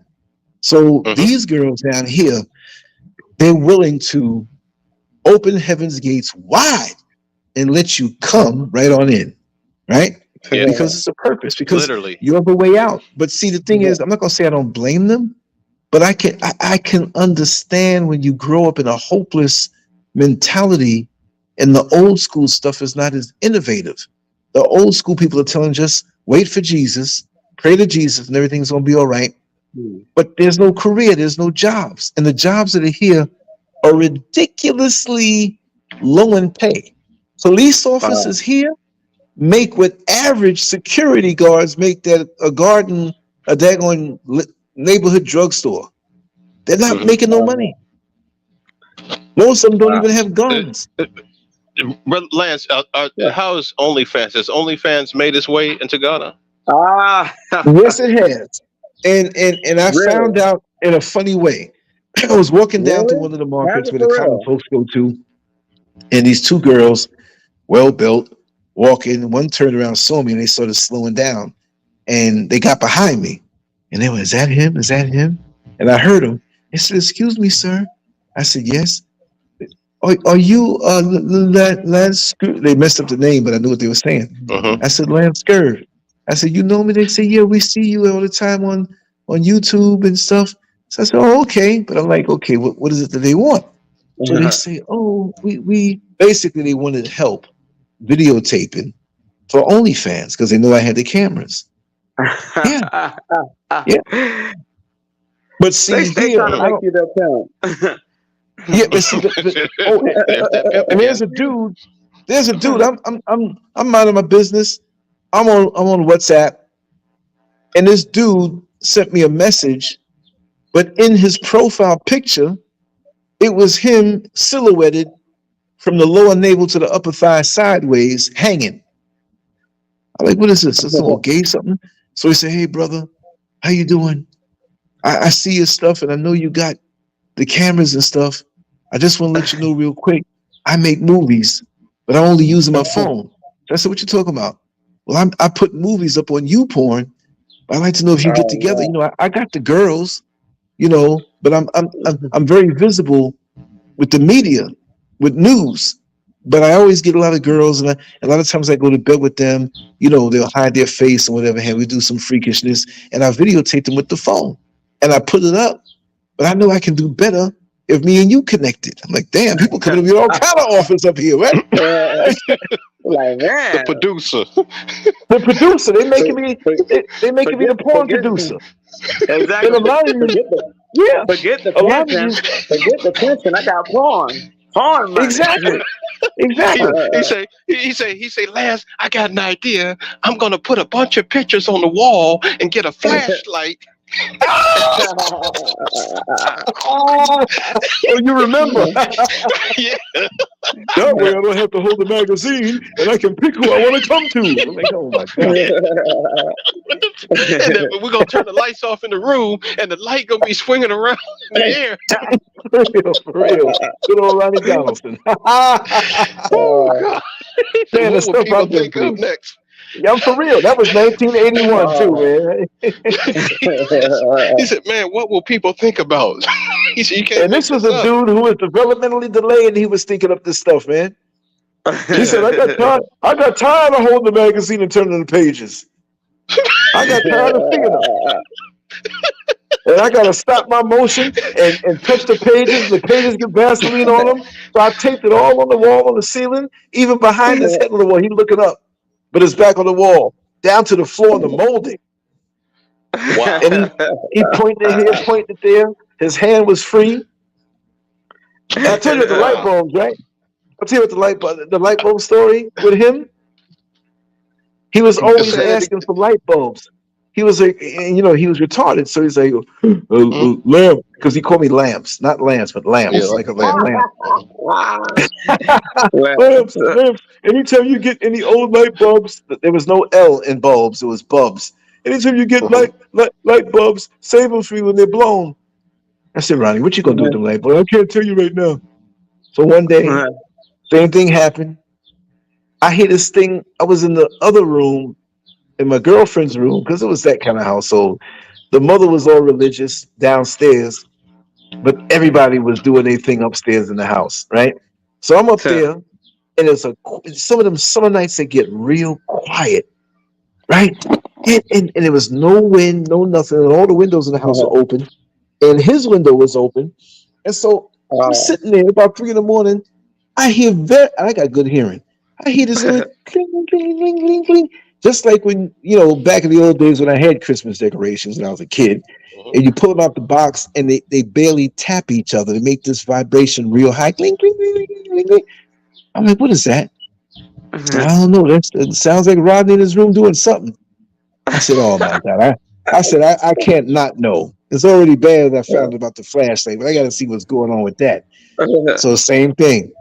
I pull the door back so I had one of them old glass doorknobs. When you pull it too hard, the whole thing comes out. I gotta put it back in. So I turned it and peeked. What did I see? I see him with the flashlight. I see his other hand doing the same thing. And I see light bulbs all around him in the bed. Now, when you're in one of them beds, you sink down, so everything around you touches your body. Light bulbs on the left side. Light bulbs on the right side. Light bulbs by his face, under his arm. Light bulbs under his balls. He was now to execute himself. I'm telling you, right? But that's why they had to be blown. I know. Well, Mr. Scurv, what did you see? Oh my God, I'm sitting there traumatized, right? So he specified he won't get electrocuted because he specified that the light bulbs be blown while he fantasized about being blown. So here he is, cling, cling, cling, cling, cling, cling, and he's moving slightly. And I didn't want to watch him get to the apex, the high point, the pinnacle. I ain't get no thrill out of that. I'm a straight dude. So I closed the door and I had a ghost, like I saw a ghost. She said, what did you see? I said, I don't understand it. I don't understand. I don't want to understand it. So I saw him the next day, and he said, Lamps, he says, I know that was you peeking in the room. Let me explain what was going on. He said, that's why I always ask you for the light bulbs, and I know you saw the light bulbs next to me. You know what the light bulbs do? I said, man, what does it do? Well, it makes me enjoy it more when I do my thing with the flashlight because I know if I make a sudden move, I'm gonna cut myself up. So when I feel that moment coming, I have to stay still and take it. I'm like, oh man, Oh. he couldn't turn into a bucking Wow. bronco at that moment. He had to sit there and take it. Unbelievable. Wow. Unbelievable. Wow. Hey, Lance, let me ask you a question. It's kind of off topic, but it deals with New It's York. okay. Is it Are true? we Is it flowing true now? that LL Cool J used to get beat up and chased from school? I heard that. I didn't live in his neighborhood, but the local word is that. Yeah, the local word is that. So that's why he came aggressive when he got into rapping because it was like a thing where, yeah, I'm famous now. He had a chip on his shoulder, and you almost got in a fight with him. I know you probably heard that story. There's a restaurant called White Castle. It's the equivalent of Oh, the little Crystals in the burgers, South. the little like the Yeah, burgers, the little 26 so cent burgers. Yeah. exactly. I don't know what they are now, but they're still small. They're probably even smaller and whatnot. Hold it up with one finger. So me and my friend Angelo are walking, and this had to be 84, 85, 84, right around in there somewhere. He was getting bigger, but he was still local, but he was already Yeah. with big people, but he didn't And- bust out yet all the way, right? He was right. right there. Right. He knew he Yeah. was going to be like super big. So About my a friend couple, Angelo, about a couple of years later, yeah, he about really hit. maybe a year, even a year or under a year, he was right there. Uh-huh. And that's why he had that super cockiness. So me and my friend Angelo, we walking around with this big video camera, looked like a shoebox because back in them days, video cameras were expensive. And it was 3 a.m, and that's to show you that Queens, even though they started to have crackheads and stuff, well, nobody's gonna mess with me. You know what I mean? Anyway, so me and him were walking, and we walked all the way from where we were on the edge of Richmond Hill by Jamaica, and walked all the way up up to the Union Turnpike. There was a White Castle there. It's not a White Castle anymore. So we didn't even know we were going to walk that far. We were just walking. It's nice walking in Queens around late 70s, early 80s. So we said, okay, let's go in the White Castle and get some burgers. So, back in those days, you did have drug dealers and you did have people out there that had these expensive cars. So we saw them, no harm. We went in. It was crowded, about 3 a.m. I think it was on a weekend. So the clubs emptied out. People would either go to the nice restaurants or eateries or even White Castle before they go home. So I'm in there and I grab the camera. I have the camera in my hand and I'm just panning around the whole place.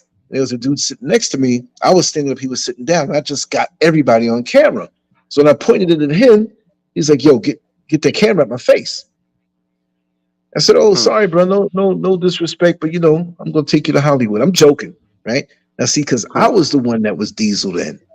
I was competing and everything. He wasn't. He was just a tall, skinny guy, right? So, again, I go around the whole place. I'm not thinking nothing of it. And I put the camera on him again real quick. He said, yo, I'm telling you, this is the last time I'm going to tell you, man. Don't put that camera in my face. It didn't make me scared. But when like 15 of the dudes that was sitting there that I didn't think was with him stood up and looked at me, and some of them looked like drug dealers. I didn't know who this guy was. These guys could have had guns. They had on their cars. They were so dope. Or not dope. They were so gangster in their mind. They all left their little drop top vehicles and stuff with the keys in it running. Like I dare somebody to come and try to steal this vehicle. So I'm like, these guys are on something. So I'm outnumbered, 15 dudes plus. Put it down. I was like, all right, no problem. I got you, man. And so my friend was smirking, like, okay, because I looked a certain way, but I'm not dumb. You know what I mean? If they came at me, I would have been, I'm not going to do something stupid. So they left and he was like, yeah, I thought so. So the place was damn near empty now. And there were a couple girls there watching him when he went out. So I thought it was the type of thing where it's these little hood girls who like the drug dealers because they got a lot of money. But that wasn't the case. So they whispering under there like they admired him and whatnot. I said, look, excuse me. And they turned around and they were giggling. Hey, he told you. I said, it's just a number. Him, he don't scare me. I said, who was that clown? You don't know who that is? I said, no, who is that? That's LL Cool J. I said, what? Who? She said, yeah, he's a rapper. He gonna be big. Oh, he's so fine. I'm like, who that clown? I said, it was just in there alone. He wouldn't have said that to me. Wouldn't have said nothing. And really and truly. Yeah. So now, the next few weeks, I remembered his face. I saw him on Jamaica Avenue where everybody shops. I said, that's that guy I almost got in a fight with. but people are all around him. I said, there's something to this guy. Girls running across the street. LL. I was like, this guy really is a. And over time, it's like this guy really did get big, right? Yeah. And that's my little LL Cool J story. Now maybe he wouldn't remember that because maybe he had all kind of altercations with other That's people. hilarious. I'm not saying I knew the guy, but I would see him a lot, like driving, because he stayed in the neighborhood, which wasn't the same part of Queens. It was a good distance away, but it was the same Queens. But see, the thing with Queens is that no matter where you are, Cambria Heights, Springfield Gardens, Hollis, whatever, Jamaica Avenue pulls everybody. Jamaica Avenue is a street where it's all the shops, all the stores, and it's a place to be seen, right? Then you had a place, I think it might still be there, called the Coliseum. It wasn't no big shopping mall type thing. It was on 165th Street. And it's a little hood place where the foreigners would come sell stuff and black folks would buy it up. They sell gold tees, weaves, at a hair salon there. My old girlfriend used to work in there. That's why I know it so well.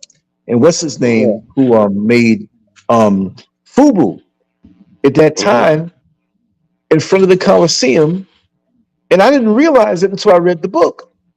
He had like a couple of blankets out with the stuff that he sold, sold the T-shirts and different things right out there in the front. That the guy's a multi-millionaire. And I remember seeing him. He was selling FUBU stuff then? Well, I don't know what he called it. He was just a guy in the street. Okay. You know what I mean? Like I didn't know it the timeline like really. A vendor. But like an illegal vendor in front of a spot with a blanket with stuff laid out. You see what I'm saying? And I remember him running away one time. The cops came, whatever, because I was always up there to pick up my girlfriend, right? So when I read that in the book that he was the guy, and I remember I said, "That's him." You see what I mean? I saw Biz Marquee in the Coliseum. Jamaica Avenue and Queens at that time was so rich with talent that later on went to do things. I saw Salt and Pepper a couple times there from Queens. Sweet Tea, who didn't really make it as big. I saw in her Jeep. She was like lived a block away from my old girlfriend. I was in the red light. I said, "Sweet Tea, what's going on?" Manhattan. I saw Rakim. Oh wow! There we go. Yeah.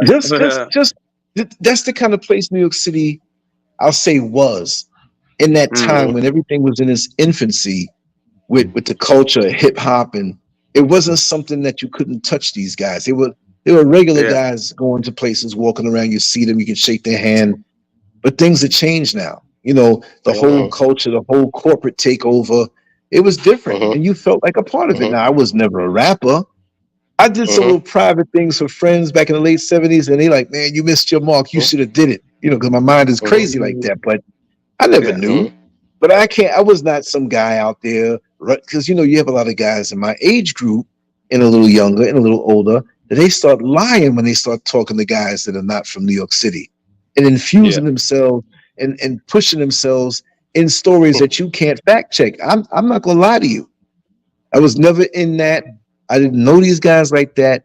There were close connections with other people. There was another rapper that my girlfriend did his woman's hair. Oh, Just Ice. But he wasn't some household name. Yeah, but he got out there. You know what I mean? If you were really into rap and stuff, you'd see Run DMC, not always together, but one here, one there. I remember Jam Master Jay got killed a block away from Sutton Boulevard in the studio. In that studio, right? Yeah, and I never really laid eyes on him. Maybe I didn't know who it was. That's kind of 50 Cent. He's running around there. I heard that he hopped in my dollar van a couple times. The Lost Boys definitely did, because the Lost Boys lived about maybe 2 miles away along the same route, and I drove them around. And I did, and at the time I didn't realize who they were. You know what I mean? Did you ever see the Beastie Boys? Nah, not that I can remember, and I'm saying it that way because you don't know who you're looking at. Because sometimes people will pass you by and somebody will say, "Oh, did you know who that was that passed you by?" I remember, what's the guy who made the song? Just like music. He made the I forgot his name, but he was coming out the whorehouse across the street on Sutton Boulevard. So you got a little dirt on certain things. And you hear these things, and I remember, don't know how true it is. I heard the rumor about LL Cool J, going both ways. And I'm like, I heard the same thing oh, too. yeah. So yo, check this out. I used to have this how could I put it? It's a radio scanner, but it didn't have cutout frequencies. Back in the day, you can get a scanner, a police scanner that was full range, right?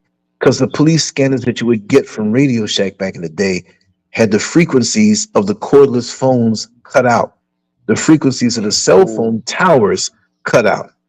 So I got this one. I forgot what the brand was. And so I used to listen to all the cordless conversations in the block.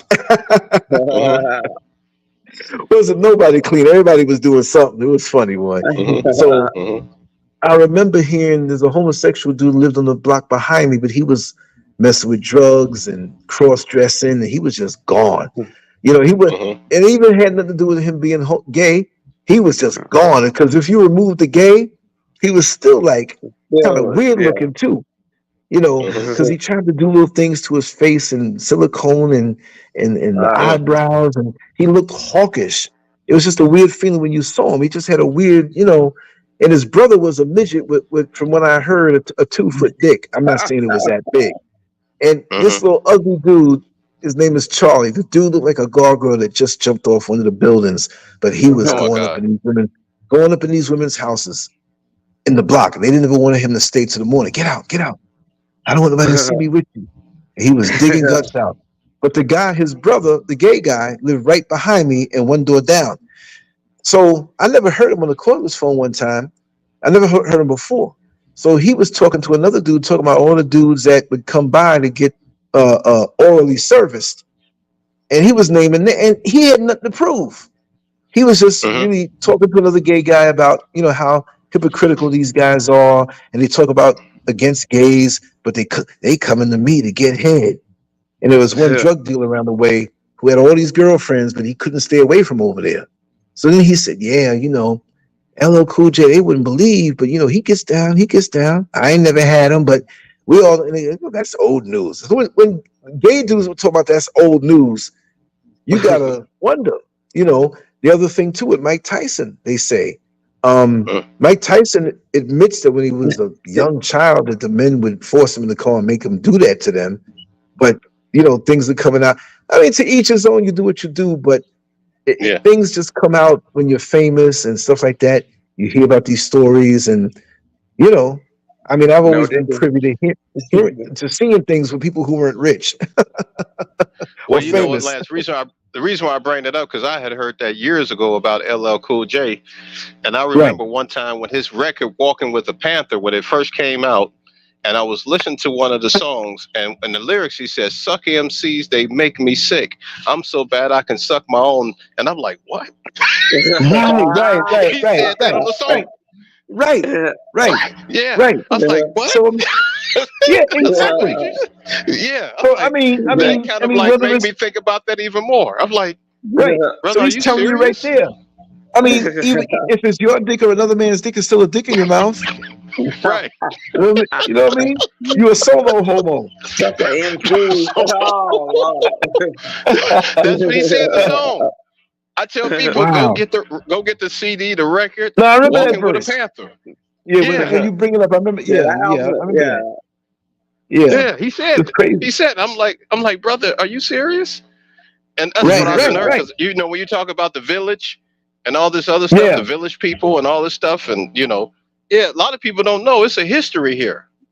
Oh the village. But see, when I would go down to, I love the village, but you know that was, and I say was because it still is a safe haven for those in the gay community to move freely. But I say was because the bad way done spread all over the city now because of the times that we live in, right? Right. But back then, even historically, you hear about all the artists went there first. Yeah, the artists. I mean, it was a beautiful place. I mean, even with all of that, it's still Washington Square Park, Christopher Street. You know, the East Village, and it was a different feel. It was so bohemian. I don't mean Bohemian Grove, but the old version of that word where, you know, the hippies and stuff. Now, I'm not that old. I mean, I was around 5 years old around that time and have, you know, memories of down there. My father had a client on Christopher Street which was the gayest street in the village. Across the street from there, you had a bar called Badlands. Um, I forgot the other name, but down the block they had another one called Two Potato. And I remember asking my father, could he bring me to these different jobs, you know, because he refinished floors in custom landmark properties. So he'd bring me around on a Saturday or whatever. Now, my parents were together, but it wasn't like I'd either go with her, she'd have some singing rehearsal or a program to do, or I'd go with him when he's finishing up a job. So I'd love to go with him on the Saturdays and see different things in the city. That's why I know the city so well, and that's why I was comfortable in getting around the city, hence having so much stories. And one of the reasons why I get back to the point is when if he had a job, he had to finish his summer vacation the weekend, and I go up in the Bronx a couple days with him in the summer. I meet all the kids there. I had all the comic books. I bring comic books in the van. And so as the years went on, as I got older, I still kept in contact. We didn't have Facebook, but I passed away. Lance, how you doing? I ain't seen you in 2 years. So I knew people all over the city. So I was comfortable going to places all over the city. And then with the girlfriends and those adventures and stuff, you know, I had fun going all over. So I knew people all over. So there, you know, I got to see different things. I say, Daddy, how come those women look real? They're not women. I said, but they look so tall, but they look like men. And so I knew the deal about that whole thing. But aside from that, the bookstores, the old record shops, the restaurants, the boutiques, the small little restaurants, tiny little places that you go on foot and you got to walk slow because these little storefront places and these old buildings, they were just classic and been around for years and had so much flavor. And so when I would go down there, especially as a bodybuilder, I'm not walking around there by myself. You know, that's going to automatically label me something. And it wasn't the only place I went to. But if I knew I was going to go down there, I'd always have a girl or two with me, you know. And it might not have been where I was messing with them or whatever. But like, listen, we gonna go arm in arm tonight. You my woman tonight. You know what I mean? Because people knew me from bodybuilding and stuff. And I never had any hangups that really that they're gonna think I'm doing something. But I used to like to walk around down there in sushi places and stuff. And so, you know, and other people did also too. And it was a way too, you'd meet women. Because the women would go down there because they knew pretty much they weren't going to get harassed by men because the men ain't paying no mind that way. So it worked out. So you know, I saw a lot of things down there. Now, the one thing that was off the chain was the Halloween parade, a Halloween Day parade that went to the village. That's you're gonna see some graphic stuff between them cars and the alleyways. You know, you're gonna see it. You're gonna see it. And it was in, they have a Christopher Street dock. Now the docks in Manhattan, I know, you know, docks all over the country that you can drive trucks on them and all this stuff. Them docks were like heavy duty and it seemed like it went way deep in the Hudson River. You'd walk out on the dock and turn around like, yo, I'm looking at the daggone skyline real close. World Trade Center over there and people out there dancing and it's dark. You got to walk deeper for your eyes to adjust. So it was pretty wide. I couldn't even tell you the amount of feet, but it was a wide, you know, and like I said, 18-wheelers, several of them can drive out there. So they had on the whole dock, if they didn't have these concrete dividers that were probably about maybe 3 or 4 feet tall, you can lean back on it. Then they had 6 feet of dock and then water. So if you climbed over that and walked out, you're going to fall into the Hudson River, which is one of the dirtiest rivers and probably still is, nastiest river. So I'm leaning up against that divider with these two girls. We're talking, you know, and they ran into another girl that they was going to come down. And so we talking and, you know, you got the gay dudes over there dancing and voguing. They got their boom boxes and they don't bother nobody because there's other people down there to be gay with. So it was a different feel too, you know? So all of a sudden, between the music went down low, but there's different people playing music. All of a sudden, I heard this. I'm like, who's clapping? Then I hear.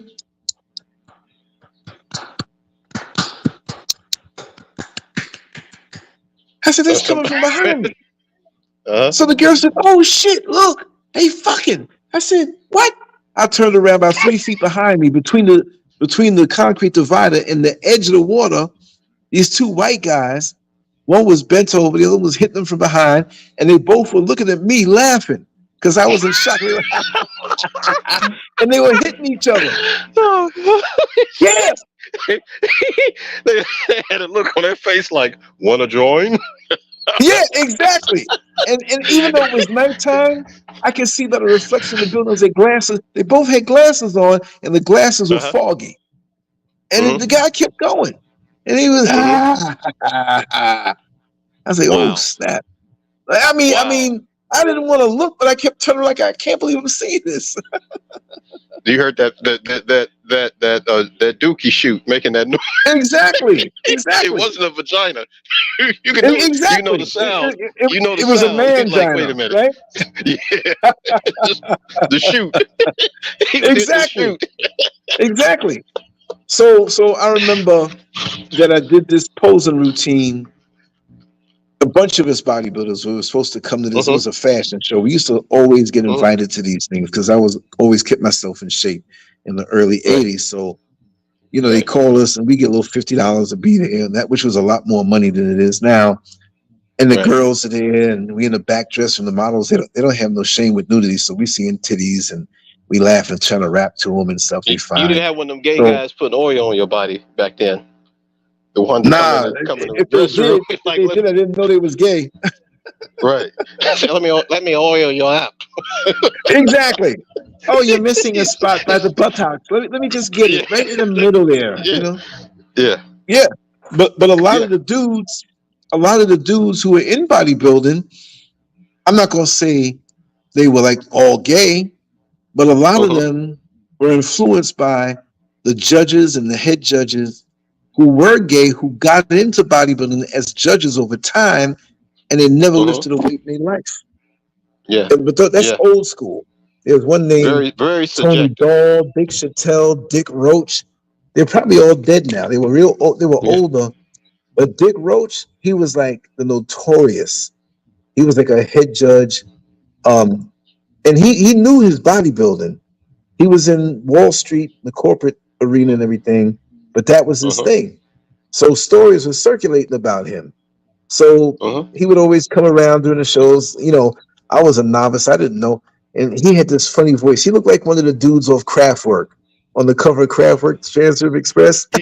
He just looked like one of them dudes. To add what you said, I heard some things like that about Joe Weider. Yeah, Joe. Well, one thing's for sure that Joe Weider was straight racist. He was racist. Don't believe the black guys. Oh, Joe, help me. You had to do that to be down. But remember, when I was about 15 years old, there was a neighborhood basement gym 3 blocks away from me. I can say his name. We called him Junior, but his name was Juan Rivera. And he's the guy that got us started out in competing. He was about 30 in his early 30s. And we were in our teens. Good guy, a straight guy, had his family. He loved bodybuilding. He was an ex-Marine. He was a little toasted from things that happened. He wasn't wacko. He just was a good guy. And so we had that little community going on. So he actually worked, and you can Google the name, with Wayne D'Amelia. Wayne D'Amelia was the guy. He started the Night of the Champions back in 76 or 77. And they call it the New York Pro right now. And he worked with my friend Junior. They worked for the telephone company, but they had guys stationed in some of the huge high rises where it was almost always going to be a problem. So they would pay them to be in the basement and hang out. Oh, you got to go to the 13th floor. Oh, you got to go here. You got to go here. But Wayne had a hookup with that particular dude who did the hiring in the phone company to have the job that he hardly went to. Wayne was a multi-millionaire, but he had that hookup. He greased some palms, and he had a job on the books. Where you know, I'm telling this business, but that's a long time ago, right? And the same people ain't going to hear it. He just got recently interviewed by Valuetainment, Patrick David. Very good interview. I mean, if you're not in the bodybuilding, you'll be sucked into it because he's a great storyteller. Yeah, because he interviewed Dorian Yates, right? Yeah, Dorian then Yates. He interviewed and Ronnie Coleman. Coleman, yeah. So because he had this show, Junior, who lived 3 blocks over, and we trained in his basement, Wayne would get him to pick up these world-class bodybuilders at the airport and bring them to his house. So Junior would ask them, can I bring them over to show the young guys, you know, in my little gym, which that little gym became Powerhouse Gym on the corner of Liberty Avenue and 131st Street. And I used to run it, you know, as a young teenager. So I met Bill Grant, Robbie Robinson, Joe Nazario, at the actual Franco London Colombo? Champions. No, I never met Franco Colombo. I never met Schwarzenegger. I saw Lou Ferrigno, Pete Grimkowski, Mike Mensa. We saw him at the actual show, but at the basement, that was dope. So by me seeing world-class muscle from 14 and a half, 15 years old, it raised the bar for me. You see what I mean? So that was what we were used to seeing. Every year they'd bring him through. Czechoslovakian bodybuilding team that turned pro, and names I forgot. So when I did the interview with Bill Grant, and I name dropped with him, we have overlapped, except that he's a little older than me. And he was like an idol. And actually, when I went to a contest in Willingboro, New Jersey in 81, it was October of 81, his cousins, because he's from Jersey, like, oh my God, you look just like Bill when he was younger, whatever. So that kind of got to my head. You know what I mean? So it's funny how I ended up meeting Bill Grant when I was 15 and interviewing him when I was 51. It's crazy. And then on the same interview, Robbie Robinson called in. I have it on SoundCloud. It's right there. You can listen to it. Yeah. So because we have overlap with the competitions, the promoters, the gyms, we had a wonderful conversation. Matter of fact, he was listening to one of the shows last week or 2 weeks ago on Instagram. And I'm going to invite him back so we can just talk. You know, he doesn't get into the heavy stuff. He doesn't get into like racism and all that stuff. Robbie Robinson's the one who's been through, and you know, Bill Grant was more into the women. He didn't care about the race. He's like, we're gonna do this. So it's just interesting. And I think he had dealt with recently prostate cancer. So I see him, he looks a little more aged. But I want to talk to him because Bill Grant. You know, all these guys know Arnold, they have their stories, they have things they can't tell. But I knew this about Joe Weider from Wayne DeMille used to spill the beans and tell us everything. He would tell Junior stuff, and Junior would tell us, you know, all the guys, top guys did steroids back then, but they did not do it like these guys do it now. I mean, this is ridiculous. No, not even close. They only did it right up to competition time. Not taking 100 milligrams of test a day. And you remember Steve Mahalik? Oh yeah, remember up him? The dosage. The gym model was up the dosage. I met him. I actually competed in one of his shows in 1982 in Central Islip. Well, it was Plainview High School, and he defended me because I wanted to go into the teenage division and the open division, and so he was affiliated with the show because he has the name, the gym, and the money. But the guy running the show didn't want to have me going both. So Steve found out, and he got pissed because Steve had a really bad temper. So he's like, what the fuck? All you want to do is compete. And the way you pose, the way you present yourself, why not? Whether the guys beat you or not in the open class, you want to compete. Don't worry, you go out there. I told him, you go out there and I'm going to give you back your entry fee. How dare he? It was like all heated, right? And that was July of 82. I can't remember the exact date, but you never forget these things. And you know, Steve Mahalik, like I said, he had Joe DeStinti at lightweight, Dave Pomponio at heavyweight. Oh God, what's the John Defendis? You know, you don't hear these guys no more. They just, you know, drugs, man. Drugs. Yeah, you know, I know a Filipino guy. He was the you know, at the 1979 Mr. Universe. Was it Kuzo Soto? Akuzo something? He was the alternate. He was the Philippine alternate. Okay, you remember his name? Yeah, Ernesto. What's Ernesto's last name? Because he's in his 70s now. Right. He was the alternate. In other words, the guy who was representing the Philippines, if the guy would have got hurt For some reason, He like would if have he would stepped have in. jumped, got out, Right. he would have stepped in. So he's an alternate. He said he saw Mike Menser. He said that was the first time he saw Mike Menser in public, right? He first saw him in a contest in Acapulco. Right. I asked him, Right. I said, what did about Mike impress you so much about him? He said, man, when Mike turned around and did a lat spread, his back was like a wall. Yeah. Yeah. He said Mike turned around and when he said you could see why he won the contest. He said when Mike turned around and did a lat spread, his back like opened up. On the stage. I was on the his back I took was up on the the stage. elevator. I was on the elevator with him. I think it was 1978 or 79. I think it was 78. He didn't compete at the Night of the Champions, but he was there. And me and my friend Kevin, we were on the elevator with him, and he's like, "Yo, look, that's Mike Menser." And he had a suede blazer on with the little patches on the elbow. I'll never forget it. And he had jeans with these sneakers on. And he was saying this to himself out loud. I got to get out of here. I got to get out of here. Me and my friend joke about it all the time. I got to get out of here. And he was sweating. And what's wrong with him? But remember, he mixed drugs, street drugs with steroids. He was very brilliant, smart guy. Yeah, I just don't. I'm not really into his training methods. I mean, you just can't, the high intensity stuff. Yeah, but you need some volume, even if you cycle it. The volume of training, not cycle. I think, Lance, people don't really tell the whole story about this. They make people think Mike did 1 or 2 sets and then he did one all-out set to failure. He warmed up. You can't train. You can't train like that. You got to have volume. You can't. You got to have some volume. And see, me being natural, I ran after the volume a whole lot. See, I used to train with guys that were on stuff, and I'd keep up with them. And that's what made me good until my body started breaking down because I couldn't recuperate like these guys, even though I was young. See? So my best training, and I'm going to get, when this house is done, I'm going to get into a little bit, I'm not trying to be anything or whatever. I like training. But the best training for me and brought me into the best shape, which I have no pictures.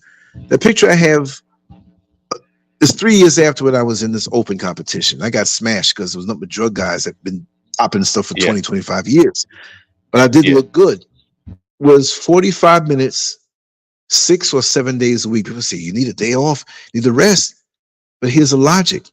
The overall stress on my body was very low. But they said, well, you're going 6 days, 7 days a week. Yeah, but 45 minutes a day, right? So say I trained an hour and I did the abs and calves and it was an hour a day. And say I went 7 days a week, right? That's 7 hours a week. But what about these guys who go 5 days and 6 days, 3 hours? That's 18 hours in the week. They're beating themselves down more. They're doing multiple movements and stuff. Because every time you do your lats and pull down, you're working your biceps, right? So some guys that can do that when they're on drugs, they can do back one day and do biceps the next day. That's killing your biceps. Or they do shoulders and chest and they do triceps the next day. You can't be natural and grow and do that. Some can a little bit, but you're going to have to switch that bad boy up. Now, why it can be every day like that, with the overall stress of my body, the focus on the muscle and intensity, and you back off. You got more days between more time. It doesn't seem that way, but you got 24 hours, and your workout didn't drain you as if you were in there for hours and hours and hours and hours. You see what I mean? So I was more rested. By the time I got really into the workout, it was time to stop. You see what I mean? So I got 24 hours of sleep. Well, not 24 hours of sleep, but between that day period, full night's sleep, fully recuperated, and I spaced out my body parts properly. Chest, shoulders, triceps on the one day, back and biceps the next day, lower back and my traps also.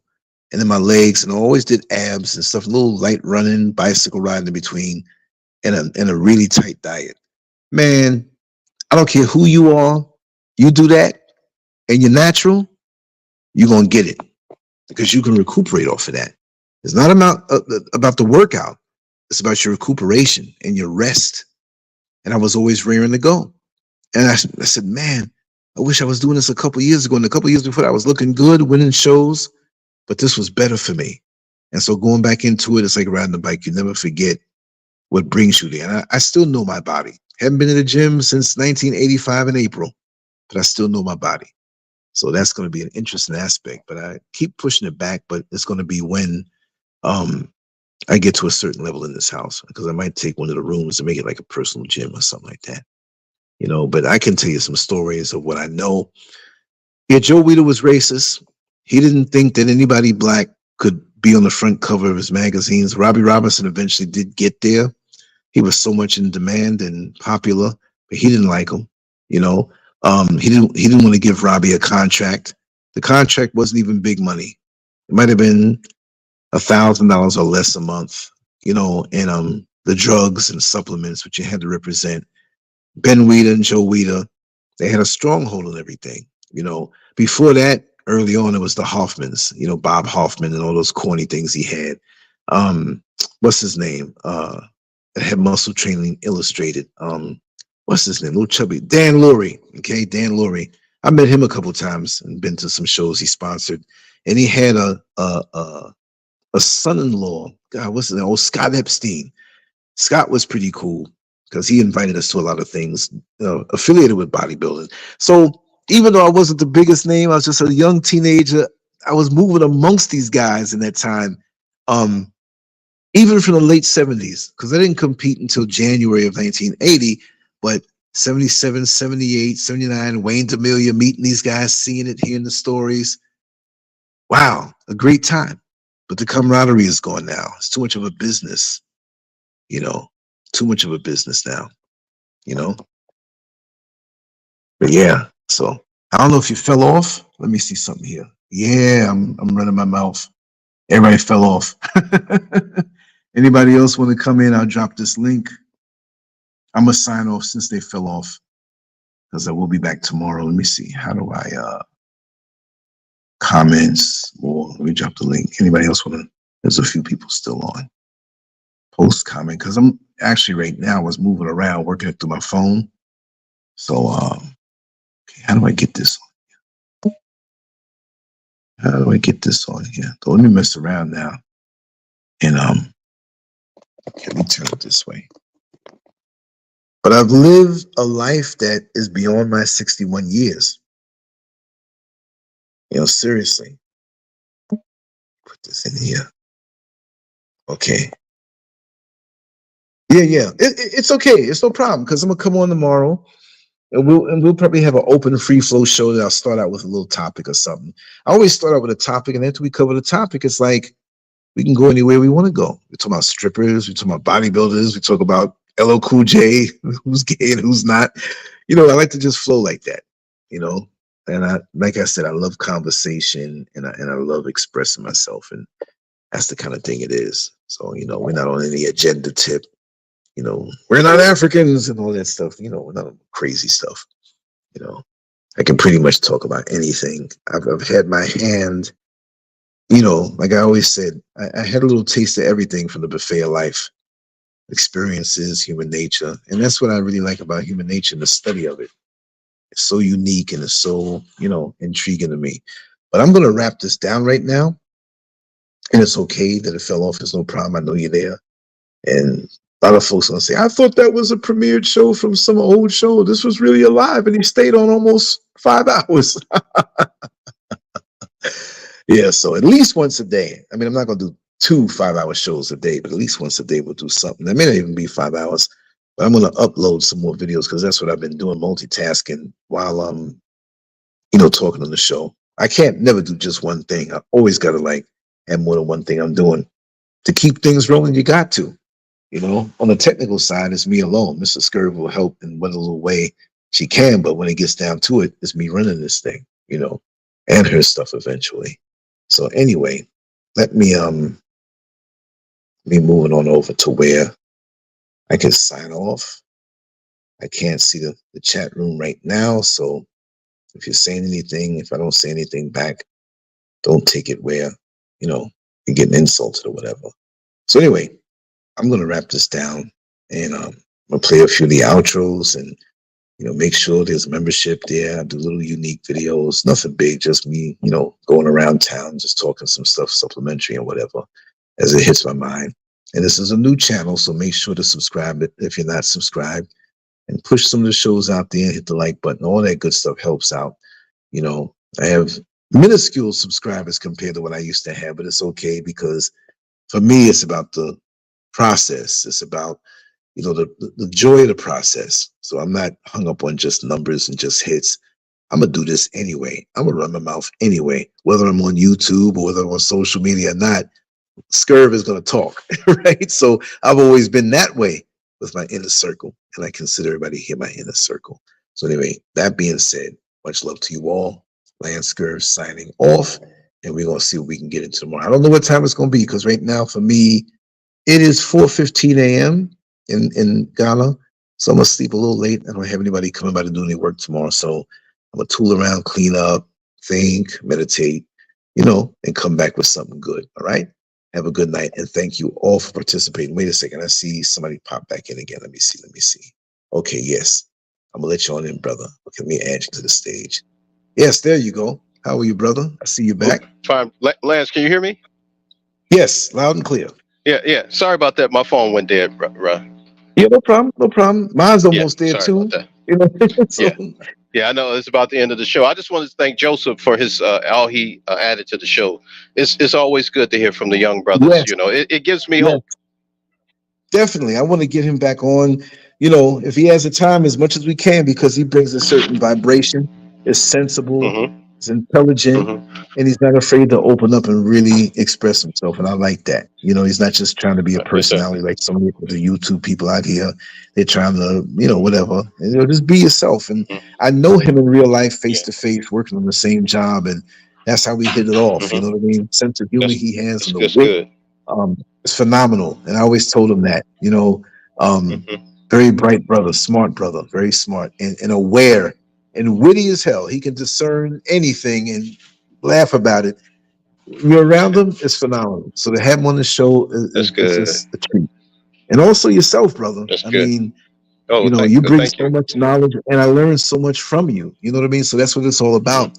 A lot of people have shows and they want to be the one to spearhead the knowledge and the truth. No, when truth is being spoken and knowledge is being shared, I sit down and shut up. You know what I mean? Because it may have my name on it, but it's not just about me. I like the exchange, and it's just beautiful. I thank you for what you bring. And anytime, come on in, man. You don't have to, just say, hey, Lance, let me on in. I'm going to let you on in, man, if I see you there.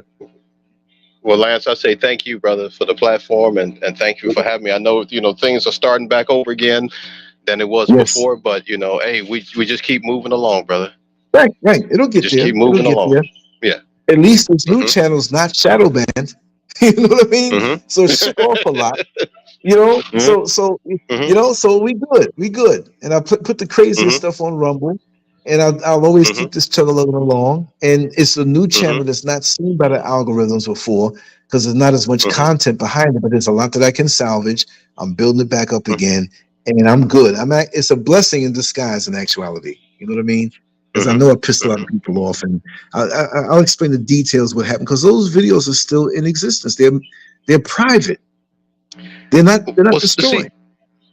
See, I don't know the whole detail, Lance, but what I've seen in the comments, some people take things too seriously. If people want to talk about after dark things and all that, okay, fine. YouTube primarily is an entertainment platform. Exactly. I know we talk about real issues and real things, but people want to be entertained, and that has to be taken under consideration. Exactly. But the things I see on YouTube, I can't believe it. And they put it under over 18 and all this stuff. There's a song that's circulating now. I think it says CUM in my ASS. And it's this white girl singing this song. And I see different banners with it. It's very popular. Yeah. Remember the white girl talking about having intercourse with the dog? Yeah. And there was another one where they had this chick getting a tattoo around her anus. Yeah. And under the category, it was over 18, But the tattoo artist was behind her. She's face down, spreading her cheeks, and the needle going, making this little star around her anus. And it was, she was screaming.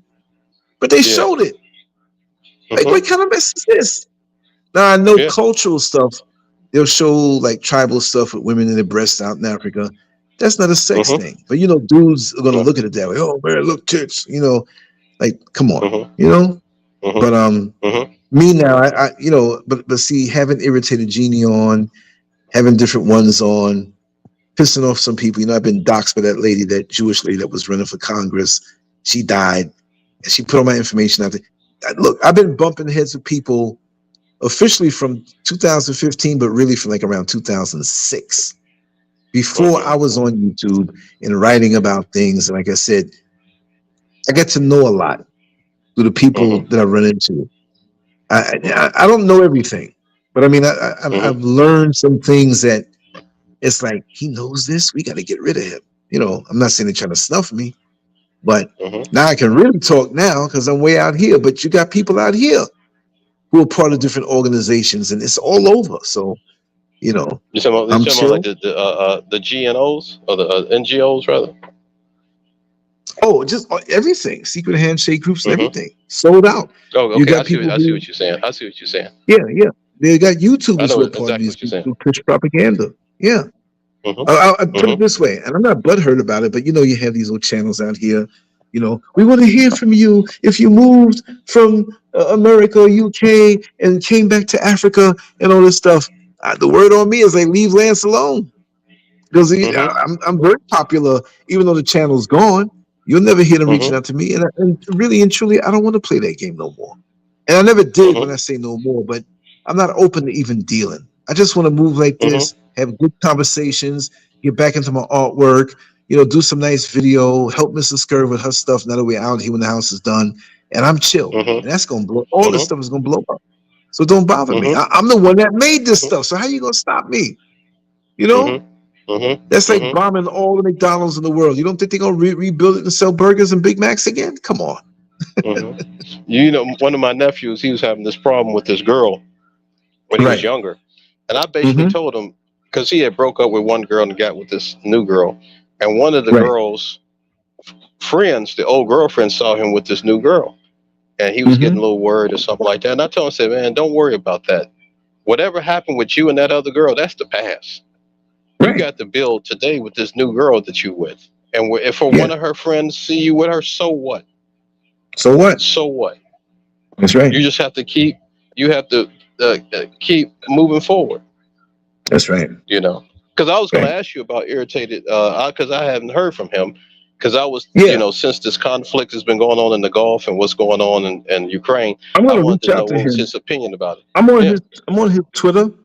And he doesn't go under the name Irritated Genie because his name basically is blackballed, and anybody who deals with him is blackballed. That's why it brought down more heat on me, but I didn't care. It didn't bother me none, because you know they attacked my website after I did the night, hours after we did that interview. I didn't have it on YouTube. The first time I did, and they knocked me off for a week. The second time I put it on Rumble, and I put it on Vimeo. And Vimeo is a paid YouTube-like site that you pay and have it whitelisted, meaning no ads. So I advertised it on YouTube, and I had it embedded on my site on Vimeo. And we talked, and he revealed all the things about the Ukraine president and his alternative lifestyles and all the different things, and, you know, promoted his book. And I was wrapping it down after we had done. I always check things and look at things and make sure things are running right. I get an email from Vimeo, like in the middle of the night, like when they're out of, you know, somebody called them and did something and basically said, listen, you know, take your business elsewhere. We're quite sure you can be a better fit elsewhere. I was paying these guys. Then 2 hours later, somebody calls me up. Yo, Lance, man, you need to check out your website. I don't know what's going on. But on there, and they switched up the photos on the homepage, put these sailboats, and then put monkeys, and the login section was taken away. So I got a friend in Dubai who does the heavy lifting for the site. I do 95% of it, but it's something I can't do. He said, don't worry about it. I got you. You know, it was the same people that Kanye West had a problem with. Let's put it that way. They got their eyes on me. They've been for years, different things. I ain't afraid to say it, but I'm gonna be diplomatic now. I'm not afraid to talk, no, but I'm gonna be shrewd. Anything that's gonna be in your face, naming names, come on over to Rumble. Rumble don't mess with you that way, you know. And I embed that on the site. So now, if they want to take away anything from me, they're gonna have to go to Rumble because I'm not gonna depend on them. Because now, how I know those videos are private, I went to the older videos, all them old videos I had, and I checked it on the page of the post. This video is embedded. I'm like, whoa. I mean, this video is private. So it wasn't destroyed. Because those people, whoever it is, they don't want a lawsuit. If I was to pursue it, it's okay, let it go. Got a whole new thing going now, and I know how to read, talk between the lines. You know what I mean? So yeah, that's what it is. And there's more to it than that, but that's the overall thing. Of course. Well, you know, that group, they're desperate today. There's some desperation. Yes, and I remember somebody. I remember somebody saying something like, "It's possible that they could lose their position in Palestine within 10 years." I said, "I'll give it less. I'll give it 5 years." Because even though the Iranian president got killed in that helicopter crash, even though that happened, I don't think it's going to stop them from moving forward. The people in Iran, they're not going to stop. Right. Because this is too hard. Yeah. They're going to go hard. Because I think the government in Israel, they want the U.S. military to get involved. Because of course people have asked the question, Lance, who's really in charge? Is it Israel? Is it the United States? And I say it's the United States. Because without the support of the U.S., Israel can't do anything. They can't do nothing. But they do have that AIPAC. But the AIPAC lobby these are American citizens, not necessarily Israelis, but American citizens. And that lobby, when you look at the politician, if you want to know what his policy, see who his financiers, the financiers of him. That's where it's at. That's where it's at. That's who's calling the shots. Yeah, they have all this position here in the government and influence. And I just listened to a video where they were saying that with New York City Mayor Eric Adams, that they were in a WhatsApp chat room and they were billionaires and millionaires in there saying that, hey, we're going to pay you to have the cops stop these protesters and using force and different things. If there's lawsuits, we'll back it up. We'll give you money, whatever. They're desperate. They're all desperate. Even today when I was out in the crowd, there's a couple of bands, like a little convoy, but it was just like private people, and they had this thing about, you know, it's something about Palestine and stop the killing and stuff. I'm like, they're even aware of it over here more so too. Some of the people, so they can't stop that. It's gonna, you know, and that's gonna be their downfall. That's gonna be their downfall. In that stronghold. Absolutely. But yo, brother, I'm gonna cut it and hit the sack. Sir. But tomorrow night I'm gonna be on, man. I'd love to talk to you. I'm gonna start out fresher, a little earlier. And I'm just going to zone out. Is it there? Where you are? It's 4:27 in the evening, right? In the morning. Yeah. In the morning. Okay, because it's almost it's about 12:27 here in the afternoon. Okay, so you're on the East Coast. I just need to get the time. Yeah. Have to get the time 4 hours ahead of you. It's no problem. Okay. I just did a whole lot today. I'm free tomorrow, and the next day there's nobody scheduled to come here to do any work or anything. So I'm chill. I'm enjoying it. Just create, zone out. I'll be back because I'm going to just upload the older videos instead of premiering them because people get confused. They say, they're all premieres. More people would have been on if this one, you know, it was just a live show. So tomorrow's going to be nothing but live shows, but I'm going to upload a crap load of videos, you know, coming up on the YouTube page because I have a couple hundred that I'm going to add on, if not more, you know. So we're gonna do it. There you go. Yeah, man. Because I'm used to the live more so than the premieres myself. Right. So I'm gonna keep it that way. You know what I mean? You know, because it's too distracting for people, and it's easier for me just to upload them. You know, at least the new people who know or just come to the channel to say, "Oh my God, he has all this content," because it's like there's no way, you know, that you're just gonna start a new channel and have all this content and say, where's it coming from? You know, this guy put up 10 videos today, you know? Right. You know?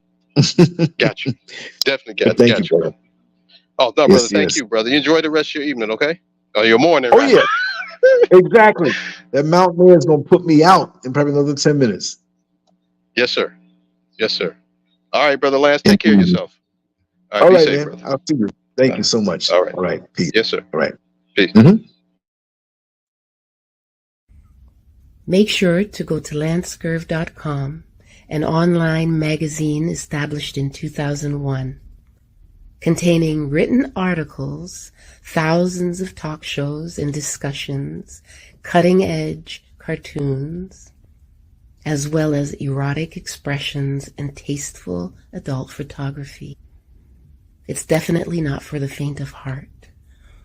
Once you get a taste of the world of LANCESCURV, trust me, you'll be back for more.